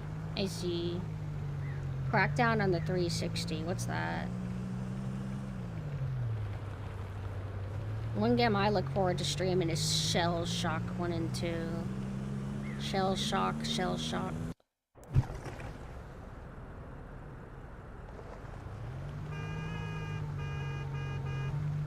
Okay, so we are right here. And we're going to Munton so then we can get to Lopton. But first, let me find out if I'm gonna go to Duncan really quick.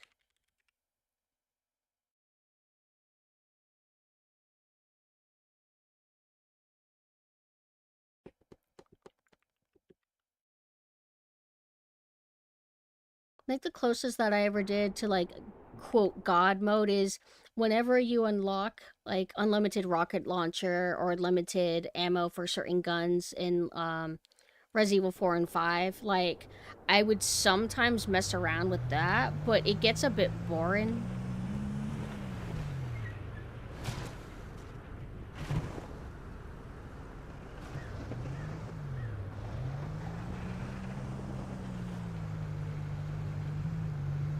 Because it's like, oh, if you do that, then you breeze through the game. It becomes really quick, and it's like, yeah, but it's more fun for, at least for me, to just get really good at the default base difficulty and just get good and get faster at it. No, I mean, WW, I feel like you're being fine. I'm just, like, talking.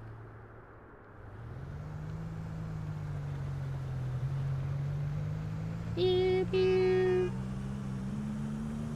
Crackdown was a game where you're like a super mutant god, like cop in armor, jump around the city blowing things up. Sounds awesome.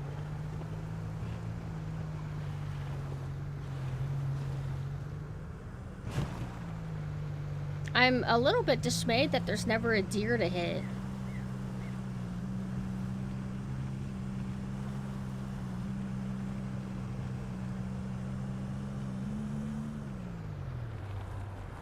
Try to get out of my comfort zone with games I wouldn't have tried System Shock 2 otherwise, and sometimes I realize I was missing out on different experience. I'm kind of the same way. Like, before I started playing more of these cozy games within the last few months, my default was playing like games that give you a bit of resistance, like classic survival horror. They're typically not that hard. But I struggle to push myself to, you know, pick hard mode on games instead of normal. Or I struggle to, like, okay, I beat Bloodborne forever ago, time to either replay it or, you know, go back and replay Demon Souls, or, I don't know, go and finally finish Dark Souls 1. But I struggle to push myself to do it because you get comfortable. You just get comfortable. And it's not that we don't have the capability of playing more difficult experiences. It's just ripping yourself out of habits and routine. Let's see. So let me find out if I'm going to be getting the coffee. But if I go out and drive and run into like, oh, there we go, there's all the ice over there, then I'll probably just turn around and come home. That's why I like GBO2, War Thunder, Metal Gear, because their mechanics are so fleshed out. Yeah, that's what I really like about Metal Gear. Like, for example, Metal Gear Solid 1 is it is very narrative focused. It was like you can even like point at it as one of the sources for why games started going in a certain direction, but it had a really good game design. It was very fun to play. Like, yeah, you would get, like, interrupted a bit or, like, watch really long cutscenes, but whenever you got to the actual gameplay, it was rewarding, too. It was just a very good combination of fun characters, fun story, fun gameplay. And I like Metal Gear Solid. The only other one that I played in full was Metal Gear Solid 5. I liked it for its gameplay. Everything else was lacking. Its story wasn't that great. Its characters weren't that great. Its environments weren't that great. It got stale after a while, but it felt so good to play that I kept playing it. And I just wish that you could tweak it a bit. If only the story was also good. If only there was more variety to the environments. If only it just did everything right. It could have been like the ultimate game. Hello, Mog. Hi. It's 24 degrees. Don't know if there's ice on the road. I'm gonna go check, actually, really, really quick.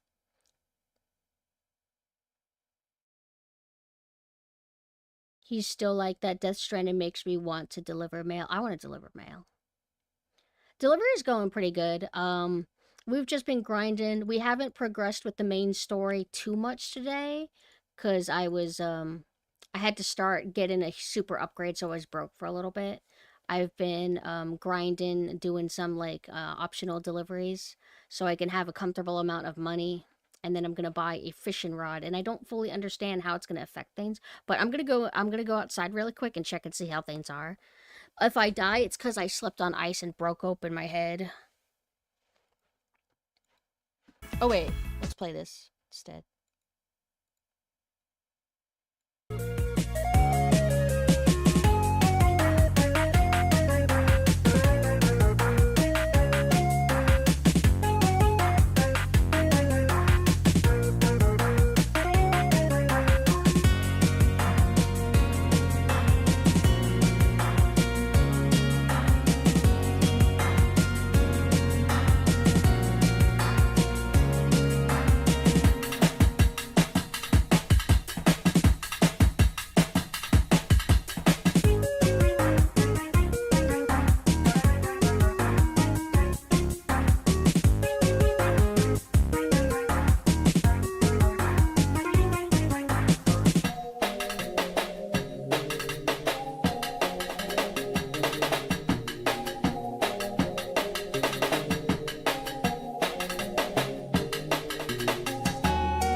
I'm sorry. Unfortunately, I'm alive. Hello? It doesn't seem very safe to go out. Like, it's too cold and some of the ice is melted, but that doesn't mean it's going to be melted everywhere, so I've just decided to not go. But we can make coffee here, technically. Hold on. This might be too loud, I don't know. But, one thing that sucks is that we actually have a latte machine. We got it a long time ago. Like a small one. And haven't really used it in a long time because I just keep not making time to buy a nice, like, bag of, like, what do we call it? The latte mix latte thing. We get it from a place called Miss Stone Street or something online. Haven't ordered anything in a while. Let's see what they have. Shall we? Hold on. I want to put, this braces wax. I can't take it anymore. It's been cutting my lip too much.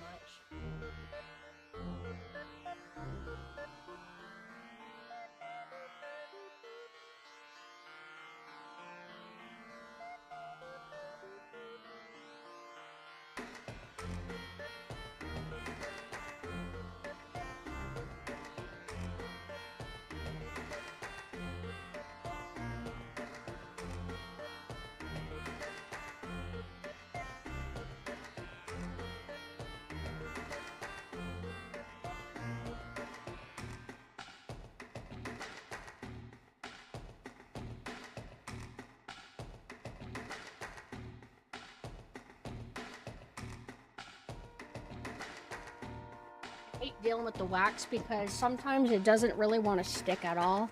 So it's like, all right, you put all that effort getting it on there and then it just slips out immediately and it makes me crash out. What was I talking about before that? Oh, I was gonna start looking on the Stone Street website. Let's see what they got. The one I used to get a lot was blueberry cobbler. So I'm gonna force myself to order some right now. Hello, hi Cynical. Shop all. Did they just give me a full screen ad? I'm literally trying to shop on the website. I'm going to a bar at the top with a drop-down menu. The drop-down menu shows up. All right, I'm gonna go click, and then it interrupts me with a whole ad. What are we doing? I'm on your store. I'm buying shit. I just cannot stand life. What do I order when I want to get lattes? Oh, you have to get espresso? Wait, how do you do this? It's been a while. Blends. And you have to make sure that it's like a fine blend or something for the latte machines. And one thing I missed is the blue Thai tea. Very good.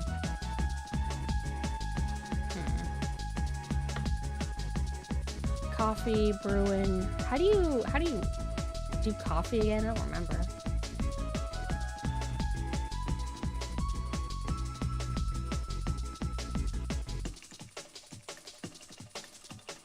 How do I find the flavors? Tanzanian pea berry. I've actually never heard of pea berries. Knee buckling espresso. What is this supposed to make your legs give out because the coffee gives you so much energy that your muscles explode? Hazelnut Supreme. French vanilla cold brew. Well, that sounds delicious.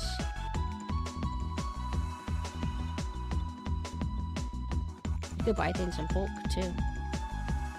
Drip brew method. Cold brew, espresso, drip filter, drip/filter espresso cans. What is it? Oh, wait.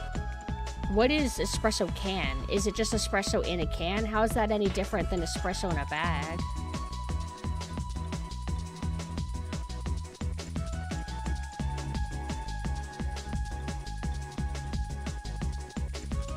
I have coffee right here. Hold on, let me do something really quick.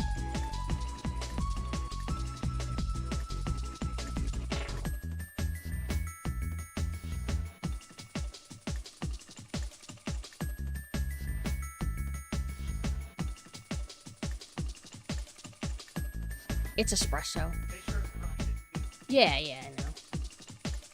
Espresso. Miscela Privata. What in the hell is that? That sounds awesome. As much as we wish we could jet off to Europe for an authentic shot of espresso every time the craving hits, we have to be realistic. Luckily, Stone Street makes it easier than ever to enjoy the perfect Italian espresso without ever leaving home. Our Miscela Privata features a full-bodied taste, rich flavor profile, and subtle chocolate. Oop, chocolate! No, yeah! Use this dark roast blends from premium at home espresso shots or add your favorite froth milk for a delicious latte or cappuccino. So, dark roast blends kosher, European feel, strong flavor profile featuring hints of chocolate. Now that one's a sentence. But, I'll say that I'm a bit interested. Add it to my cart. Well, let's try something new. Why not? Okay, so they also have... Wait, how come they don't have, like, hardly anything? I don't get that. Almost ordered the wrong thing. Almost ordered whole bean. No, I want, fine grind. Add to cart. Yeah, this website, it used to have a lot more options. Why does it only have, like, 3 options of espresso?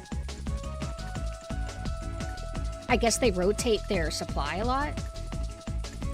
Wall Street espresso capsules. Huh? Like what? What, like you just eat a pill? Wall Street blend. Wall Street, I think, is New York.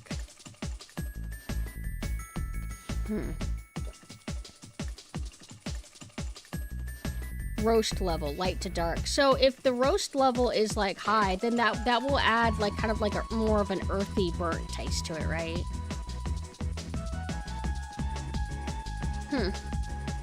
Well, I'll tell you what. If Stone Street... Oh, wait. No, you can order Stone Street on Amazon, I guess. I was gonna say, like, if the website's not gonna give me a good supply, why even stick with Stone Street? I should just move on to another brand. Stone Street, but they do have Amazon. Let me see what they got. Maybe they started focusing or prioritizing their Amazon store instead of their website. Chocolate. Wait, what does that say? Chocolate indulgence. I'm kind of moved past chocolate lattes, but then again, I haven't had one in a long time. That couldn't hurt. They also have chocolate raspberry, cinnamon swirl. Cinnamon swirl. I remember cinnamon swirl and something else tasted really similar. Southern pecan. Nope. And I'll never get hazelnut again. I cannot deal with hazelnut.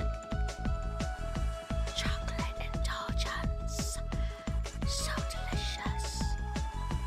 They don't have the that flavor that I said out loud earlier on here. So it's like if I want both options. Ooh, they do have coconut. I've had a coconut coffee. It was good. I think it's probably mixed with chocolate, right?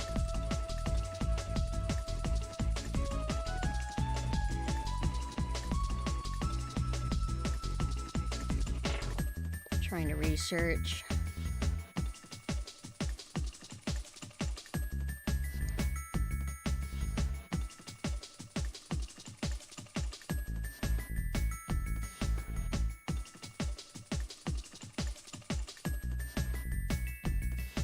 Coconut coffee at Dunkin'. Now you're making me sad that I can't go to Dunkin'. I wouldn't mind trying it. I didn't know they had that. Can I make it into a latte? I think I like to combine chocolate and coconut if I have to. Maybe no, but the Dunkin' chocolate lattes make me feel sick.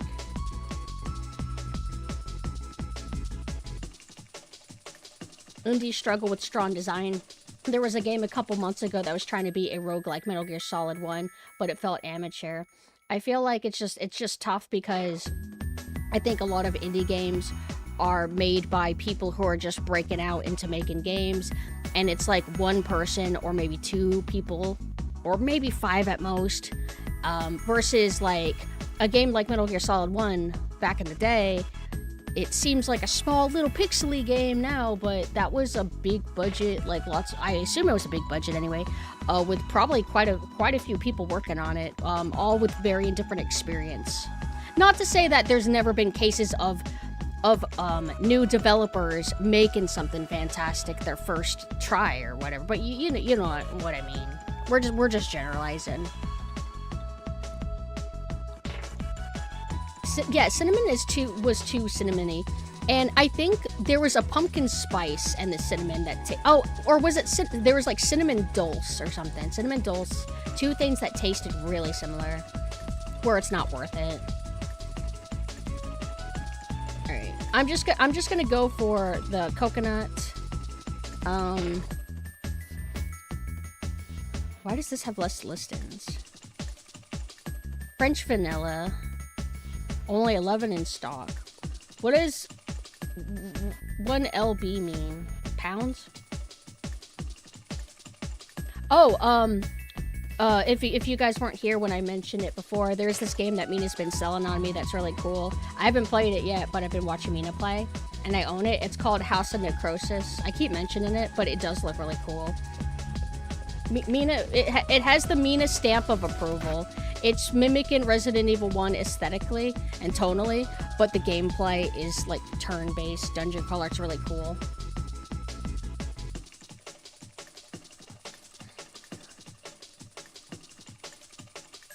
Kojima has shown behind the scenes. Even in Metal Gear Solid 1, they had a packed office working on it for the most part, and he was already a bit of the name in the industry. Yeah. I thought it was funny.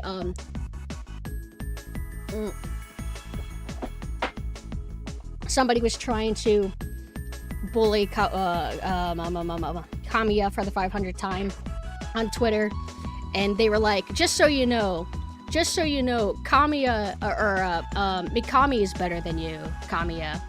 And so Kamiya responded with Mikami, and then the greater than, then Kamiya, then greater than, insect, then greater than, poop emoji, then greater than times 5,000, you. I like how he puts effort into his bullying at times. Well, not bullying, he puts effort into his smackdowns. But like I said, the comments are always like, too true, Mr. Kamiya-san. That guy is a total insect. Am I right? I'm one of the good gaijin. Like, stop it. Please stop.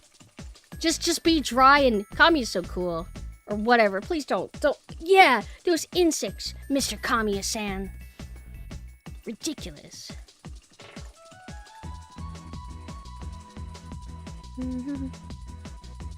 There's some pretty strong mechanically focused indie games too. Yeah.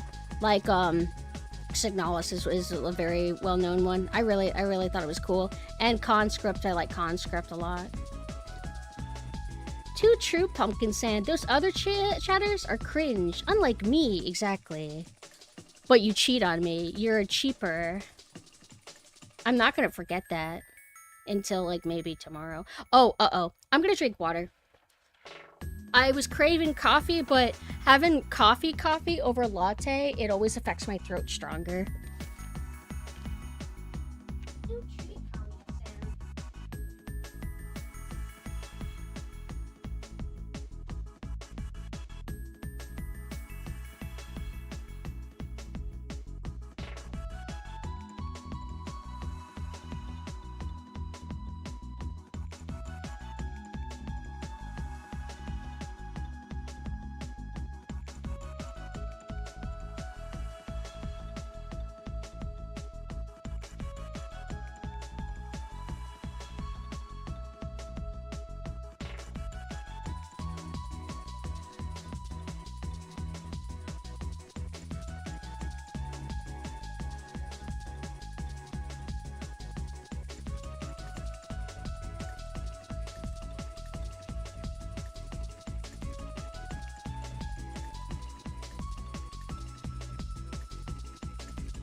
my cough dropped.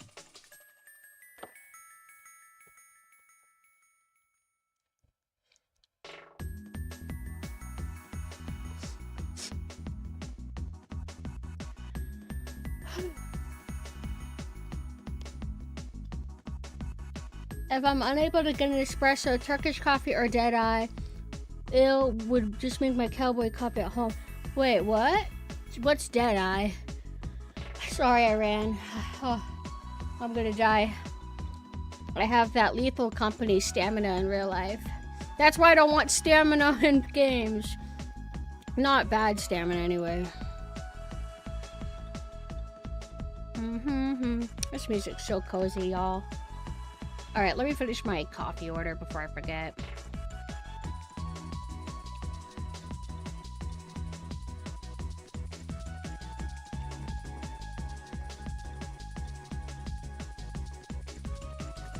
I don't get it. Why are there different separate listings?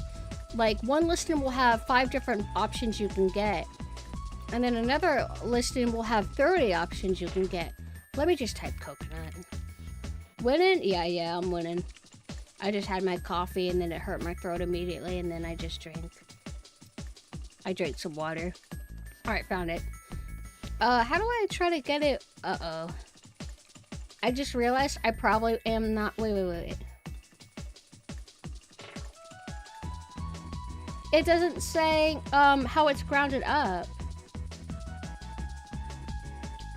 I use VTube Studio. Deadeye is black coffee with a shot of espresso. You could do like 1, 2, or 3 shots of it.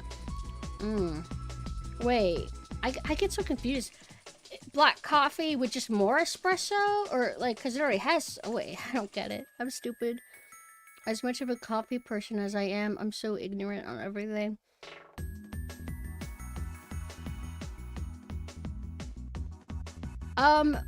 So it's a combination of things, but typically, if you want to stream as a VTuber, you should do it on PC, but there's apps like, iRam, where you VTube from your phone, but it's a bit more limited. You have to be in portrait mode for it. Yeah. If I'm not able to see what kind of ground up, coffee I'm getting, because like if you're using an espresso machine, you need the coffee to be like a powder. You don't want it to be like whole beans or too thick, otherwise it doesn't work as well. So since this is not giving me like, I have to find another brand of coffee to order. I can't use Stone Street anymore, and that's really disappointing because it used to be easy. You go to stonestreet.com, there's like 30 options. I don't know why it's all gone now.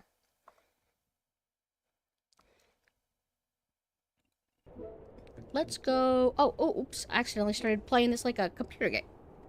I use controller.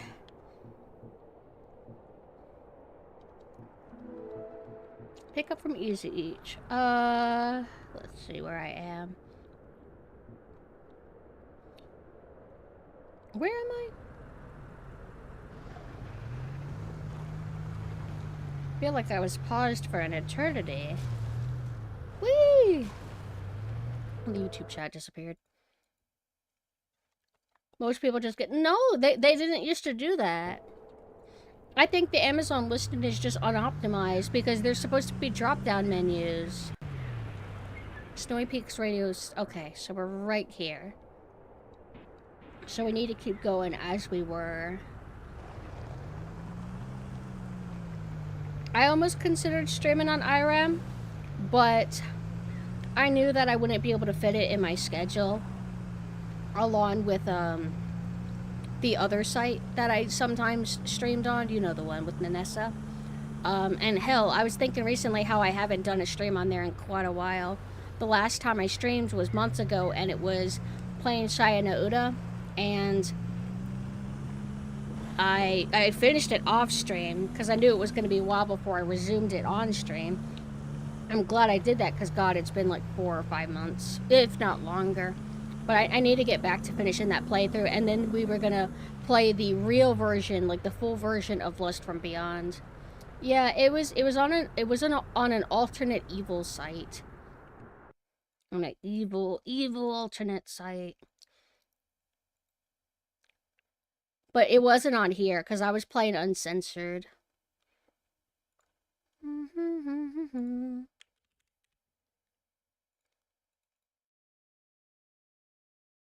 It was kind of fun. I liked the game a lot, actually. Really good music also. There was a streamer that I watched that would use that music or one of the songs from it for Halloween a lot. It was like this like really cool like metal or electronic guitar solo or whatever. And then when I played Saya no Uda and I heard it, I'm like, what? What?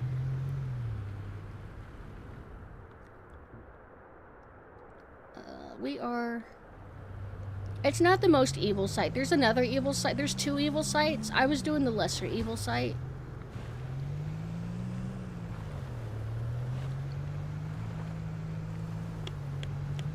We are... Oh, yes, yes! Winton, let's go. So now we are right here.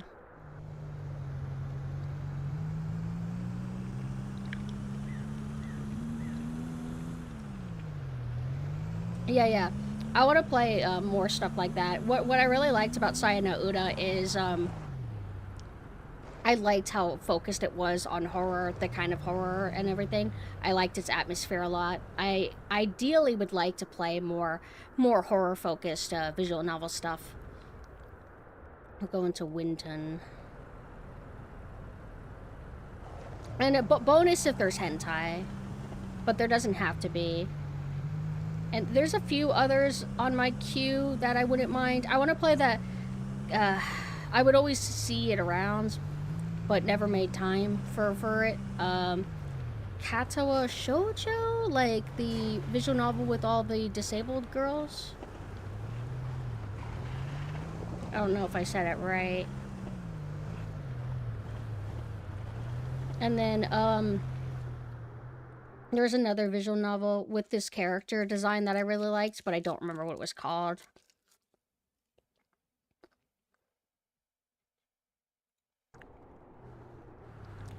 There's apparently like a Russian sequel to Saya no Uda, but it's Russian. It's like, I think it's not official.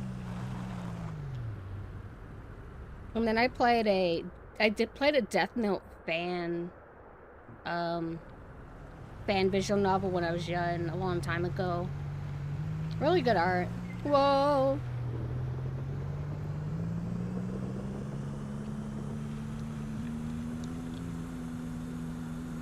And then I played like a tiny bit of the original Higurashi. I just wasn't ready to commit to a full playthrough. And then I've also played a lot of Valhalla, which I really enjoyed. But I'm more interested in playing like older visual novels. Not that I don't want to play newer ones, but like obviously there's probably like some classics that I should like do, you know. I think Easy Eats is where we're going, yep.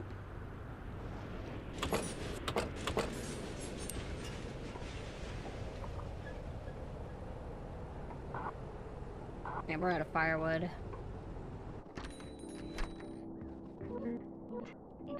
Zato, it's a visual novel set in Russia, cute characters. Let's see. Oh, I already had it on my wish list. That must be the newer one. I'm seeing this. Well, I want to play some older ones.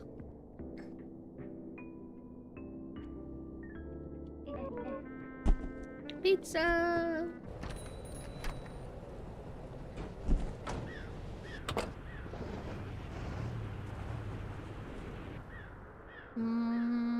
We're going...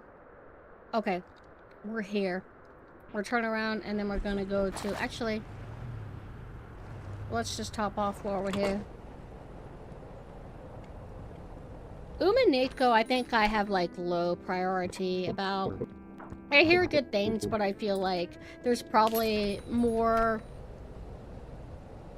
visual novels that are a bit more what I specifically am looking for. But I'm sure I would have a good time with Umineko. It's just more like I have a strong filter to more easily narrow down. because there's probably 8,000 million visual novels out there in the world. And I want to play like more PC 98 stuff. I was planning on getting to... I was going to even play non-hentai ones on the evil site. But it's a really low priority for me.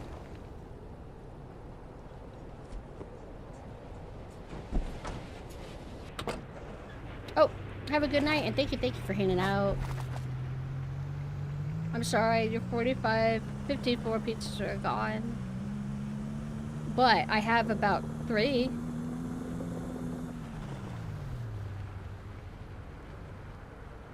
1 ton. Okay, we are going there.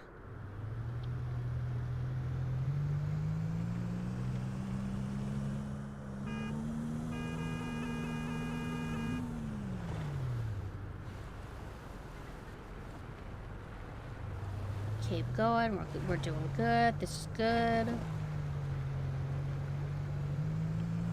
I was about to say, like, wait, is the music broken again? But we're in a low signal area.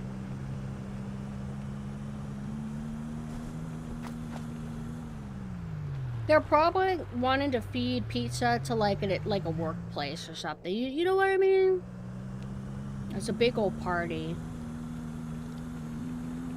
I really like old visual novel, like PC 98, like, HUDs, where, you know, you got the game and everything, but then you have, like, the HUD, and it's all, like, fancy and cool looking. I love that stuff. And they would range from simple, like, sometimes it would just be, like, a little cute checkered pattern, to, like, extravagant sci-fi detail, and sometimes goth. Where am I? Where am I? And maybe going the right way?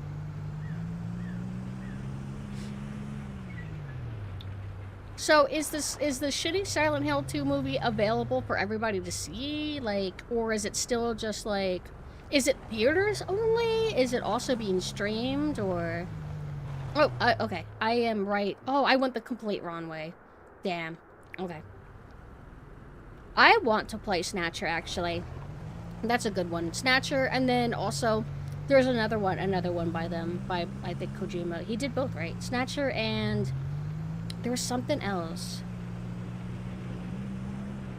Oh, this is gonna drive me crazy.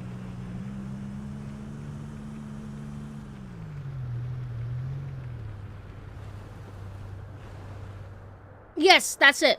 Thank you. Police knots. Snatcher is the one with the blue hair, right? The blue hair mullet, right? Or am I mixing it up?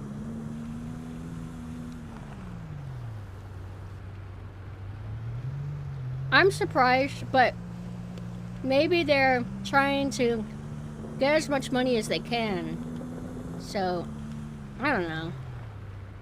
Oh, I did mix it up? Okay. Okay, okay. I am here. So I still kind of went the wrong way. I'm so dumb. I can't drive, yo.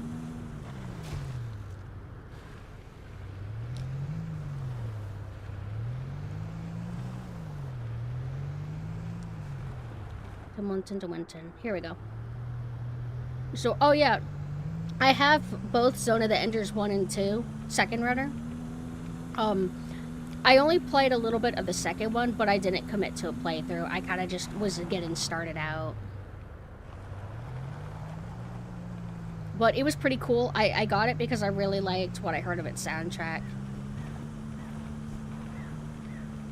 But I have the first one on PS2, and then I have, I think I have second runner on PS4. To Winton, so keep going. I'm going the right way.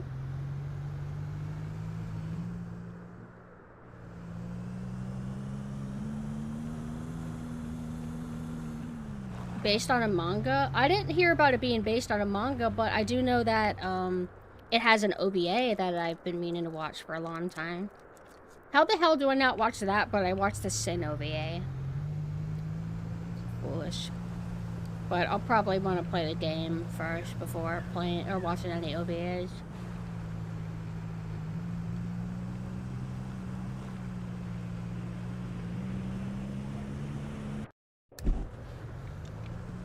I wish the Sin OVA was good.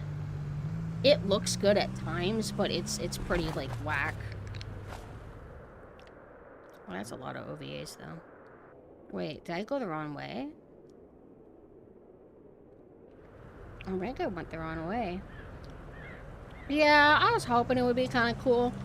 If I remember right, they changed the lore too much. Like, it didn't, like, a lot of the character designs didn't look like how they're supposed to. It was a bit odd. Oh, wait. What? Oh. Oh, I know what I did wrong. I'm mixing things up. I'm mixing where I'm at.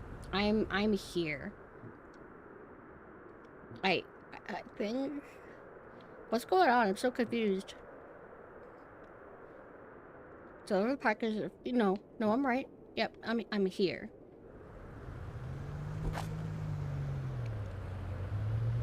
Appleseed's by the designs, at least they're by the Ghost in the Shell guy. I've been meaning to watch it. Just haven't made time. I started Angel Cop recently. But it's on hold at the moment because I've been showing Mina Soul Eater. They put out a PC version of the second version. They called it Zone of the Enders, the second Runner Mars, because they stylized the AR in Mars to be VR, although you don't need VR to play it. I already own it, though. I have no reason to, like, buy it again. I'm just... I have a capture card, so I can stream from my physical consoles. But from what I saw, Zone of the Enders 1 and 2 seem pretty different from each other. Zone of the Enders 2, it seems like... less sandboxy?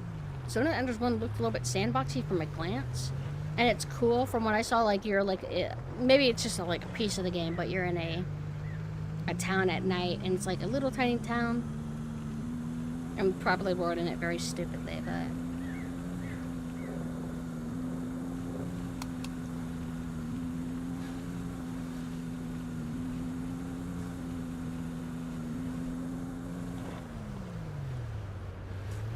Here's this album. I think it's like an official remix album of Zone of the Enders music that I used to listen to.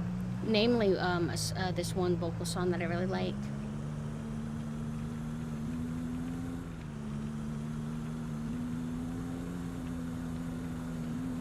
But what drew me into getting it was this theme. I'll play it really quick.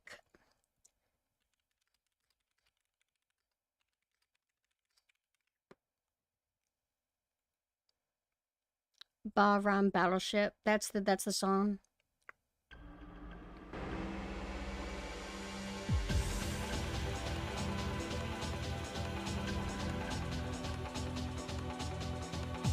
Hit me up if you literally sound like this.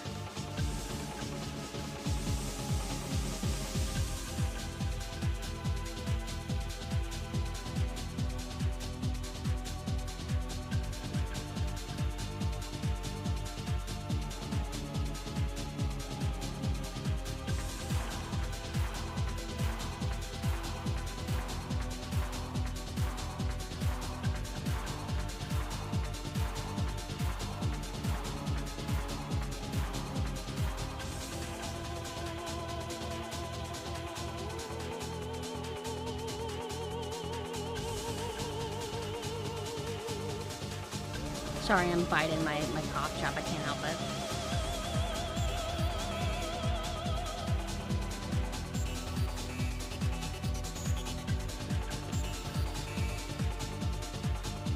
I got a text from a picture of my cat. Oh my goodness, look at my angel.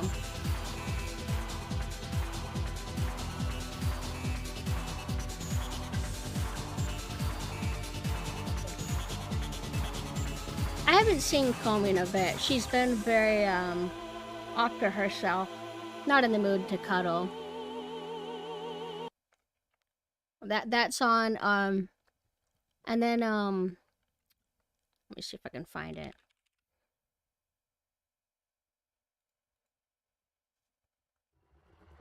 This is the remix of it, but I like the original, the non-remixed version as well, but I like this one a lot too.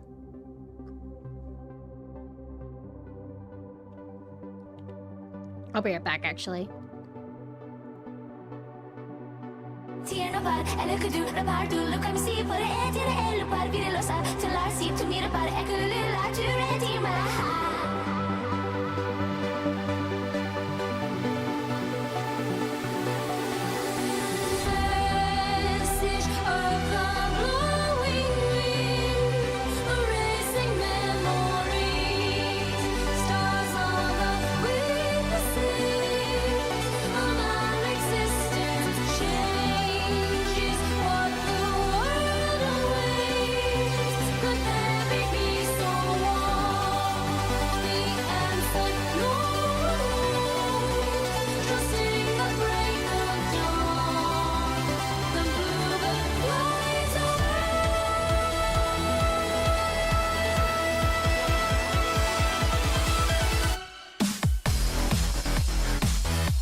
Curious.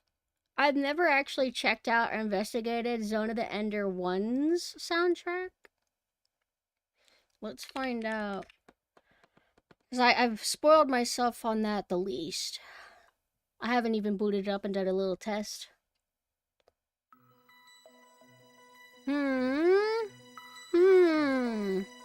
What's going on here?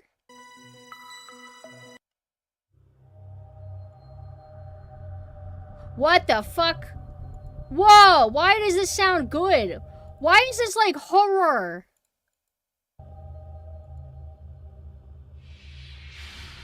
Ooh. Oh, it's so peak. What the fuck?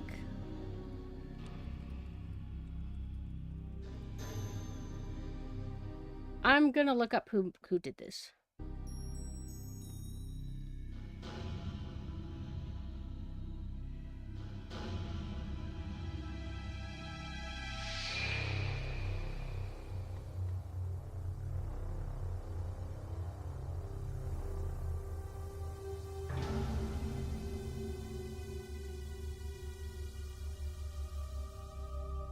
This might just be music for a cutscene. Like, I'm not gonna get too excited and assume that the whole game sounds like this, but...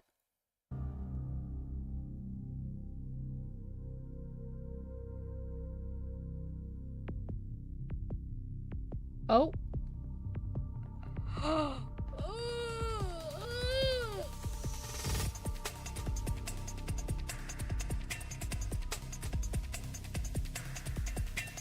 It's so fucking peak. Whoa. Okay, so when I'm listening to this, some of the synths that they're using, it's like, oh, this sounds like Resident Evil 2 era synths. But this is a PS2 game, so I'm wondering, somebody involved in Parasite Eve or Resident Evil 2 maybe work on this? Just it's showing a bunch of names. It's showing Maki Kirioka, Akihiro Honda, Noshiyuki Kakuta, and Suichi Kobori. But the only person that has an article on Wikipedia is Norihiko Hibino. I'm probably saying it wrong, but says that he did work on Metal Gear Solid series, but I don't know which one he did. But Metal Gear Ghost Babel. What the fuck? This is a Game Boy Color game. Metal Gear Solid 2, Sons of Liberty. Metal Gear Solid 2, Substance Abuse. Yakuza 2, but he did it with a bunch of other people. Did Metal Gear Solid Portable Ops with a few people.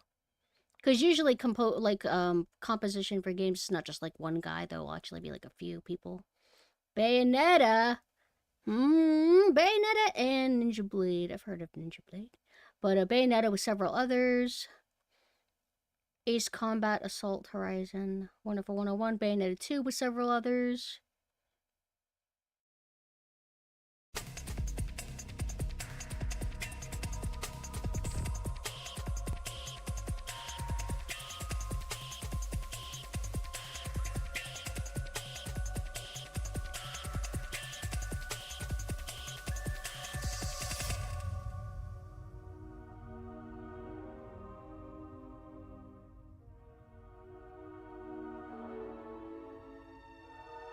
It's got that kind of synthesized choir you guys know I love so much that you don't really hear a lot.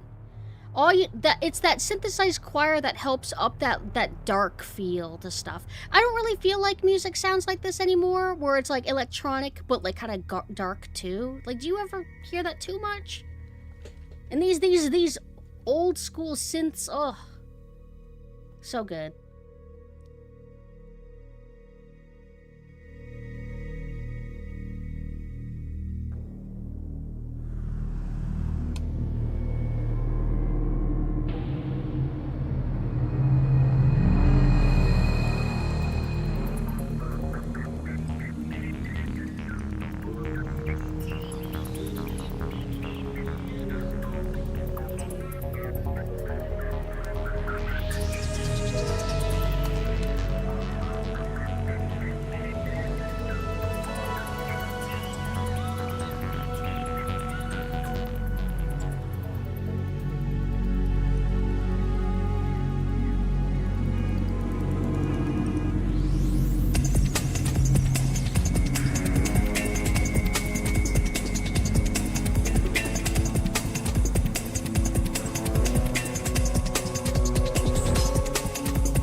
That's too good.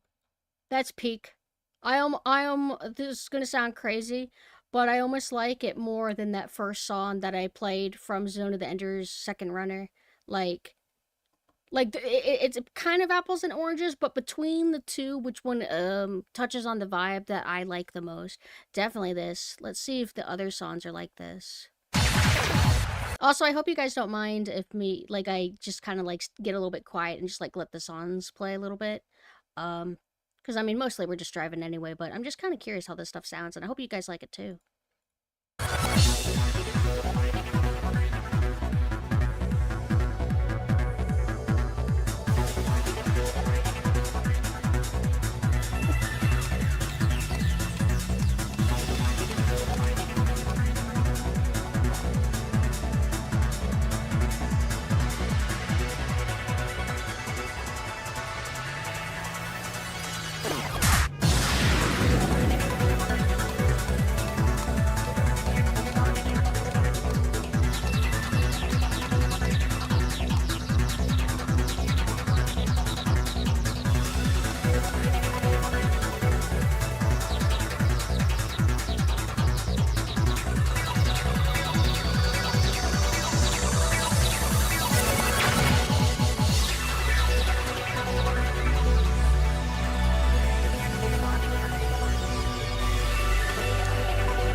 No, this is from Zone of the Enders 1 for PS2. If it was also available on anything, I don't know.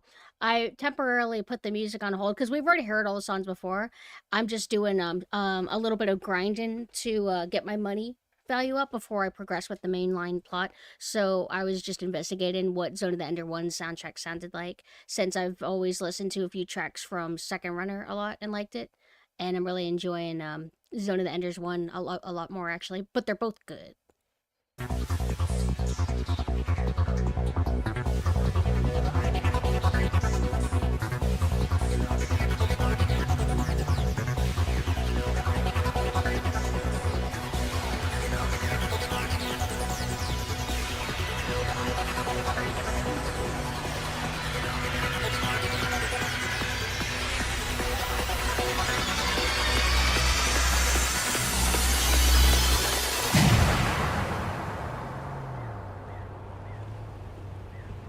That was sick.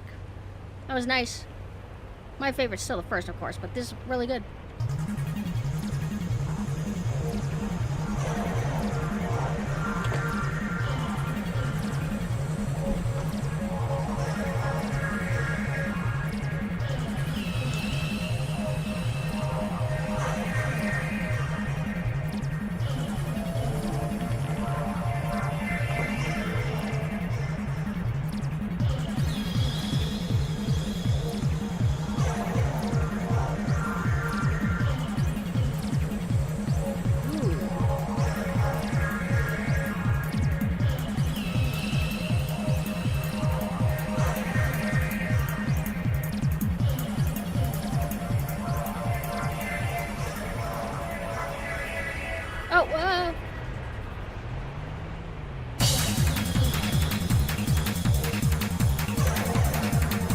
Yeah, Zone of the Enders has Kojima involved. I think he's a lore writer guy. I don't know how much, if he did the game design or anything.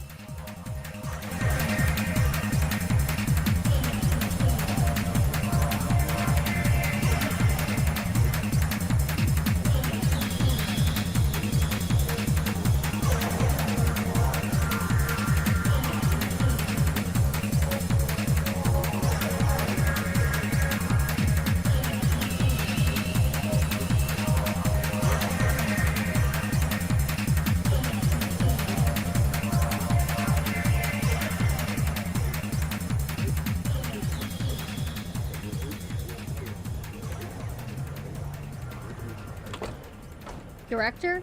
Okay, for both of them? I'm gonna assume yeah, but... Alright, let's go here. I don't hear pianos like this much anymore. This has a particular sound to it.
Sounds like cutscene music. Sentimental cutscene music.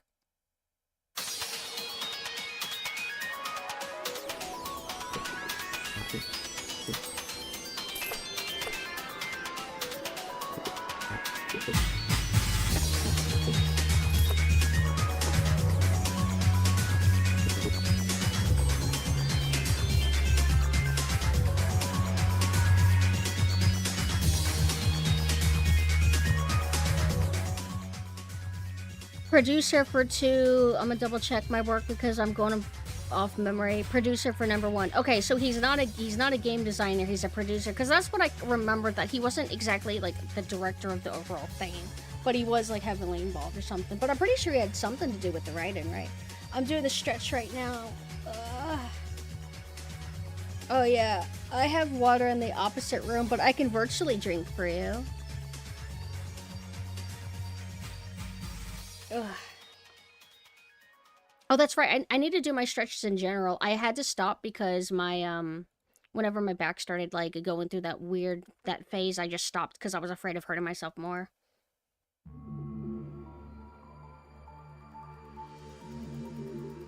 I think that's why Zone of the Enders 2 isn't highly rated, but he's saying that both of them were produced by Kojima. So what do we have to like signify why 2 isn't as liked or something? Is that true? I've never really heard I haven't really heard people talk about the series as a whole much. If 1 is better or 2 is better. I've actually never heard anybody, any like existing fan like say which one they think.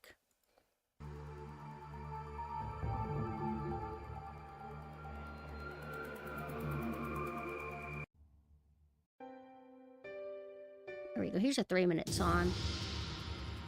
I turns the volume down a little bit lower so I can kind of like talk during. Oh yeah, this is it. When we get choirs like this, I'm happy. I'm happy. All right, let's see. We have 3 coffee powders. Wait, how much wood do we have? None.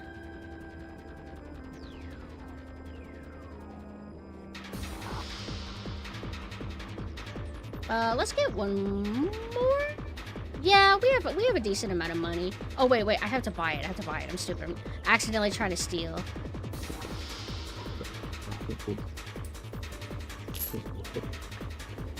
Yeah, 3 of them. Wait, so I was right. They do give you an odd number for some reason. Wait, oh. I think they give you an odd number because they only want... Wait. Yeah, so if you get 3 stacks of wood that all come with 3 each... It takes 2 wood pieces to make a fire, and then you have 1 left over, but if you had bought 2 stacks, then you have another left over. See, you get what I mean? Sorry, I accidentally tried to steal again. I'm sorry, sir. I'm sorry, sir. Quite a bit of money, but that's why I grinded. So, I guess we can go ice fishing. Why don't we do that? I don't know what for, but let's finish our job. We should be probably right here. Different directors for both? Okay.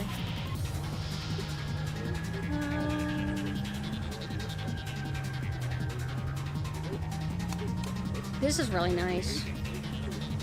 No, but we were talking about it earlier. Police Knots and Snatcher. I would like to play both of them.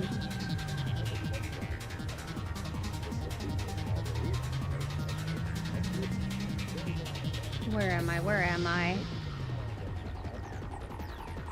We're at the bar. So we are probably here, I think, if I remember the layout. Which means I'm going in a circle. As I feared.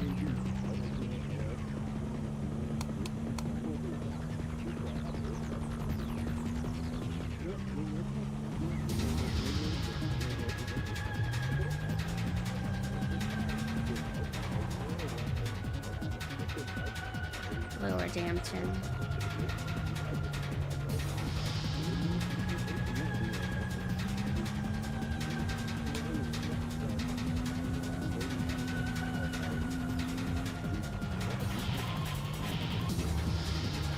So if we're in Lower Dampton, what are we here? I want to go to Dampton.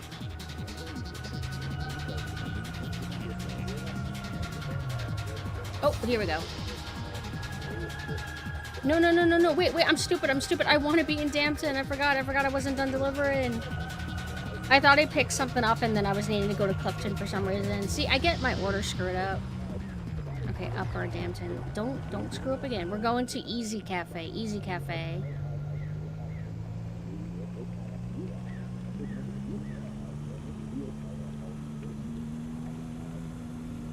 What was Police Knots and Snatcher both originally on? That's just kind of like the way things go. With every new generation of people, less and less people go back and play something that was before their time. You know what I mean? And it's unfortunate. There's going to be more and more people who haven't played something that seems basic to us. Like, there's probably a ton of people who haven't played Resident Evil 4, for example, like original Resident Evil 4. And if you ask them, they'll be like, oh, I played the remake. You know what I mean? Lower Dampton. Oh, I'm going the wrong way again. I need to actually, like, lock in. Let's find another 3-minute song. How about this one? No, no, God, no. No. Ugh. Ugh, what's happening?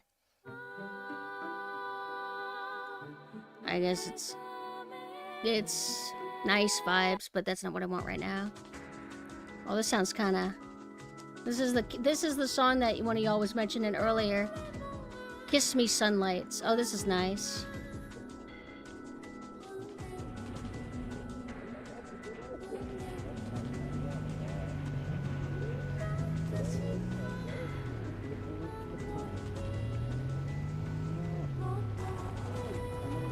We're at the bar, and here we go, Easy Cafe.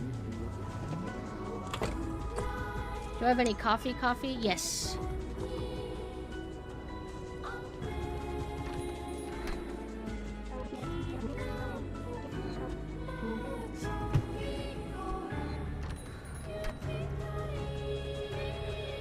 I've seen in recent memory someone go, lol, that old game, and it's like, listen here, you little shit. I was 21 when that game came out, and then it dawns on me that I turned 38 last December. I'm tired. Rough. But yeah, like, it's gonna get worse. It's gonna get so much worse. And we're like that too. Our generation is the same way. Like, not to imply that there aren't people in our generation that go and watch all the classics from the 50s and the 40s and the 30s, but there's probably a lot of, like, staple greatest hits of every generation that we haven't seen. And there's probably, like, you know, some 90-year-old that's like, what? What? You haven't seen that one movie from 1932? That was a classic. And just the way it goes. This is really nice.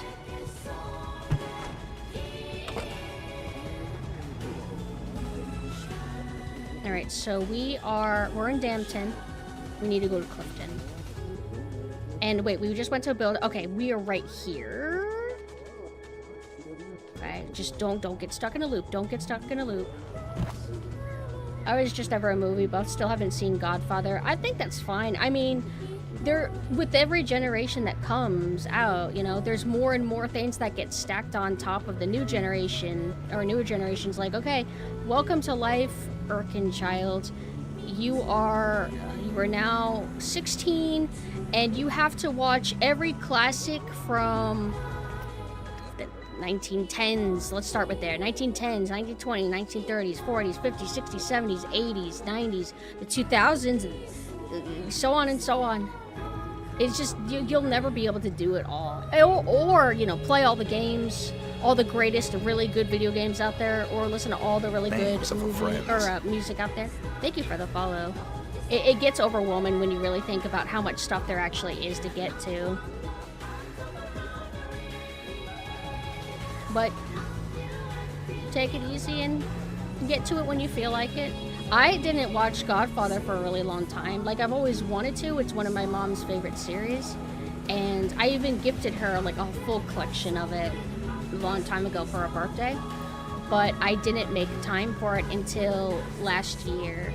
I watched Godfather 1 and 2 for the first time. And I'm like, oh, this is really solid. I can kind of see how this inspired a lot of things.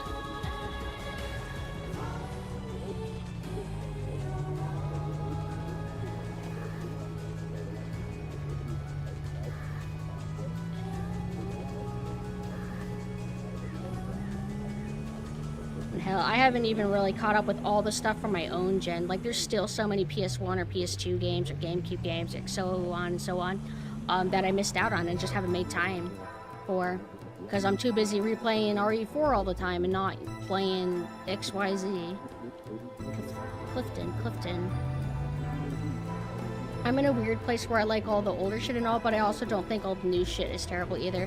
It's just a balanced approach. Like, it's easy to act like all shit is bad now. Like, oh, all music is bad now. All movies are bad now. All games are bad now. It's like, no, not really. You just have to look harder. And my friend always said it as people glaze the 90s. Like, they glaze the PlayStation 1, they glaze the PS2. But it's because time filters out all the duds. So when people think of PlayStation 1 or PlayStation 2, they're not thinking of shovelware, they're not thinking of the janky, shitty games. They're thinking of, like, the classics. The ones that hailed and, you know. So there's always junk in every era. I want to go to Clifton.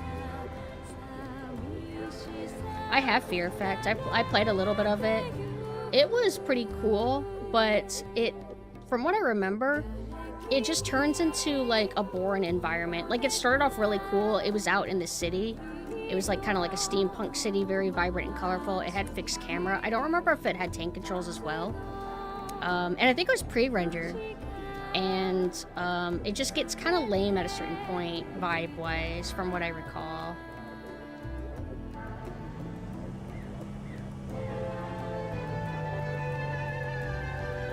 Tunnel Clifton. Like, 60s to 70s main stuff was mostly bangers and original. You just gotta look harder now. I'm sure there was lots of movies in the 60s and 70s that weren't that great, though. I don't think, I mean, maybe there's an era of time when 90% of everything was awesome. But is it possible that back in previous eras that there was more chances of a hit than a miss? Because I feel like nowadays I don't hear about as many hits anymore.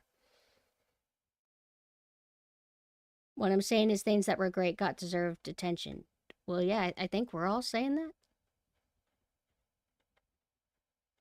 Cowboy movies back then was the Marvel movies of now. It used to be kind of popular, and then pirate movies used to be popular, and they stopped doing them because they were too expensive to make. It's not that new shit it's bad, it's that new mainstream shit is bad. Some, yeah. I think that there's occasional mainstream stuff that's good, though. I like the John Wick movies, and that's pretty mainstream. But, there's always good stuff that's coming out. Lots of talented creators that will like have similar sentiments as you know, they maybe grew up with similar things and they have similar values in what they like in their media, and then they go on and make it for you to enjoy. Need to go to Clifton. Look at all these wires. The argument is that good stuff is not being made, but it's the perception of it being widely accepted that's shifted.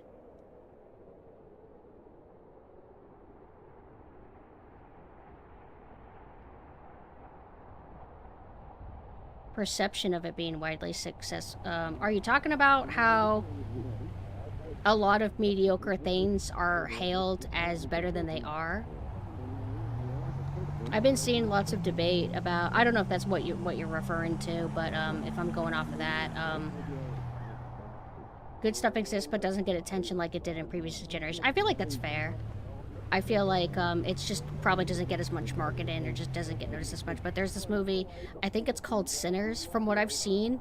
It kind of looks like maybe it was inspired by Until Dawn. And I've been seeing people say that it's actually not that good, and then people get really defensive over it. I'm going to assume that it's going to be like a 7 out of 10. I've been wanting to see it, but I haven't made time. I'm going to go to the bathroom really quick. The coffee is exiting.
I'm back. Hold on. Let me catch up. Let me go back and play that song that was so sick from earlier. Yes. I think it has to do with how much production companies are unwilling to take risks on new ideas versus when movies and games are more experimental. I think it's partially because they've become so big, they can't risk having major failures. I always was weirded out by the fact that companies have gotten so big and yet they take less risks, and I would always be so confused. Why are you so afraid to take a risk? If you're bigger, doesn't that mean you're safer? But there might be a fundamental misunderstanding I'm having about how business works. I've seen Sinners, I've enjoyed it. I can kind of see the comparison with From Dusk Till Dawn, but given certain other parts of the subject matter, I can see other takes about it too. I personally feel like in this day and age with gaming, we're getting a repeat of the crash of 83, where there were being a lot of shovelware and slop, and people need to speak up about it so developers can get that kick in the ass they need to in order to bring it back. Which I'm glad that we have Twitter for that. I feel like a lot of developers and people pay attention to Twitter. That seems to be like where we are heard. One common complaint that's kind of growing is contempt for Marvel writing. I think if that keeps up, that eventually we might get like less and less instances of Marvel writing. But the problem is there's a lot of people who do like it, and we might be a little bit outnumbered. We might be a bit of a vocal minority, even though it doesn't feel that way, right? It feels like everybody hates Marvel writing, but there's a lot of people don't. What are like some examples, like because like I usually in my kind of circles we talk about stuff like, you know, mediocrity, like 7 out of 10s get like hailed as if it was a 10 out of 10, and if you dare suggest that no, it's a 7 out of 10, it's good, you get kind of like lambasted. But what are some examples, if you guys know of any, that you would consider to be something that's fine, that's good, and it gets hailed as like one of the greatest things of all time? Because that I just don't think that we get 10 out of 10s very often. Wouldn't you say that's fair? I can't think of many. I'm like out of the loop. What was the last 7 out of 10 movie I even watched? I think the last movie I watched was the first Silent Hill movie for the first time. I've never seen it. That was a like 3 out of 10. That was dog shit. I got nothing out of it. Nothing. And that's not being like a jaded, overly attached to the IP Silent Hill fan. That was just somebody who wanted a decent horror movie, and I did not get that. So this would make sense if bigger companies did many small projects, then they could diffuse risk, but there's an optimization of safe works, which is where the indie scene is starting to move in, while big companies just push out the 7 out of 10s of bland shit. Let me reread to make sure I'm processing this.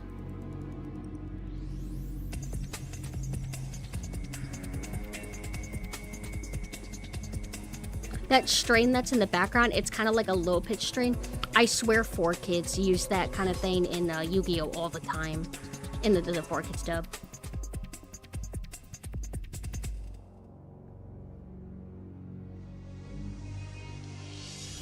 What, could you, my brain's struggling to latch on to, like, understand, like, where I want to tackle this.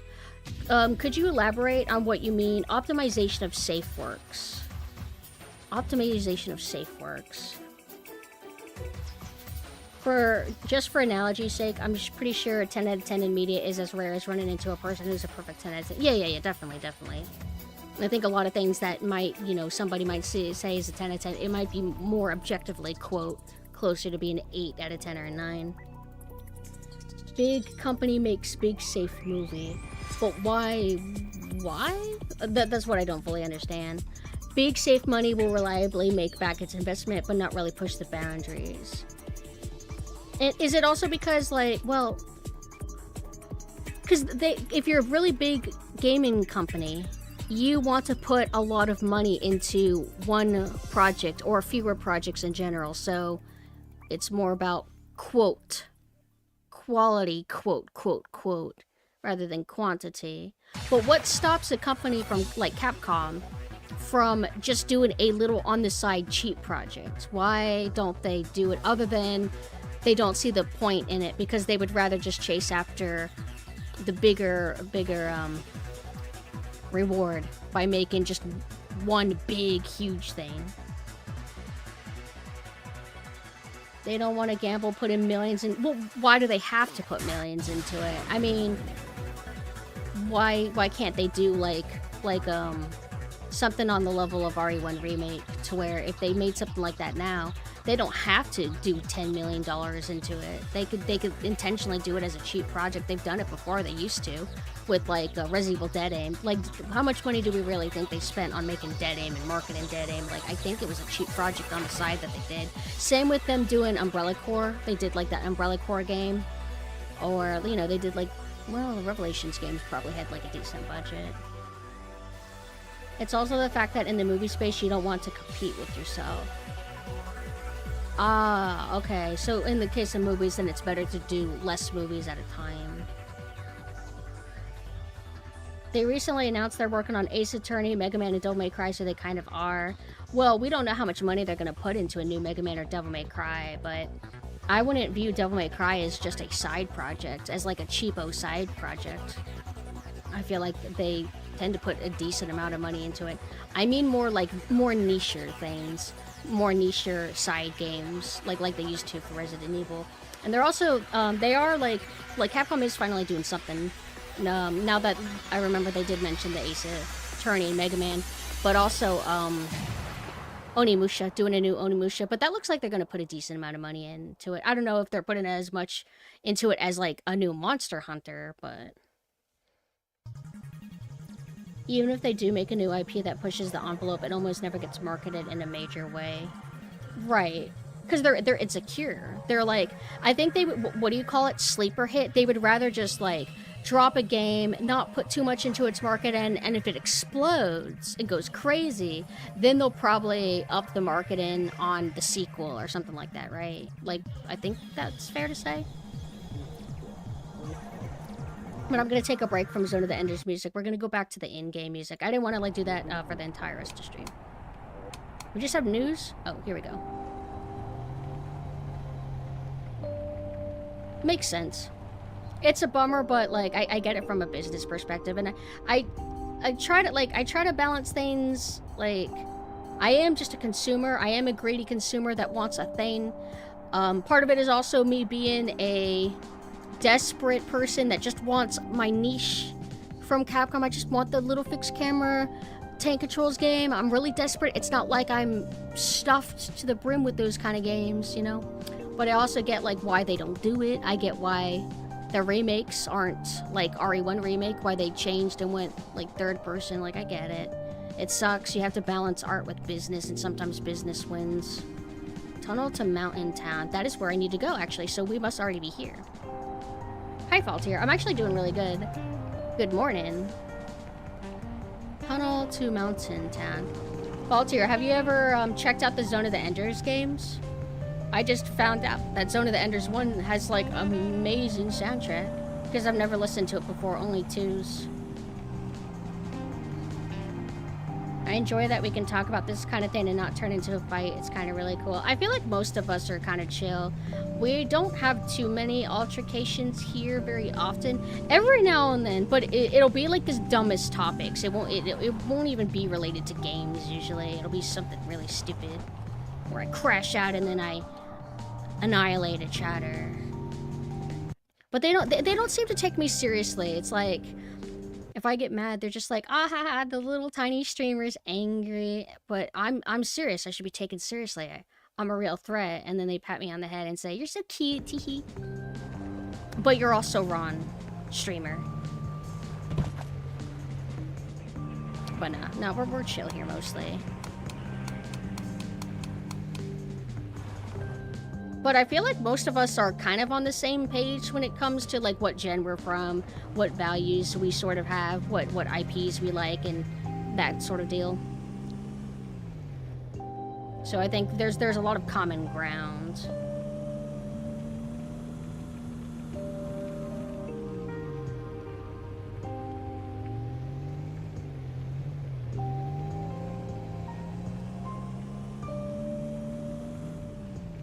Going to Upton. Oh, we're going to Fishing Town. Wait. No, that's Snow Town.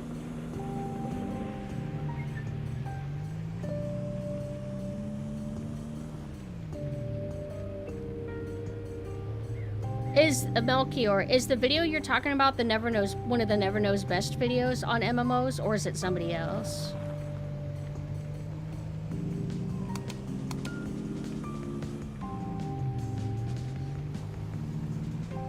Okay. Do you know the creator's name?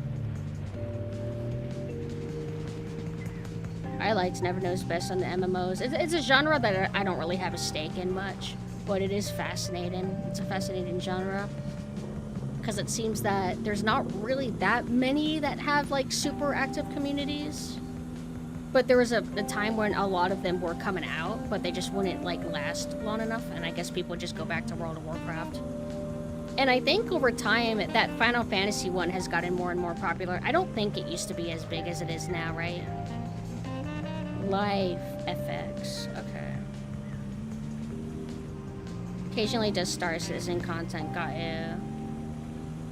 Does anybody stream Star Citizen content? Should make me a stream some.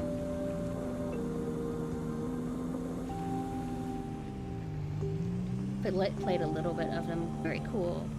What have you been up to lately, Faultier? Faultier's a streamer too. What have you been streaming lately? I haven't been able to pop by in a while. Other than like an occasional raid before I like had to dip. Played XIV for about 10 years but got tired of the backstab and fakeness. Like from... Is that just like how the community of players is? Saw someone stream it yesterday, their viewers dropped to 3. That's not right.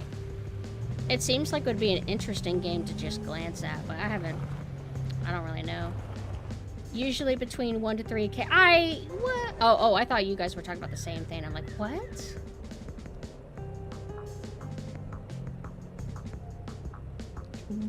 What drama? How do you have a drama in an MMO? I thought yours just, hey guys, let's quest together. Let's try to get XYZ thing. Let's grind. Let's go to this dungeon. Like, what drama is there?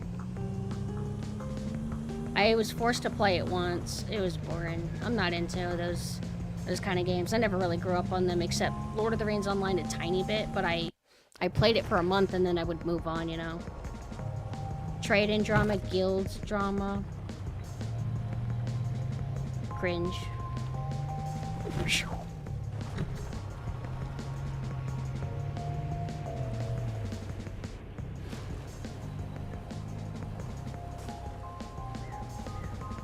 Drama heavy. WoW players are much more relaxed. WoW players are probably older people, right? Whereas I would assume Final Fantasy MMO people would have like a higher population of youngsters, right? Not that I would know, but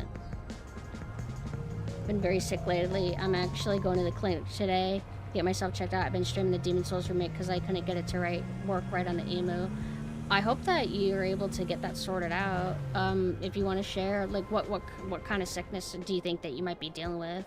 Hopefully it's just like a really bad flu and not anything too crazy. A lot of guild drama everywhere. A guild master and their significant other getting favoritism or cheating on them and the guild implodes.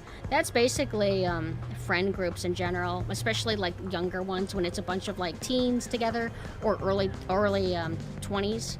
Granted, drama's everywhere no matter how old you are, but I think it's more prevalent with like youngsters because there's more like e-dating and it's like really flimsy friendships, really flimsy dating to where you're just not serious. You're just not locked in. And then yeah, whenever like some sort of breakup or friend breakup happens, then groups split off and divide. And I don't miss my youth regarding online friend groups and friendships.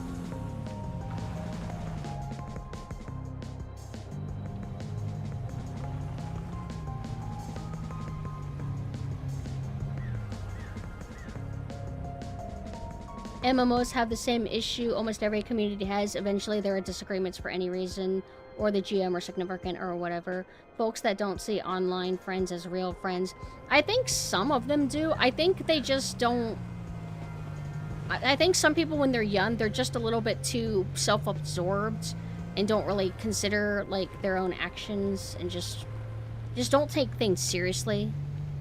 Hello, I started e-dating this person, but 1 week later, I've decided that I'm actually in love with with the Sonic the Hedgehog role player.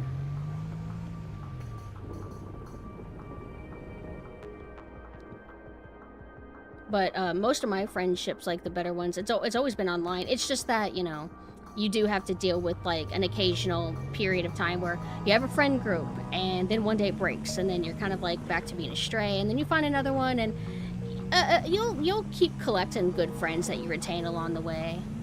But I think you'll leave quite a few people behind for one reason or another, or you get left behind yourself. Delivery. I'm confused. Why is it float in here? Is it like right here?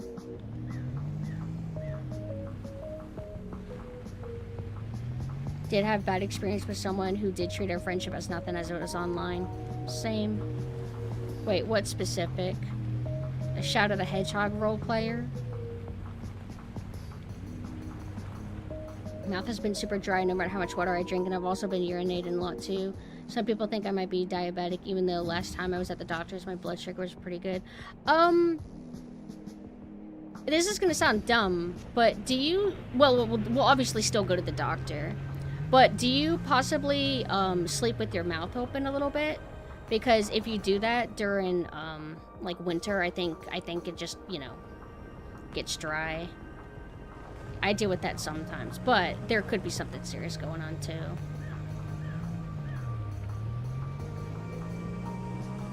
I have some regarding online friends. I have in terms of the ones that I have an actual relationship with in any capacity and that I'm like fond of them.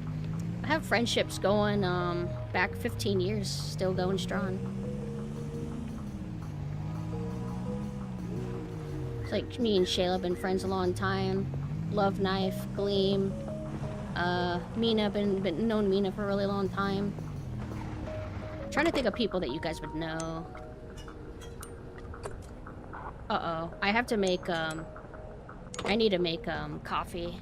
I have none and I'm, like, starting to freeze. Oh, no, it's my energy that's low. Oh, look at that, my fuel's low, too. Do you sleep with your mouth open a lot? Then it might be that. Do you feel that as the day goes on and you drink fluids, that, like, in the late afternoon, that you feel, like, a bit better, but it's the worst in the morning? Because that's what I dealt with. Due to my autoimmune issues, I basically only have online friends, and my best friend I've known for like 15 years is the best feeling. I would like to have more in real life friends, but I pretty much never meet anybody that's on my wavelength or likes the things that I like or wants to be my friend in real life. Most of the time, I'm just like around people that are way older than me. And if I do find somebody that likes similar stuff as me, it's never like, they like video games and anime too, but they don't like the same things that I like. And I don't have the range, I guess, to adapt to very well if I don't have anything in common with somebody. It's just like a social struggle that I have. The worst at night. Huh. I don't know about that then, but luckily you're gonna be going to a doctor. Oh wait, I need to put the pot here, then. Okay, here we go. Meeting people that understand you is much easier online. Yeah, exactly, because people in online profiles, you're sort of able to scout them out easier than like, oh, I met somebody in real life. Well, I have to have a bunch of conversations with them to figure out what they like, whereas you can like find somebody's social media profile, casually follow them, and then you'll see their retweets, the things they say, watch their stream, etc. And you can kind of like profile them that way and be like, okay, they fit into my archetype, or no, they don't fit into my archetype. Hold on, I want to copy beans, copy powder. We're gonna go, what? Oh, I'm sorry. I gotta take this copy out first. Oh, oops. We are able to, oh, I see. I can only have a campfire placed in one place at a time, because I only have one pot. Now I get it. Don't worry, I'm just talking out loud. I had to adapt and pretend a lot just to socialize. I just can't do it. I get bored too easy.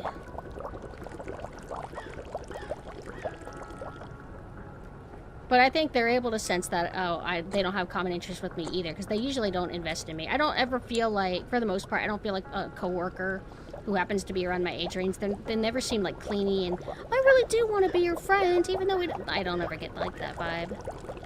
And I guess the feeling's kind of mutual. What a great fire.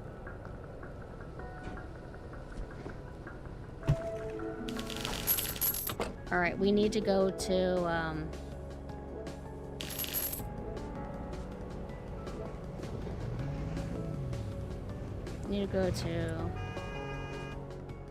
we have no job at the moment, actually. I think where are we? We need to go to Winton. Well, we had to go to Munton to get there. I want to go to the fishing town. Wait. Okay, yeah, fishing town, and then I want to, like, start fishing.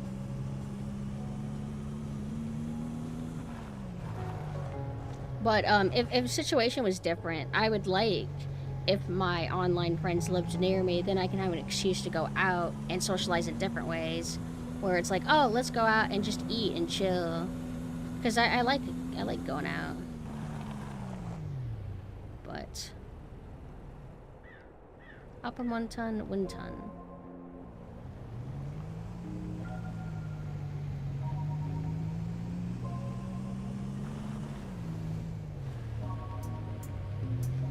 I think my last in real life friend, let me think.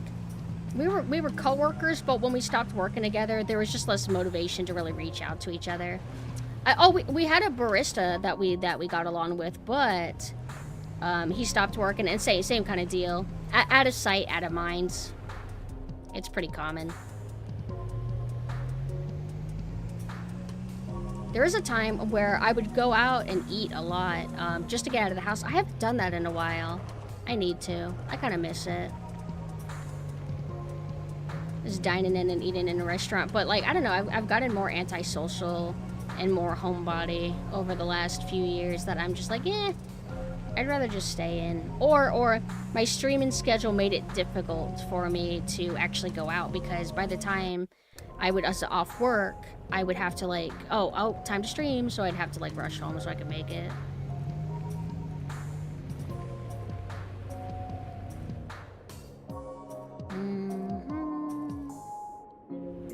Always think of the Sims social bars and just feel like mine is always red. Mine is like yellow caution. I'm yellow caution social bar. Not the worst, not the best.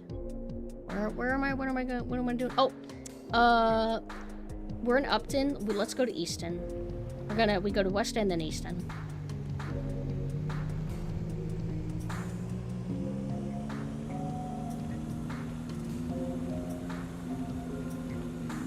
I have to go to the bathroom again. I'm sorry, forgive me.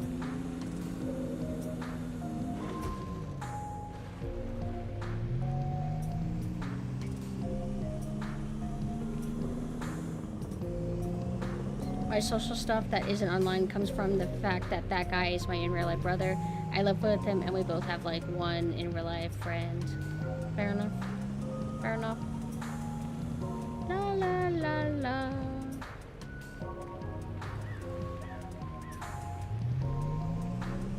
Going outside is really draining. I think a lot of it's like how introvert you are. I think I'm like an omnivert where I kind of show traits of both. I think probably a lot of people are like that. I think I lean more towards introvert than extrovert though.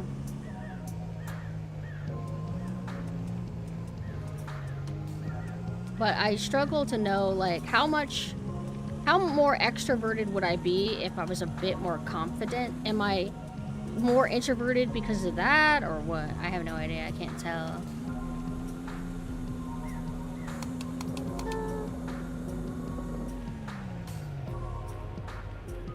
Everyone and everything outside is at least a 40-minute drive, and you walk there, there's constant crime. Got you. So it's just, everything's a bit too inconveniently placed.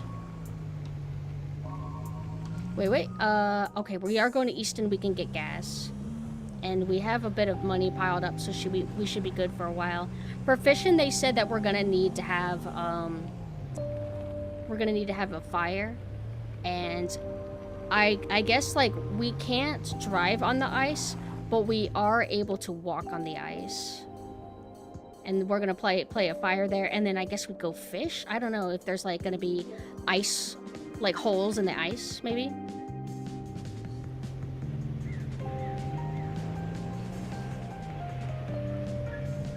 To Easton. Okay, so we are right here.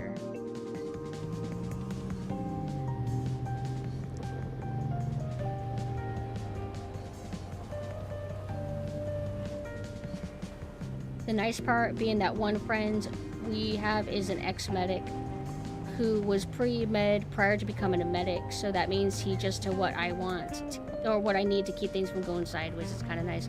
I don't fully get it. Wait, what do you mean exactly?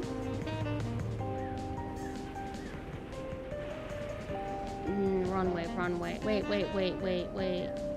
Here we go. Is this gonna be the place that asks me to pay $100 for my gas? Please don't. 60, yay. Alright, let me go to the bathroom really quick. Oh, why am I still bloody and uninvited? I'm like relaxed and chill.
I came back in time. Good night.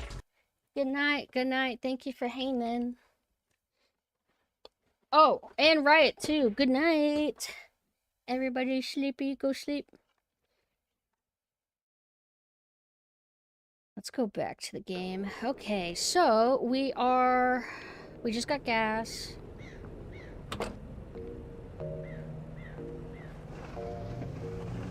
So we are right here. Let's keep going.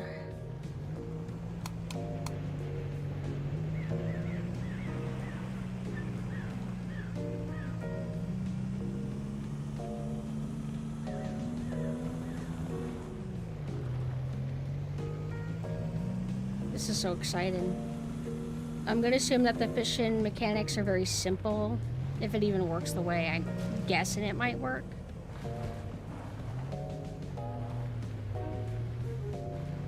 Whoa, did you see me? Wait, did I hallucinate? It looked like I got pushed back. Only for a second.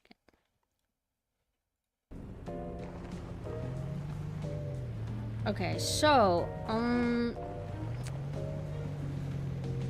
fishing town. We have a bunch of coffee made. I don't know if I made all the possible amount of coffee that I can do, but I just don't see the incentive because they want us to, they say, oh, one of your goals is to make a fishing rod, and then they mention that intercity deliveries are worth more, but we've already been doing intercity deliveries. Do we just get more money or something based on, like, if we are able to fish? I don't fully get it. I don't even know if we're supposed to go here and fish. Like, is this the area? Wait. We're not close to the road anymore. Or close to the water line? Okay. We're probably heading here now. This is not where I want to be. But not the worst.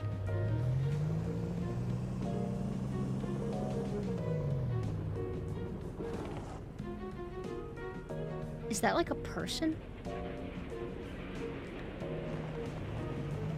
I'm gonna assume if I like jump down, I'll just die from pain damage.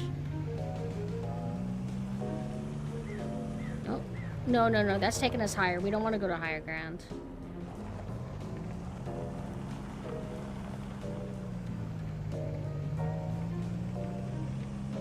Hey, wait, we see down there?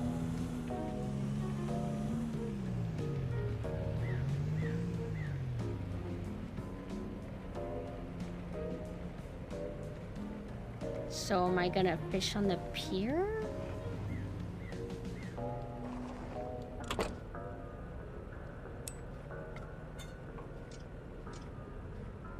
Okay, it just works like that. Let's wait. Oh shit, hold on. Did I drink the coffee or what? I pressed the fucking button. Where am I? Oh, right. Whenever I go into the car and come back out, it de-equips my shit. Well, this shows how really cold it is here.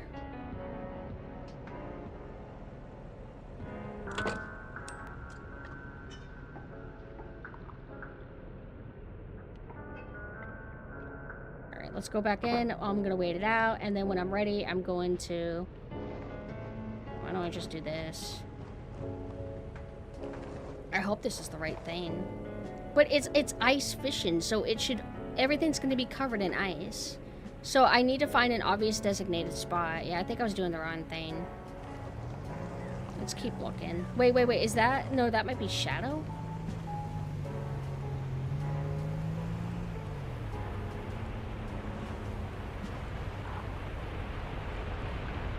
Is that a dam? Cool.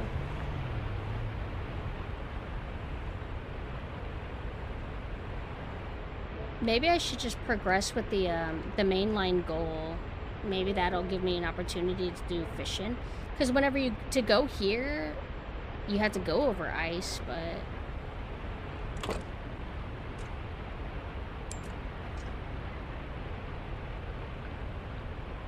I can't, like, check to see if it's working.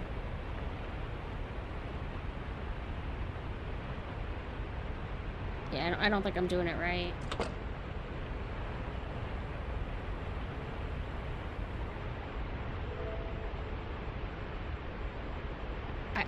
Brew some fish soup. Ice fish in a hut on the fishing town lake.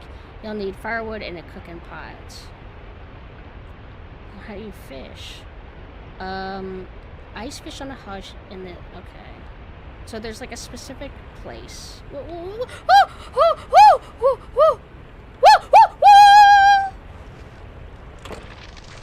It's over again!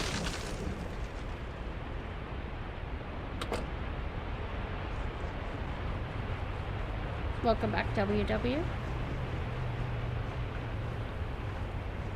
Is it this? Hey! No!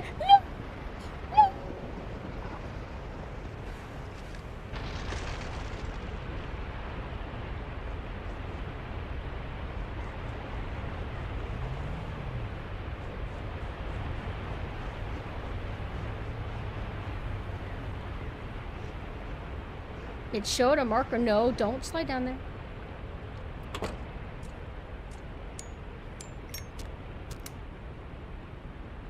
Wait, camera! Please, camera! Wait. Yeah, yes! Yes! Oh my god! Oh god! Okay, guys. Okay, guys. One more, and then we put the pot. Oh man! And then it did it. Oof! Ooh! No! Come on, pot! Oh! Jesus. Okay. Nice. Alright, let me warm up a little bit.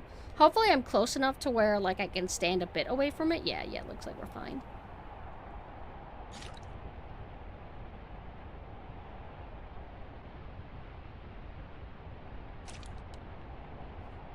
Okay, I do not know how to fish. Cool. What am I supposed to do? Like, react immediately? Am I supposed to tap it? Supposed to hold? Huh? Okay, is it just a nibble? Oh, sorry, I did it instinctually. I looked at chat, heard a sound, and then I just pressed it.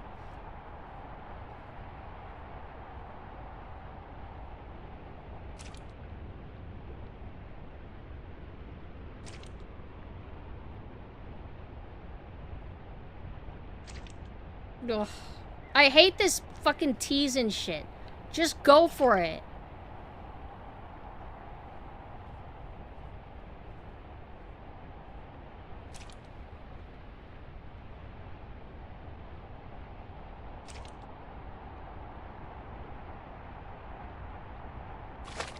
Oh yeah, yes! What? Oh, well, come back! No! This game can suck my dick. I was trying to press A to grab the dumbass fish.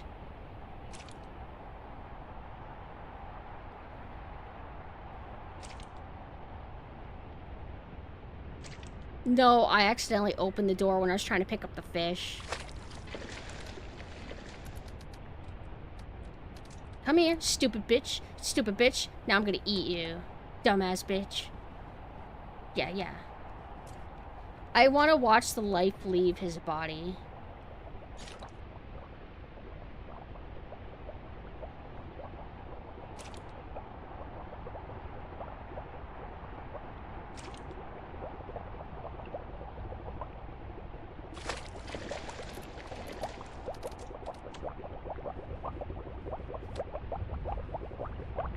Wait, how do I get the soup? How do I get the soup? Okay.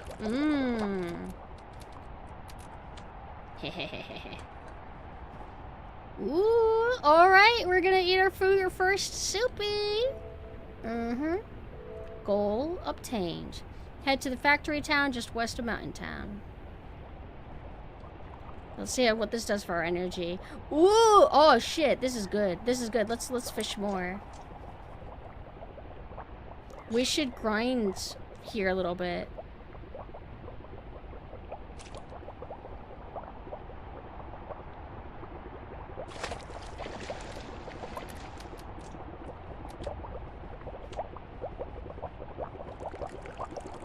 This fish in here.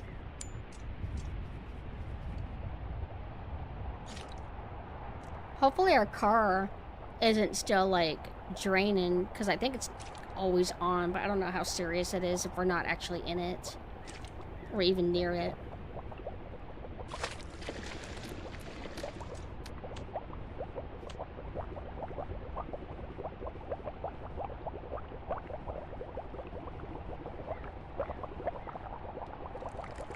Now I kind of want a fish soup, but no, I can't fall for it. I don't like fish that much. Unless I just haven't had the right fish soup. I've had, wait, what's miso soup? Is that fish? I like it a bit, actually. I am broadening my taste palette. I have been eating more seafood.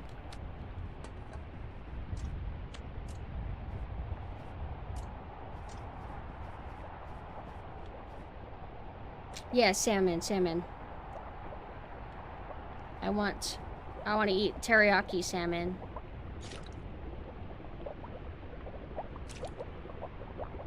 Are slow cookers the ones that could explode?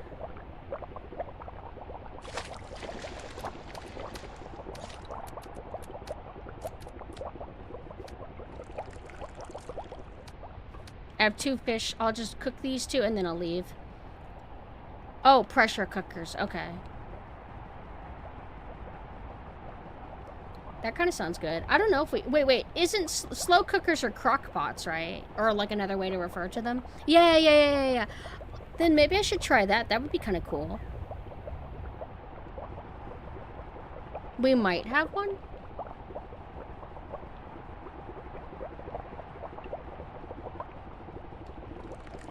We have 1 more fish. We're gonna wait for that to cook. You know, it doesn't hurt to grab 1 more while I'm here. There's no reason to. They're so easy to catch. Whenever I'm ready to grind for more fish, I'll just come back here. Oh, I can't pull up my map when I'm in here.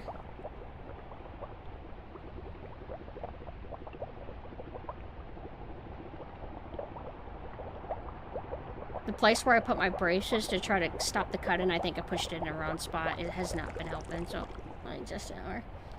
Alright, I think we're... Oh, the fire's out.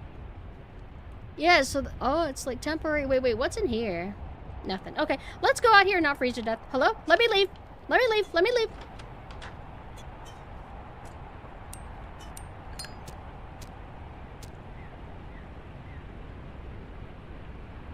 Oh, no. I'm gonna die. Let's just say, I'm gonna die. My car, I can hear it. I can hear its engine. It's like a heaven's light. Except it emits gas into the atmosphere.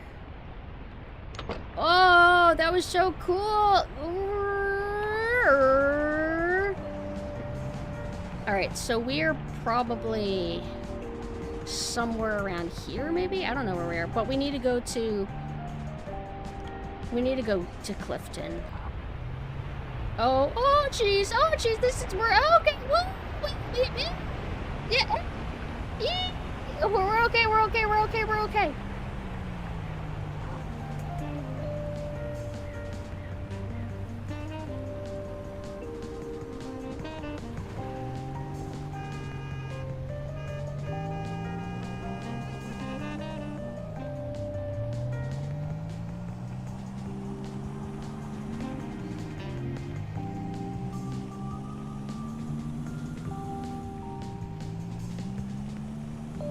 Saw a forked path. Well, I'm not gonna pretend like I know where that is. Clifton.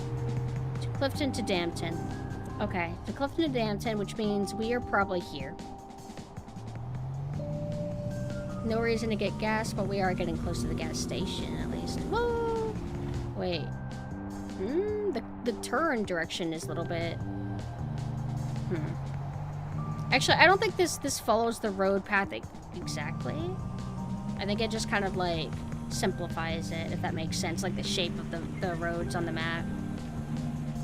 At least I hope. Maybe I'm genuinely not where I thought I was.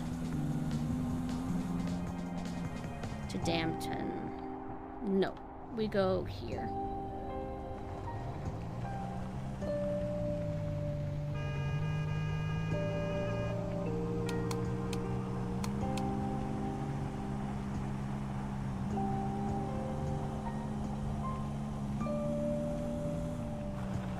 What did that say?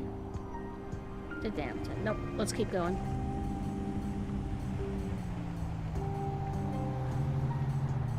Wait. Here we go.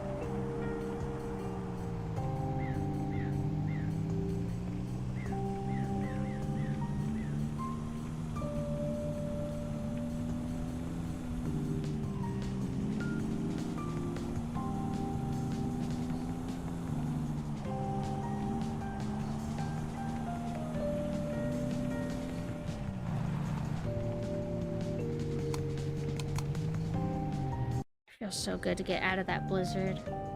Okay. We are going to here, right in Weston.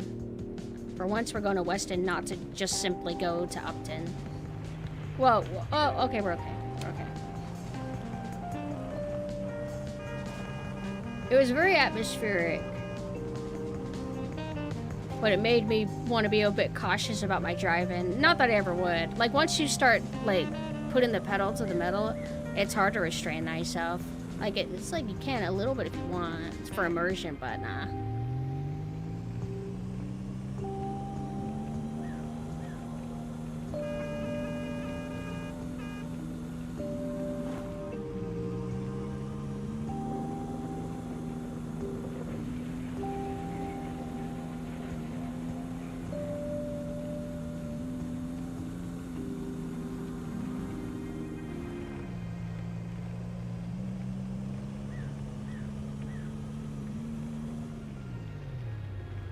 Haven't heard this song.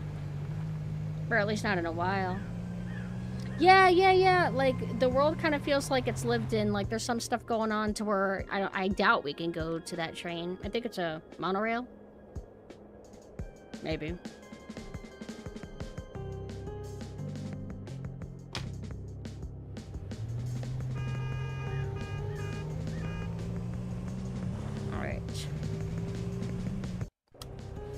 I wonder if the reason why they wanted us to get that fish is so we would have, like... Oh, wait, no, it's for you. For you, hey! I haven't seen you in forever.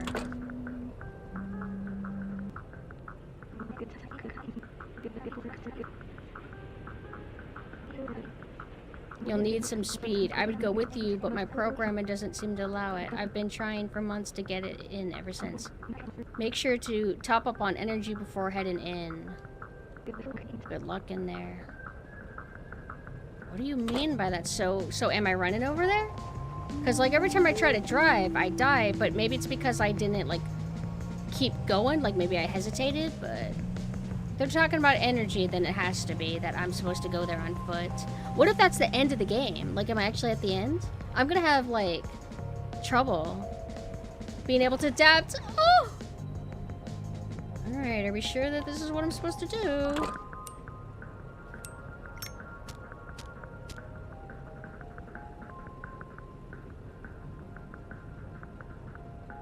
I do have good energy, but I'm a little worried that I'm gonna die.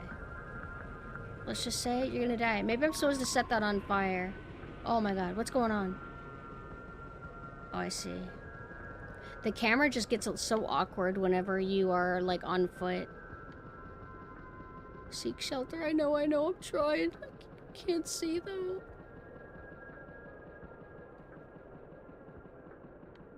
I don't know where I'm going. I can't see ahead of me. I can't, like, angle. I think I'm, like, at a wall. I'm dead. Ugh, I can't fucking move. Like, why is it like this? Yeah, like, I'm hitting a wall and I can't look. I'm dead. I wish it would just kill me right now. Ugh.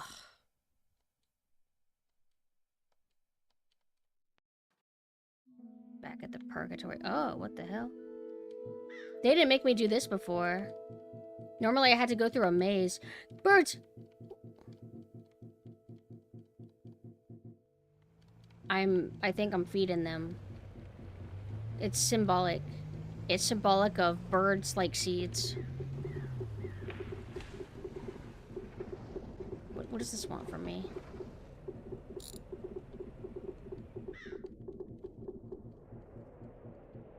When am I allowed to be free? Oh. Okay. Just now.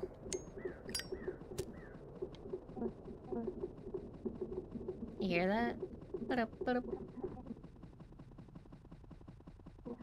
Last time I was here, I kind of forgot that you can pull out the lighter while you're here. So I was just wandering off in darkness, not really sure where to go. So...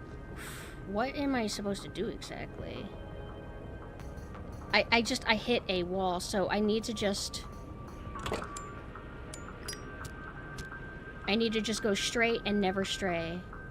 But the camera is pulling me a little bit, like... It's actually trying to steer me to go left a little bit. So I keep having to fight against it.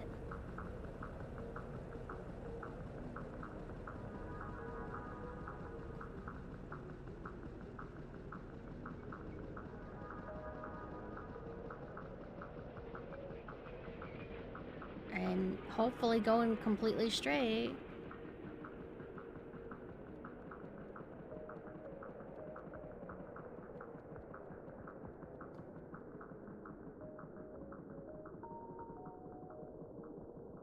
Oh, I know what I can do. I'm so stupid. Nope. Oh my god. Try. Ugh.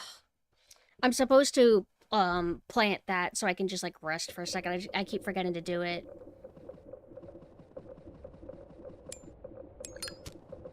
But I kept trying to put like the 2 fires and then I kept accidentally re-picking it up.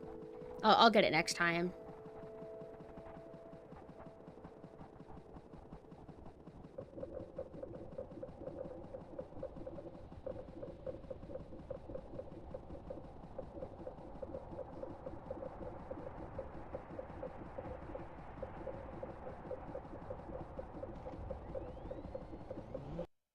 Huh?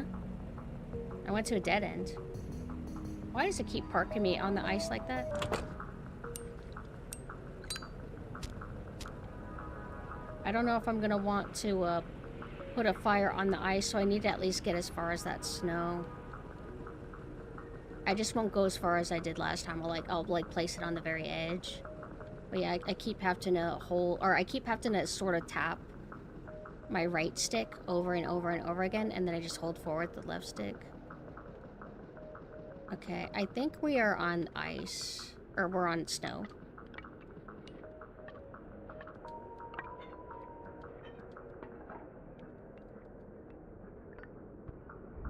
There we go. Do I have any coffee? I do.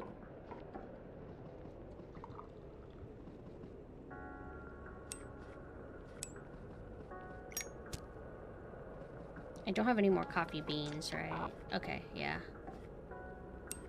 No.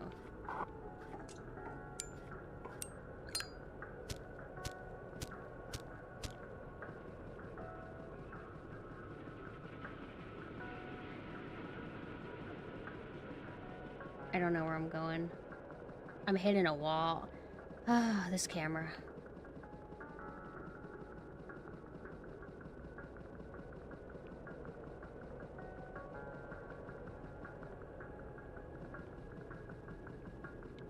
And it's hard to see, like, what's ahead of me because everything has a posturization effect now. But if I keep going straight, I'm supposed to just be able to go up here, but it felt like I was hitting a wall. Maybe I imagined it. I don't know.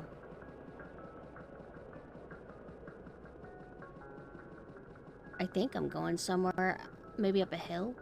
Yeah, okay. I thought I hit, like, a dead end.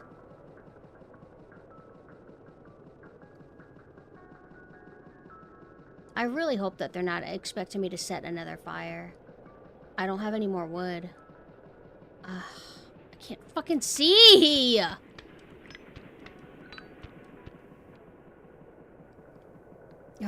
I can't go anywhere. Like, I'm trapped. Like, I'm trying to go... Wait, I think I'm moving down finally? Oh, this is so annoying.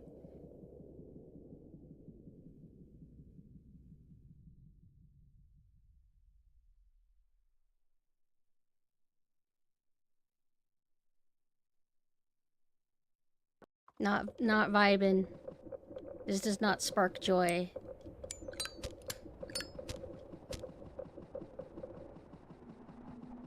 Guess who has to go drive away to buy more firewood? Luckily, I think it's available in the mart in this biome.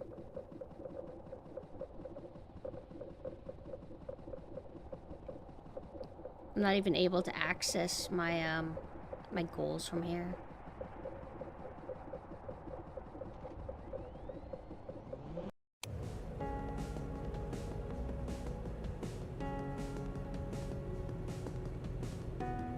Like, what am I supposed to fucking do? Go climb up there?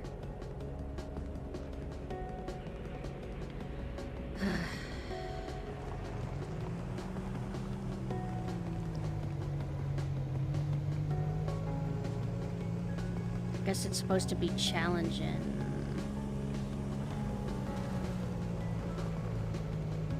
No?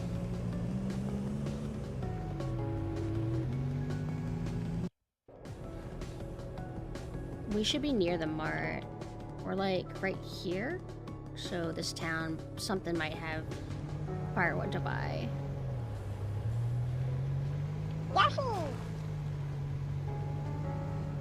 Bakery. No, you're good. Don't worry.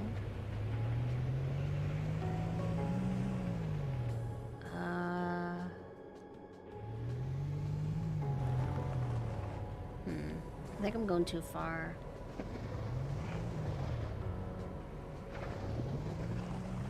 There's a mart up here, I think. I don't want to go up. No, I don't see any buildings.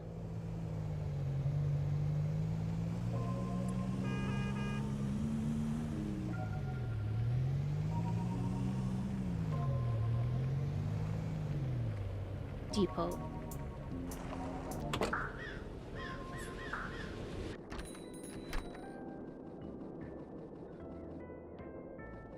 Like, if this is the end goal, I guess it would make sense that they would make it, like, so difficult like this. Alright, so... How many woods do I have? I have 4 of them. I still... Wait, no, I had 2 left. I'm gonna just buy 1 more. Yeah, it's an indie game. It's, called Easy Delivery Co. It came out last year, I think. So it's kind of, like, recent. And then, I think that's it.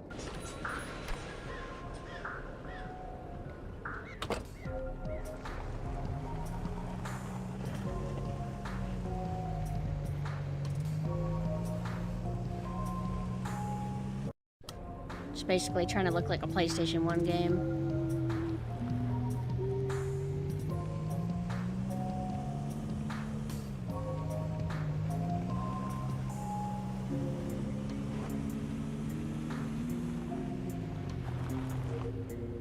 Am I sure that I'm doing the right thing? Head to the factory just west of Mountain Town. Like, what's the point of getting the ice tires if I'm not supposed to just go? Yeah, you are supposed to just do this. I'm stupid. I need to put the pedal to the metal.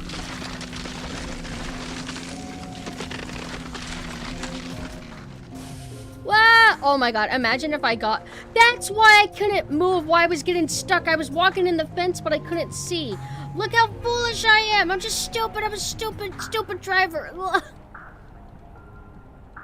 Get up! What? I died?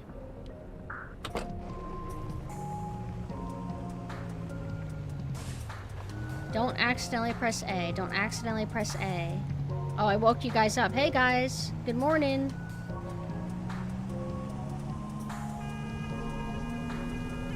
Ooh. Time to go to the purgatory elevator of hell. I gotta go to the bathroom. I'll be right back. I should have paid attention. I thought he was talking about speed of my legs. My little legs.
Gonna be really funny if I should have had the ability to have fish soup way earlier on. Could have made the game a lot easier than maintaining the coffee stuff I had going on. I went for a coffee build rather than a fish soup build. If this is the end of the game and I just, oh my god, it's the best in the game so far. All right, let's go. La, la, la. wait. I feel like we've really been on an intense journey, you guys. I hope that we have an upside down castle, that the game's not even close to being done.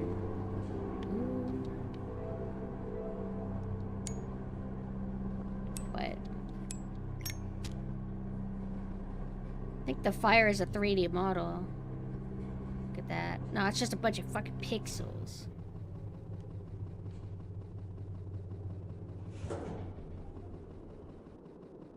Oh, ooh, it's spooky. Okay. Yeah, we're in Silent Hill. I have my defensive weapon in case anything tries to take a piece of me.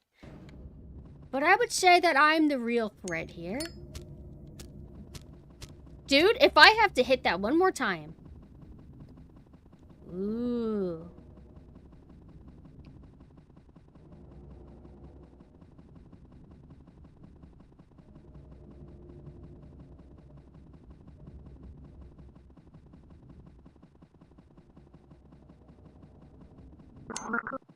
Do I copy? Great. Try to find a control center. Sure.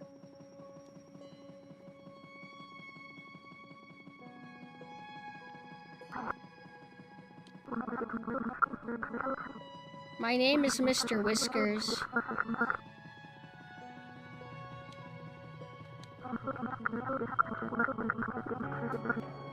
To shut down cloud computed agents for good. Cloud computed?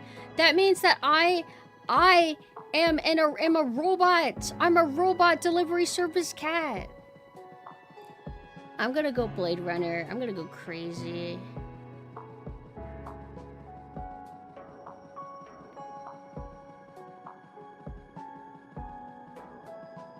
Thank God we don't have to manage cold down here.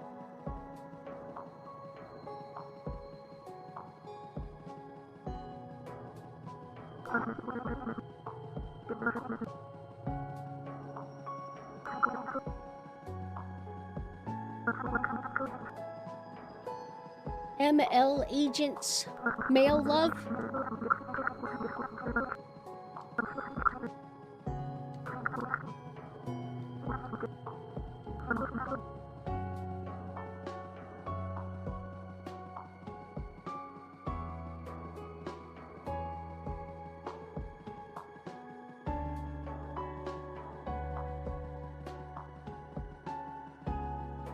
It's a walk-in simulator. Let's fucking go.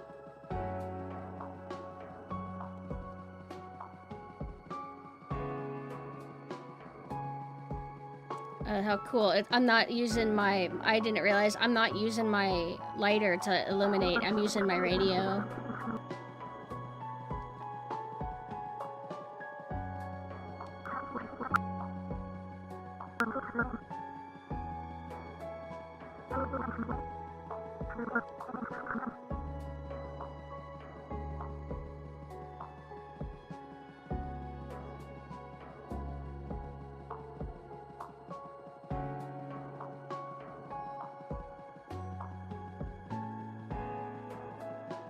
There's a light at the end of the tunnel. Wait, it's traffic lights. I'm about to choose.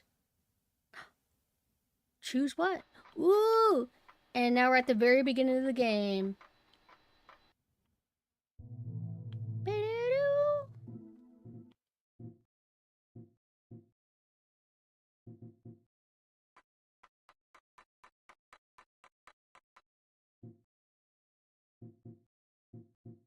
We can choose.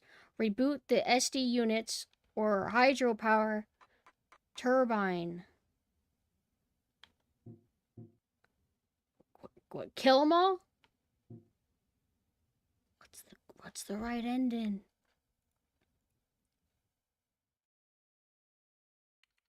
Easy delivery co-ending. I did the wrong ending, somebody said. Oh.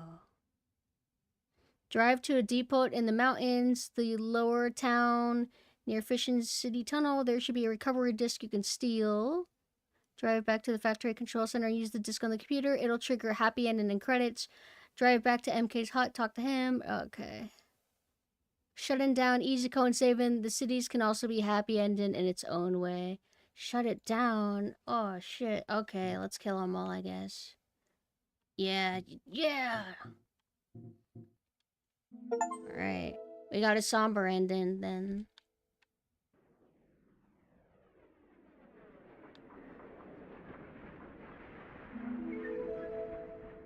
That was the game. Wait, what? Is it one of those, like, it saved before I did the ending? Like, am I back on the eyes? Yep. Okay. So then in that case, they said, drive to a depot in the mountains, the lower town near Fishin City Tunnel. There should be a recovery disc you can steal. Steal, huh? I like the sound of that.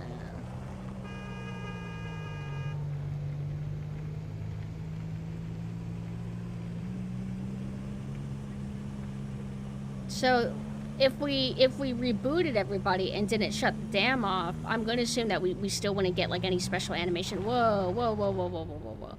He's gone. Oh, he's dead! No! No! No! No! No! The lighter! No! Oh my god! No! Whoa! Damn it, he's fucking dead! Anyway, see you.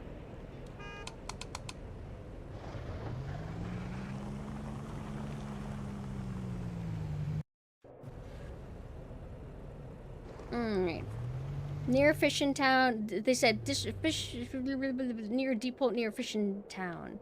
Like, near where to get there? Like, it's there? Well, we'll just go in every store. Why not?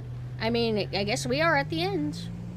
And look, what do you know? I did wait too long to develop the ability to make awesome fish soup that makes me like a god. And we like that, and we like that. We like fucking up.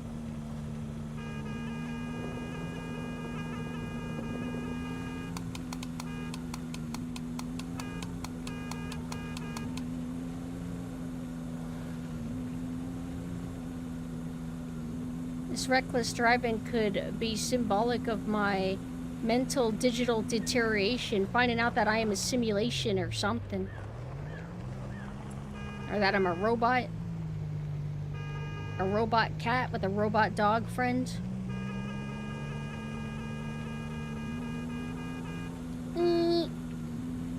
I'm a bit dismayed that I can't press and hold down the horn.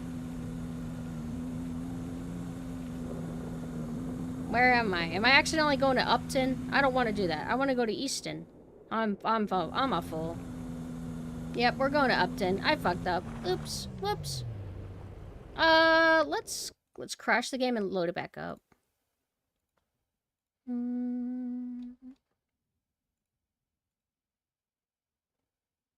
This game has high replay value, though. I'll tell you what.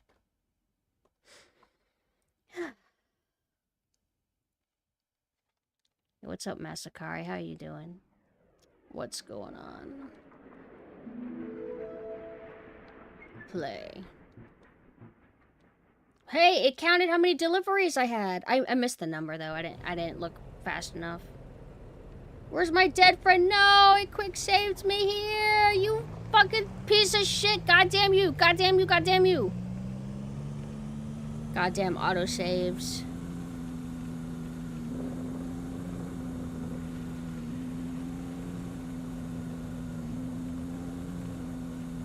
But, oh. Hopefully it goes on sale again then. Oh, thank you, thank you. Oh!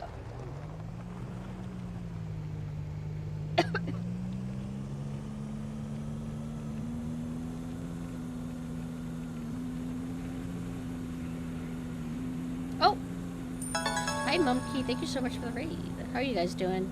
We're actually wrapping up. Well, I mean, it'll be like maybe 30 more minutes of this game anyway, but we've been wrapping up Easy Delivery Co.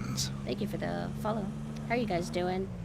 For anybody who doesn't know me, I am PumpkinSynth. I'm in my Captain Anessa form. I am a military raptor girl. And I play random cozy games and then retro games. I've been playing cozier games to kind of like de-stress lately. But I'm wanting to, I don't know what actual like harder game I want to go back to whenever I stop playing like relaxing stuff. But if you guys have to head out because it's late, I totally get it. Yep, it's kind of late. Thank you so much for dropping by, Mumkey, and I hope you had a really good stream. But for anybody who doesn't know, this is a light drive-in delivery simulation game. Pretty easy to get into, not overly hard. It's kind of casual.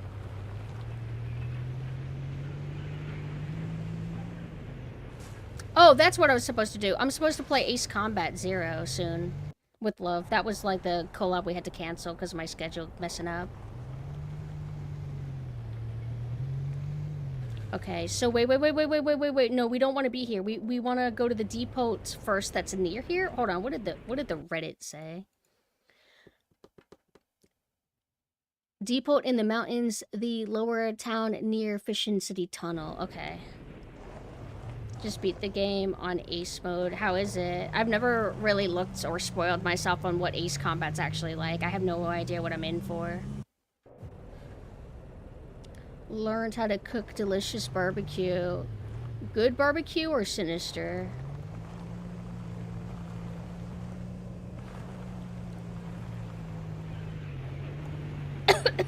So the town depot, because we're right here. We want to go to town. Actually, we're taking the long way if we go this current turn.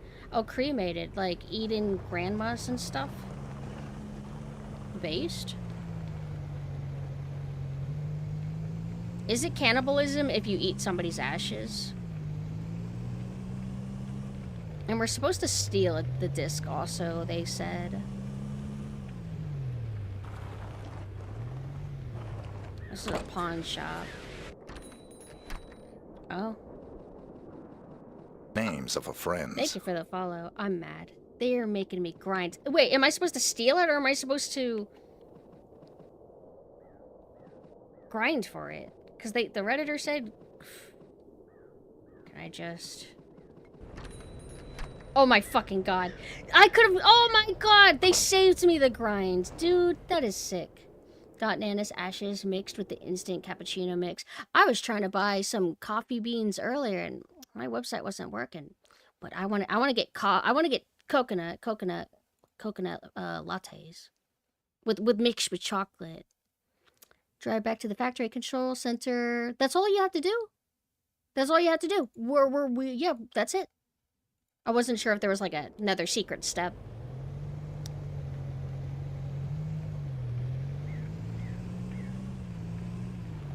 I'll drink or eat, I guess, my fish soup before I leave.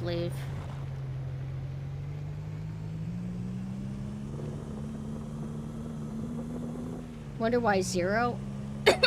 I don't remember what his logic was, but that was the one he decided. I'm down though. I'm open-minded. Whoa!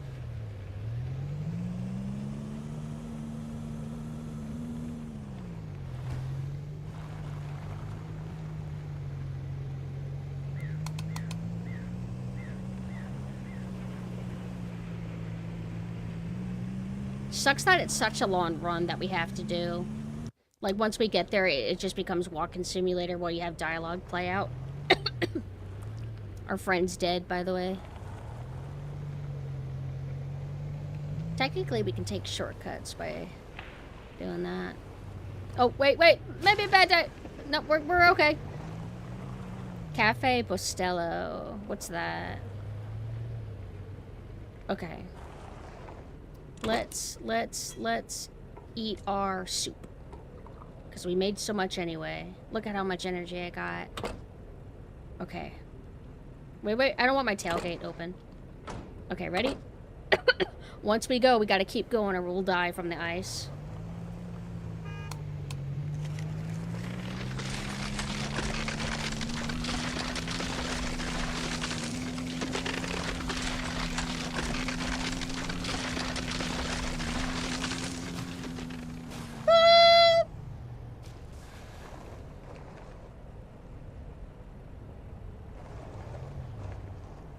Comes in a vacuum sealed bag. Oh yeah, I heard that once coffee beans get exposed to the air, their quality declines.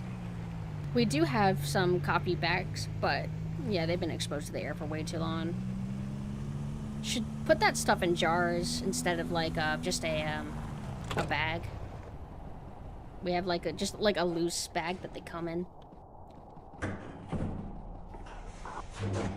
And then I guess I walk over and then I have to, yeah, like do this.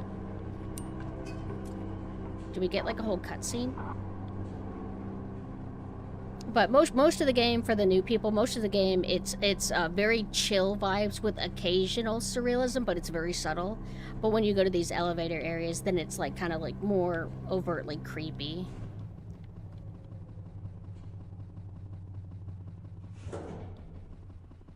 Maybe I should play Zone of the Enders soon, since we started talking about that.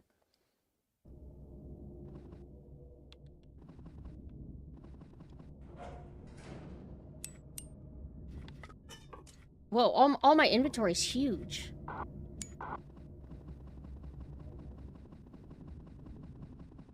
They also take away your stamina completely, so if you come here and you're just not topped off, it doesn't really matter.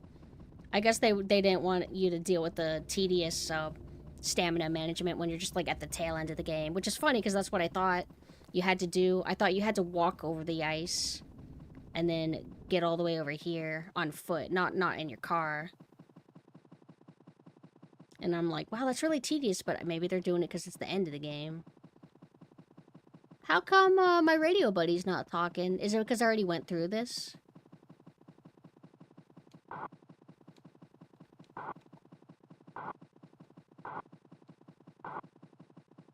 Or does he only start talking when I get to a certain point? But I feel like by now he should be doing it.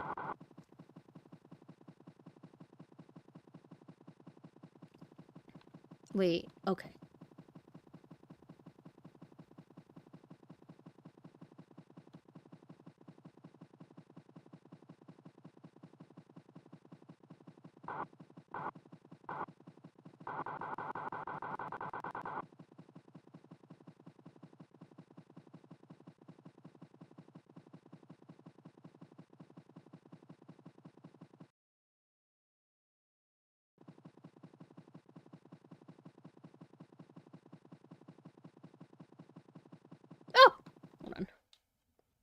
Playing this one-handed.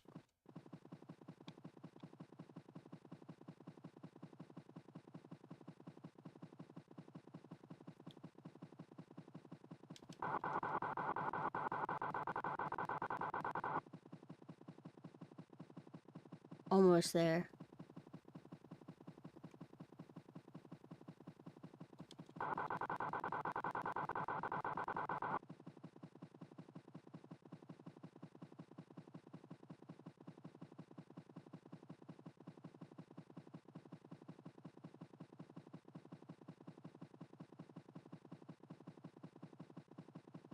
I kind of really wish that they let that guy on the radio talk to you, because doing this without that immersion makes this kind of like a boring slog. I think it also, like, in the first run, I think you had ambient music, too. Ambient music, soundscape, but when it's just, like, awkward silence, like, I don't like it as much. But maybe they were worried that you would get bored and wouldn't be as interested to hear the same dialogue all over again. Okay.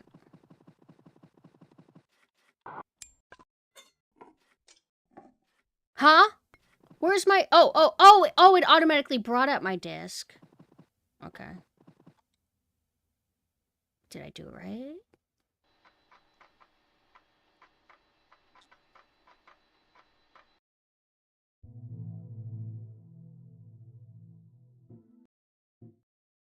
Okay, it's only given me one option. Before it gave me a choice. Repair and restore SD units. Have an easy day. Restore ending. Yay! Ooh. Oh, I get the credits. Cool. Names of a friend. Thank you for the follow. Well, wow, that game was sick.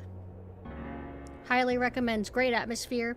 I would love a game like this but on the water, to where you're a little boat and you're driving around in your boat and you have to do deliveries. I think that would be really cool.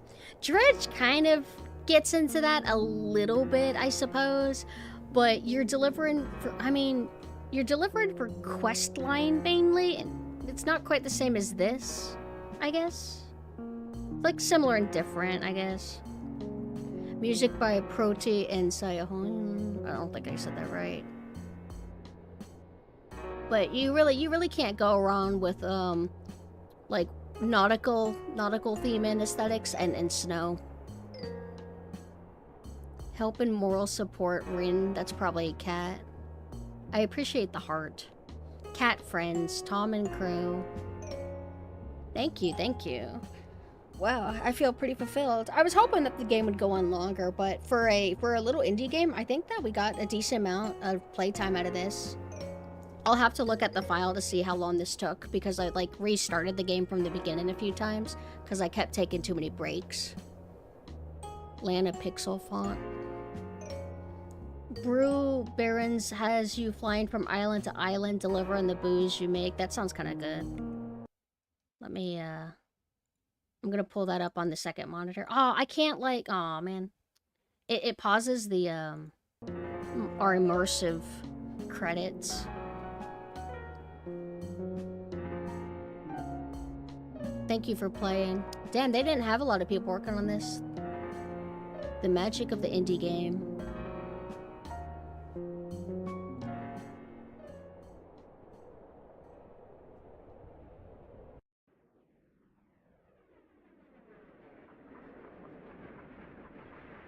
So it's a little bit cryptic no matter what ending you really get. You don't really get to see anything. Unless it's still going.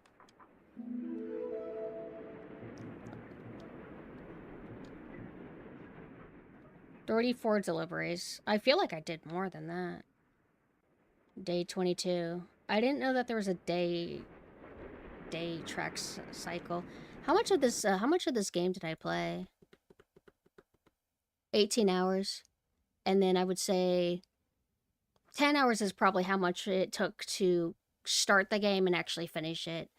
The other 8 is probably like the other times I would just start it back up and then like drop and then restart. That was sick. I'm not ending, for the record. I'm just like doing a little intermission. Let's go back to our music from earlier. But yeah, that was Easy Delivery Co. Oh, not scaled good.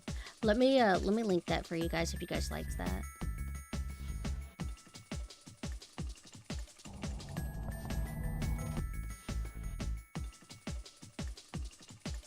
Oh right, I was gonna look up Brew Barons and see if I had that on my wish list or not already.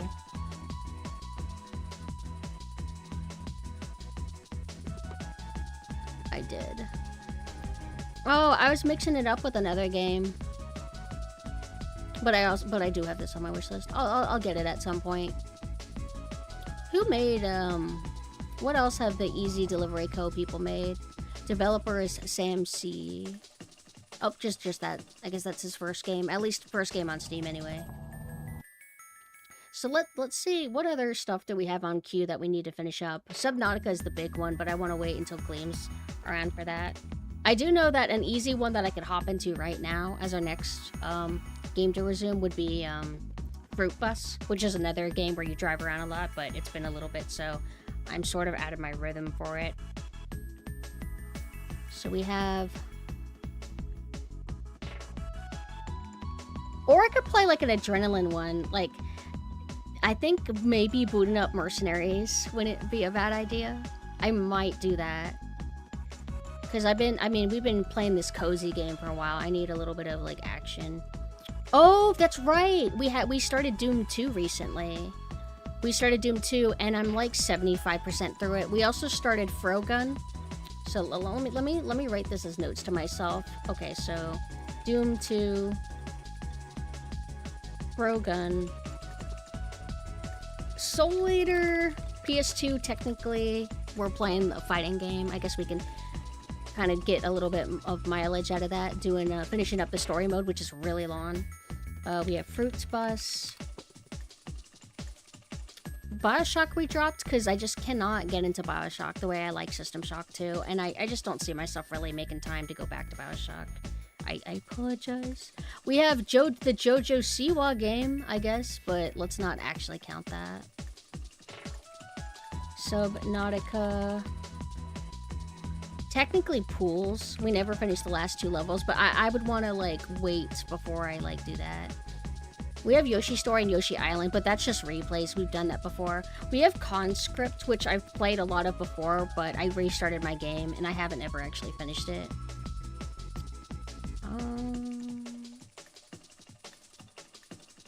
Hydrophobia. Hydrophobia, because we need to... Well, all we have to do is fix the V-Sync thing, and then we can actually progress in that game. And then we did start a new thing of Resident Evil Revelations. I was at the final boss, but I suck at the dodge mechanic in that game, and I'm just having a miserable time. He has so much health. He's such a slog to go through. I think that's it. Yeah, we finished our, like, replay of Dredge. Mario Sunshine, we restart and play that all the time. We've, like, played it multiple times. Yeah, that's basically it. I think, since we were talking about Resident Evil 4 earlier, I'm probably gonna play Resident Evil 4 Mercenaries rather than play Mercenaries 3D. So let's do that. Hana, konnichiwa, konnichiwa. I love you. Animal Crossing? Well, Animal Crossing isn't really a game that I play to the end exactly, because that's one of those games that you're meant to play for years. That's just an on and off game. Mostly I was listing games that have like a clear kind of begin, middle, end, and you can beat them in, like, you know, 10 hours, 8 hours, etc. Like campaign games, not so much forever games. So yeah, let's switch the category over to Resident Evil 4. I'm gonna have to start. I'm gonna have to make a new thumbnail though. I had to pose for it. What hairstyle should I wear for it? This one? Yeah. What color? What would look good with Resident Evil 4? Brown, because it matches. Hold on, wait. It matches Leon's jacket vaguely. How about that? We'll do this. What kind of pose should I do, you guys? How about hearts? Because we like Resident Evil 4. Alright, there we go. Oh, that looks so goofy. Hold on, let me do another expression. Like, how about that? Yeah, there we go. Sinister. And then I gotta make a new thumbnail. Sorry, I'm autistic, okay? I can't stream a game unless I have a thumbnail for it. I've probably made like 8 thumbnails for all the different times I've played Resident Evil 4, but this time I'm making one for specifically Mercenaries mode. But we're playing original, by the way, not the remake. Ew, the first result is the remake. Gross.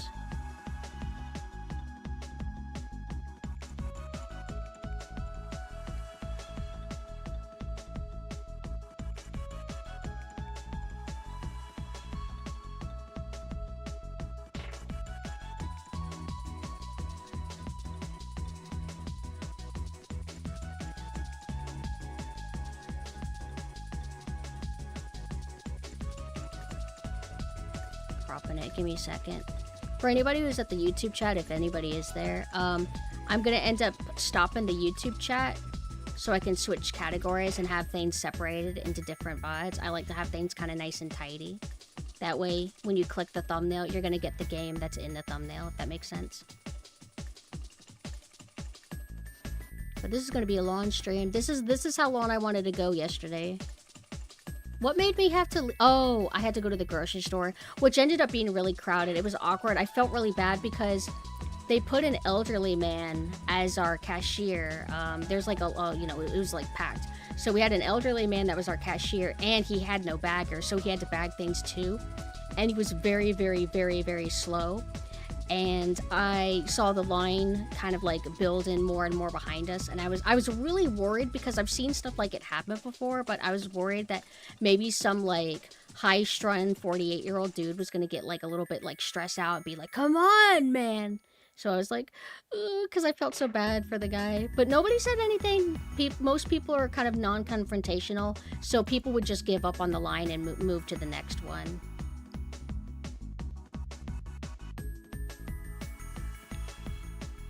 But I was surprised, but not surprised. It feels like lots of people do late night or last second shopping.